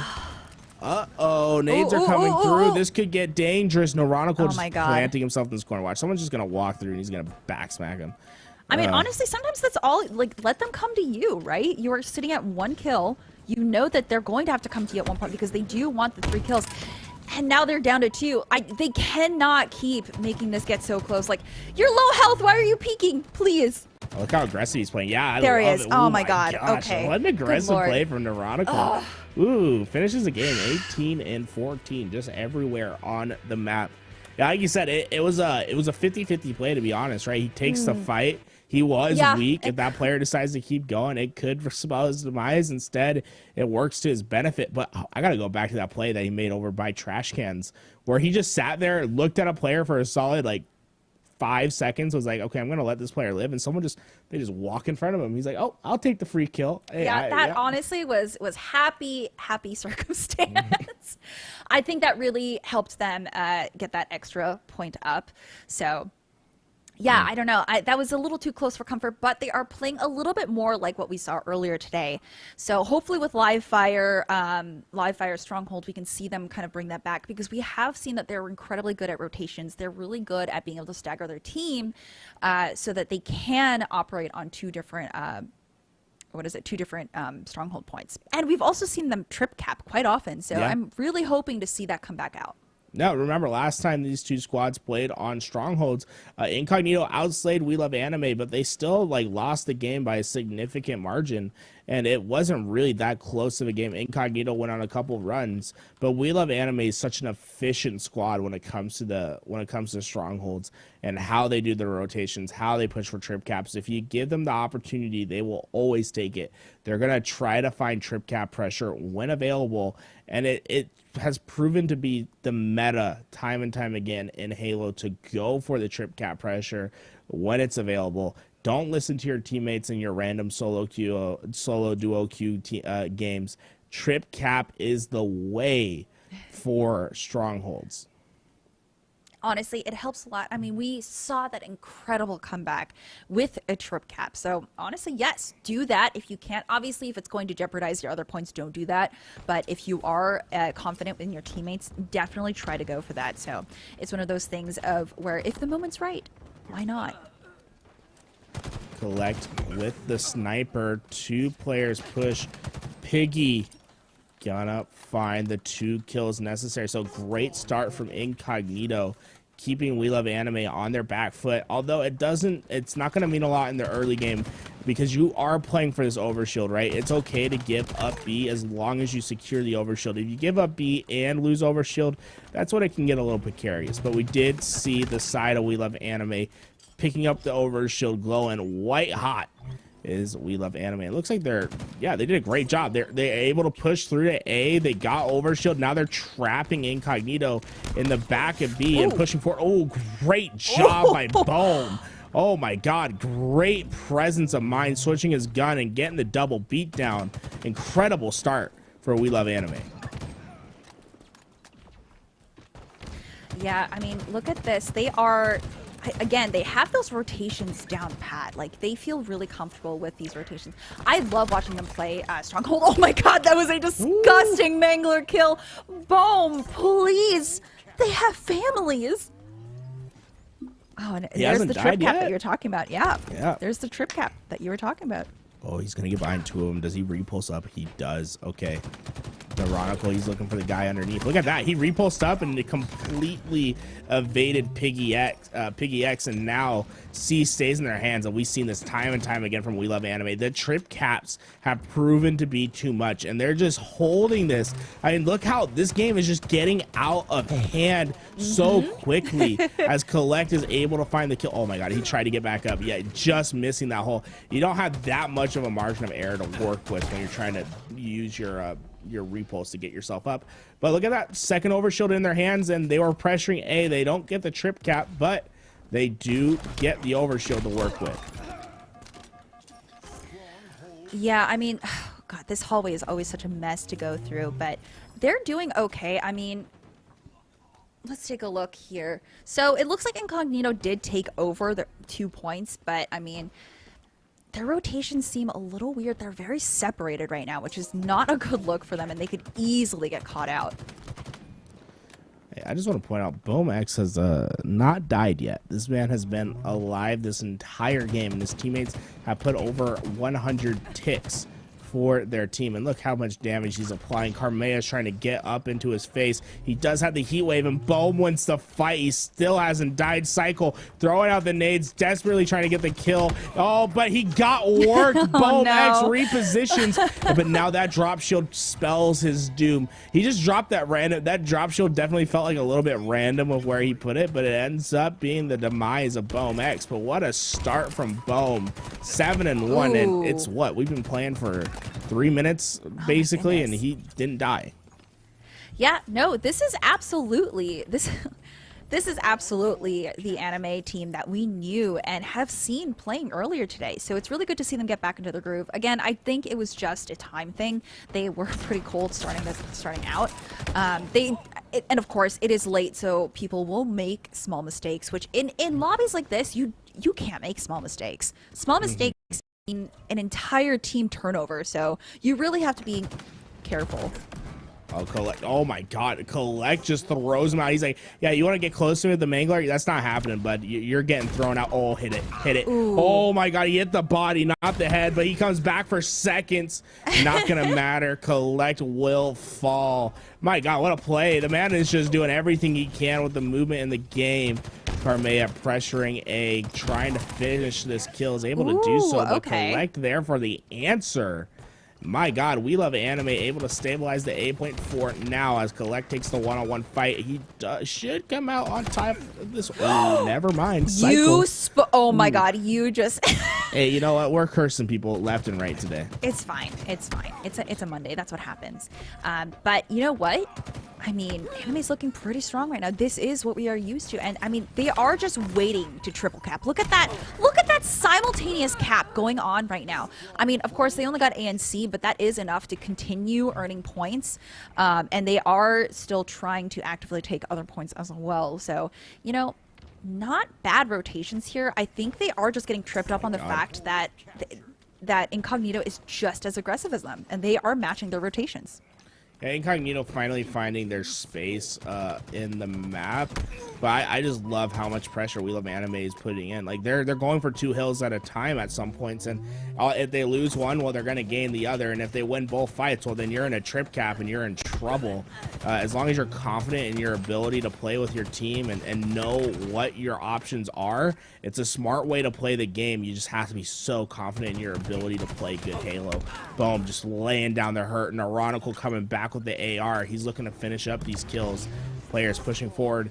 There's 2 to clean up. Neurotical just playing around this tower. Man, these guys, for how fast he's moving, you would have thought he's seen them by now. Rami finds one. Okay, there we go. Neurotical, perfect timing from him, and that should clear everyone. That should be his hill, and they have a C control.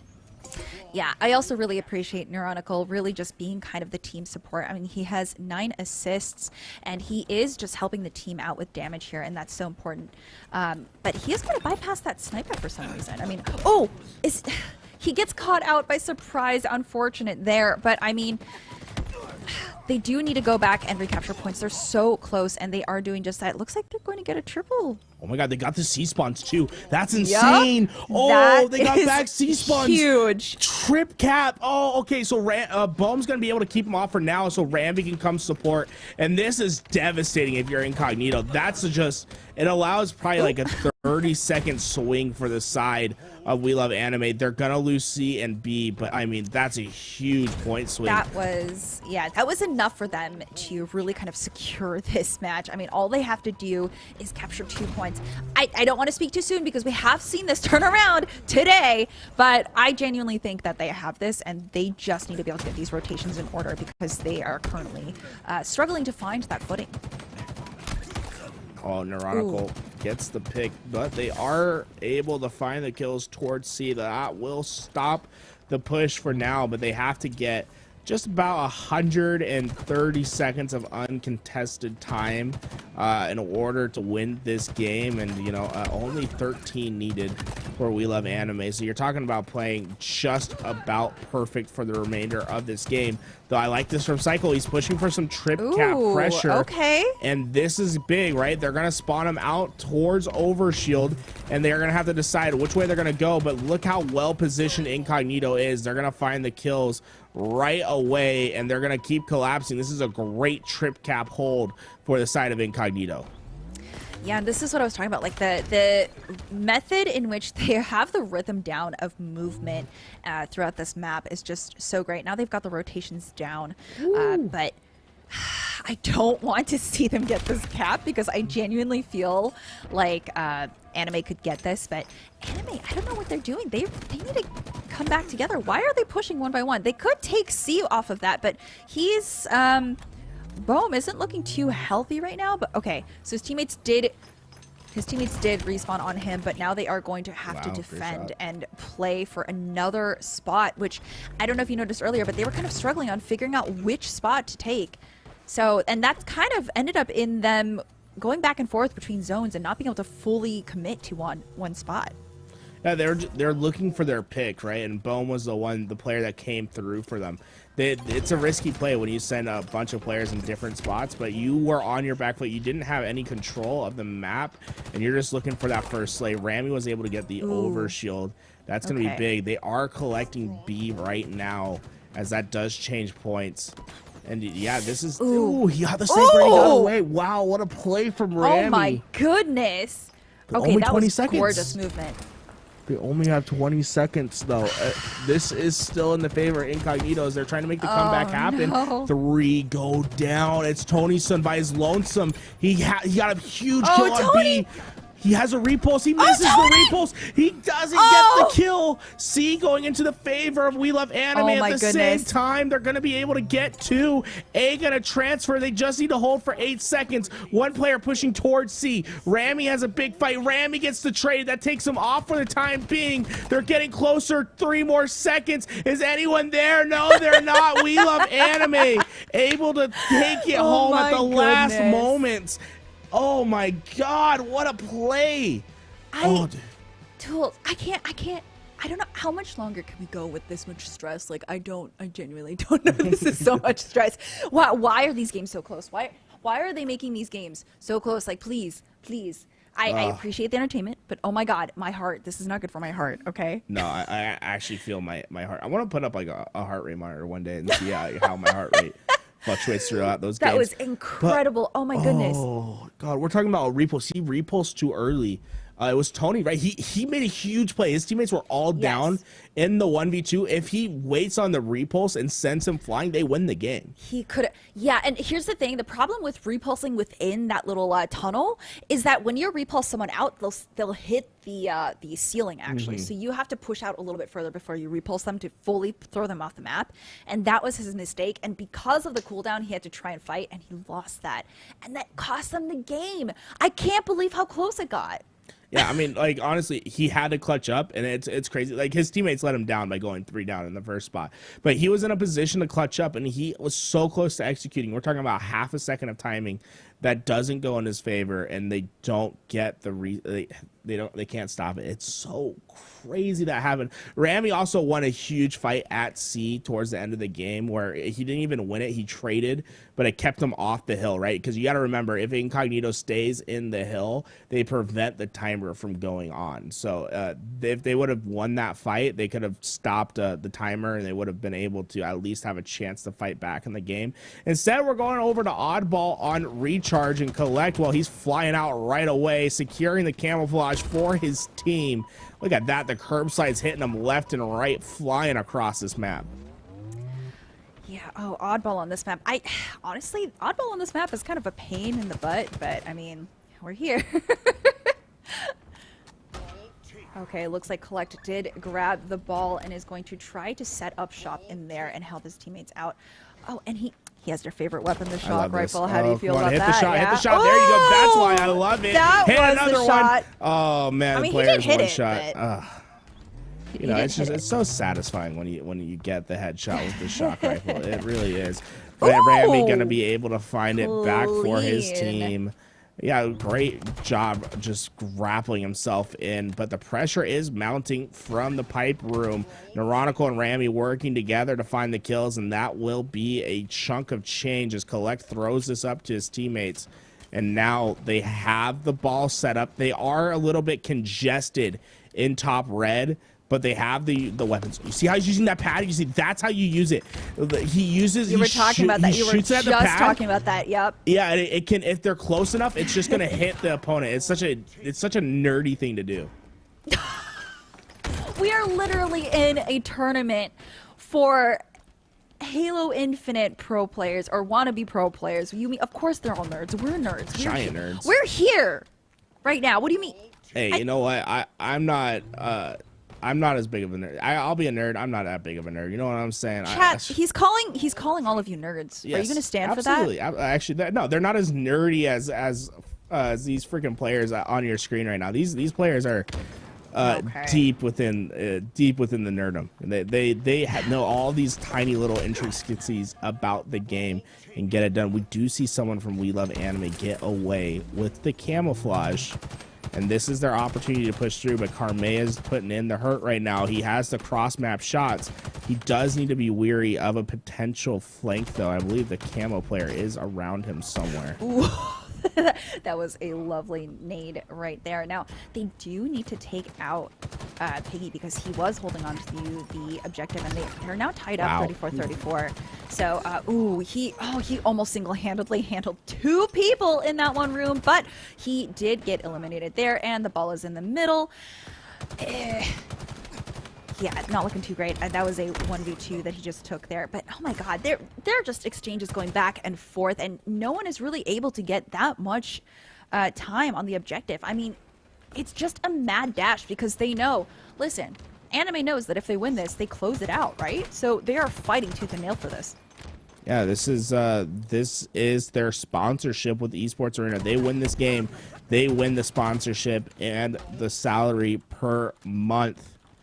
Boom X having to be last alive for his team, holding down the spawn. You can see Incognito finally able to get some time. Sword is up, so if We Love Anime want to go out of their way, they can get that for their team and use it to try to push. But it looks like they got the A spawns instead, and Boom is just holding down the long sight line, not trying to let them escape, and finally pushes forward, but it does cost his life. And Cycle's already working on the flank, but they're expecting it. Tony Sun working on the rotation, immediately getting himself out 40 seconds away from taking round 1. Oof. I mean, okay, so there's a lot of time to catch up, but it is a slower objective time that does add up. And I mean, they could get there. It's not that big of a lead just yet. It's just everyone's fighting so hard for this, so they're mostly playing Slayer when they should be playing the objective. Oh, man. Boom working with his team, trying to get this done. They have finally tied up this. Oh, well, that repulse didn't send them anywhere. Oh, he was it did not. It was unfortunate. Oh, he wanted to throw him off. It didn't work. There it is. He threw but off we got that ball. one. Well, you know what? He still got it. He got killing spree. Here we go. He could not connect for that last kill, but that's okay. Oh man, that's so unfortunate. I don't know if he meant to play the ball. It probably just happened on circumstance, but he did repulse his ball off. Carmea able to get it, and look at that, just throws it immediately up for his teammates. He missed it though. You got to have a better arm than that. Got to develop that one. They are able to get the ball up high though, but We Love Anime well positioned to at least fight for this ball quickly. So I don't think Incognito's just gonna run away with some time, as it does go back into the middle. Camo. I mean, honestly, that's not the worst thing to happen here, but again, it just feels like that they are playing Slayer right now because they are trying to... Here's the thing. You do want to even out the playing field. You want to make sure that there aren't enough team members on the enemy team so you can grab the ball and hold it for as long as possible. But the thing is, they're just focused on the eliminations currently. And it just feels like a constant line of defense. But it looks like... Okay, so Incognito is holding the ball right now, but now... Anime has to actively contest, and I don't think they're quite able to do that because Tony's doing a great job of playing defense for his teammate. No, that was an incredible rotation, getting behind the player that was closest to stopping this ball time, and that will do it for round 1. No one going to be able to stop that ball in time. Remember, though, it is best of 3 for the rounds. You have to get 2. Yes. So We Love Anime still have their opportunities to get back into this one, as they will have one more round to make the comeback happen. That being said, they also are up 2-1 in the series, so it's not the end of the world if they lose the Oddball. They can get it done in Slayer on Bazaar. Right. So I'm assuming we're going to go back into Oddball with the previous score just attached to it. Yeah.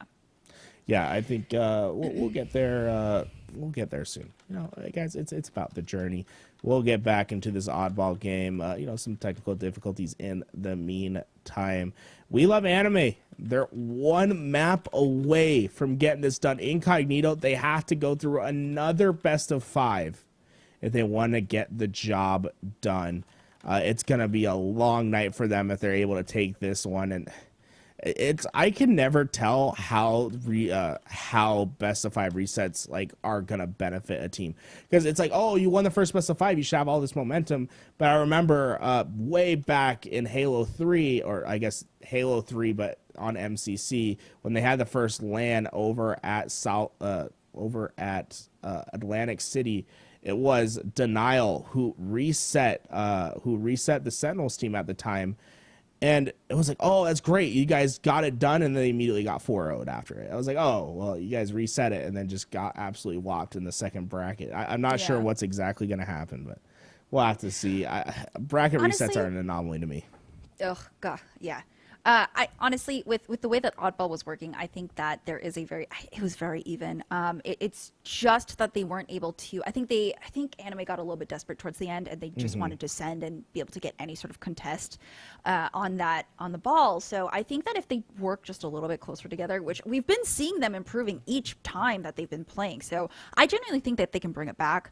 That does mean that we would probably go through a 3rd game of Oddball, and if that doesn't work, then we're going to go and see them play out in Slayer Bazaar. Yeah, well, guys, we're going to figure out how to get back into that lobby. We'll be back momentarily. In the meantime, let's take a look at some highlights and jam out to some music.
Well, guys, we had the observer crash out of the game, but we found a solution. This is Piggy X's POV. They are up 1-0 in the round right now. We won't be able to switch around like our normal observer mode, but we will at least be able to see the finish of this game for making do with what we got, but we're back in it. The coloring is a little weird to get used to, but you know what? We'll all work through it together. It's okay. And just remember, the players in green are going to be your incognito squad, while the yellow players will be We Love Anime. You can also tell, we're watching the perspective of incognito, so they'll be on your left side. That being said, We Love Anime is trying to finish this game on. I'm going to say, I know that you can see players a little bit easier when they're yellow and stuff, but how do you even really see your score, dude? It's so hard to see your score. It's so tough, but players do it. Oh, what a stick from Piggy. He gets one, but two players rush out trying to get towards that camouflage. And this camo could make all the difference in the game. It's going to be up to Tony's son to win the fight. He's able to do so. Ball time going in the favor of We Love Anime, but this camo could be the equalizer. It's really interesting to hear all the chatter in the background. I'm so glad we get a little hint of their team comms. It is very chaotic, which is kind of nice, though, because you know that they are actively communicating.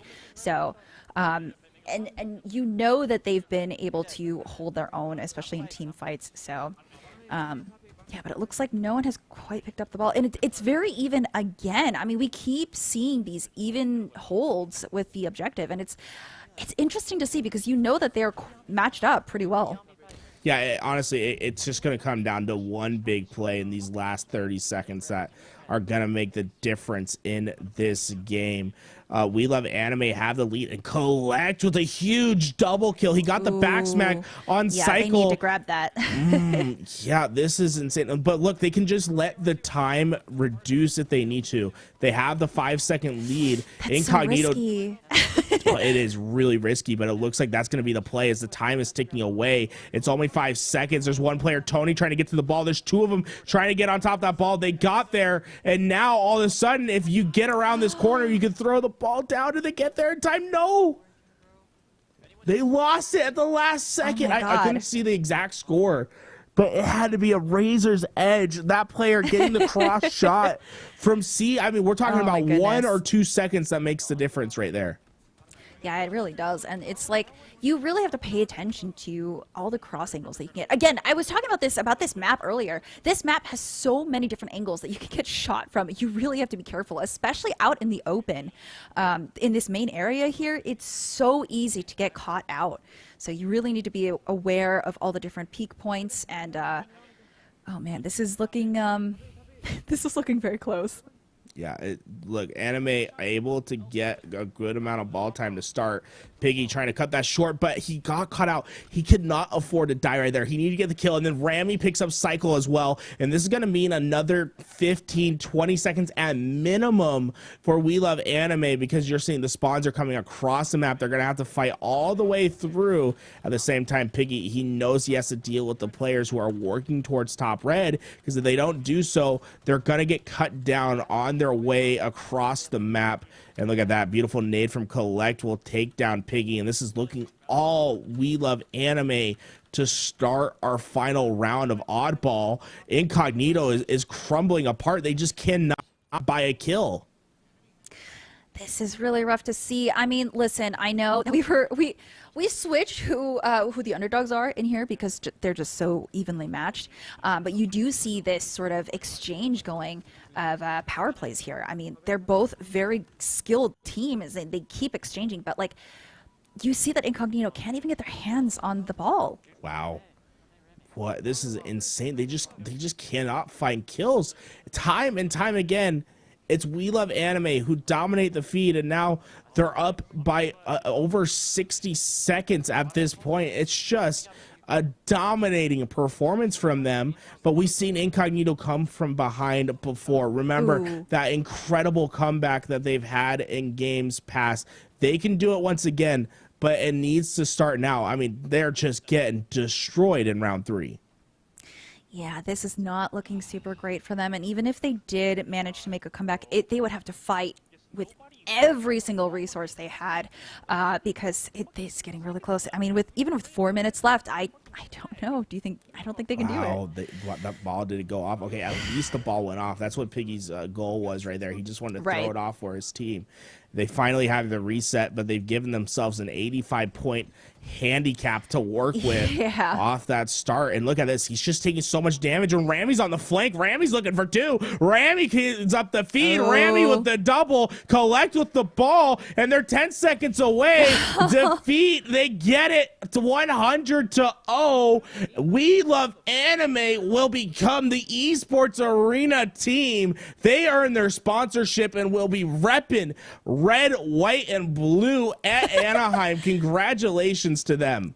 Oh my goodness, what a strong finish. I mean, we were worried. We were really worried. But again, you know what? All they needed to do was warm up. And oh my God, did they warm up? I mean, we really got to see We Love Anime at their peak again this last game. Yeah, I mean, what a response from them, right? They go down 5-0 in CTF on Aquarius, and they respond by winning 3 in a row. They had their close moments, right? Oh my God, the comeback almost happened on Strongholds. Oddball, they're literally 1 second away from losing it 2-0. They win round 2. There's so many key moments, but it's when you can clutch up, when you can be icy, when everything's on the line, that determines the winners from the losers. $600 for We Love Anime, and most importantly, a sponsorship. They're not unsigned anymore. Honestly, though, listen, Incognito, they played out of their minds tonight as well. Like, they came back so many times. So don't count them out. They are absolutely a team to keep your eye on. They are so well coordinated as well. I mean, listen, they totally could have won this too. It was up in the air. Yeah, absolutely. I mean, we saw incredible moments from Incognito, and I'm sure we're going to see more in the future. This is still a very raw roster with young talent who need to be developed a little bit more. But man, what a performance from We Love Anime, especially Neuronical. He's my MVP for the day. Oh yeah, absolutely. Yeah. Guys, they've done it. We Love Anime. Let's go back to Yasso on the desk. He'll give you a lowdown of what they've won. What an incredible tournament from these guys. We Love Anime. Congratulations and welcome to Series E. Of course, as you heard Tools and Stella talking about there, they have officially qualified for Season 1 of Series E Halo Infinite. An impressive performance from them today, and we're excited to have them on board here with Esports Arena. A great finish there, and of course, a dominant close with that 100-0 final round. They get it done. And of course, hats off to Incognito. They had a really strong day today. They gave We Love Anime all that they could handle. Ultimately, they do fall just short, but I would say keep an eye out for Incognito next week. Remember, there is one more qualifier next Monday, February 7th, and I would say Incognito pretty clear favorites to win that one and grab that second slot in the first season of Series E Halo Infinite. It's been a crazy day. Hats off as well to Stella and Tools. Those two were amazing. All day, they ran the gauntlet through all of these matches. A long show. They kept the energy high. Great discussion and analysis all throughout the day. So please give both of them some love. They were awesome all night tonight. A real pleasure to get to listen to both of them. So thank you so much to both of them for coming and adding their talent to this show. That is going to do it for us tonight, folks. It's been a long show. We're going to take the rest of the night off. We will, of course, be back the rest of the week. Don't forget Apex Legends the next 2 days. We got Guilty Gear on Thursday, and then, of course, we finish the week with series recap on Friday, and we'll be back again with Halo Qualifiers next Monday. So clear your schedule. Come watch Series E here with us. We would love to see you. That's going to be it. My name is Jay, so it's been a pleasure to be your host for tonight. For myself, the entire live broadcast crew, and everybody here at Esports Arena, thank you so very much for joining us tonight. We'll see you again tomorrow.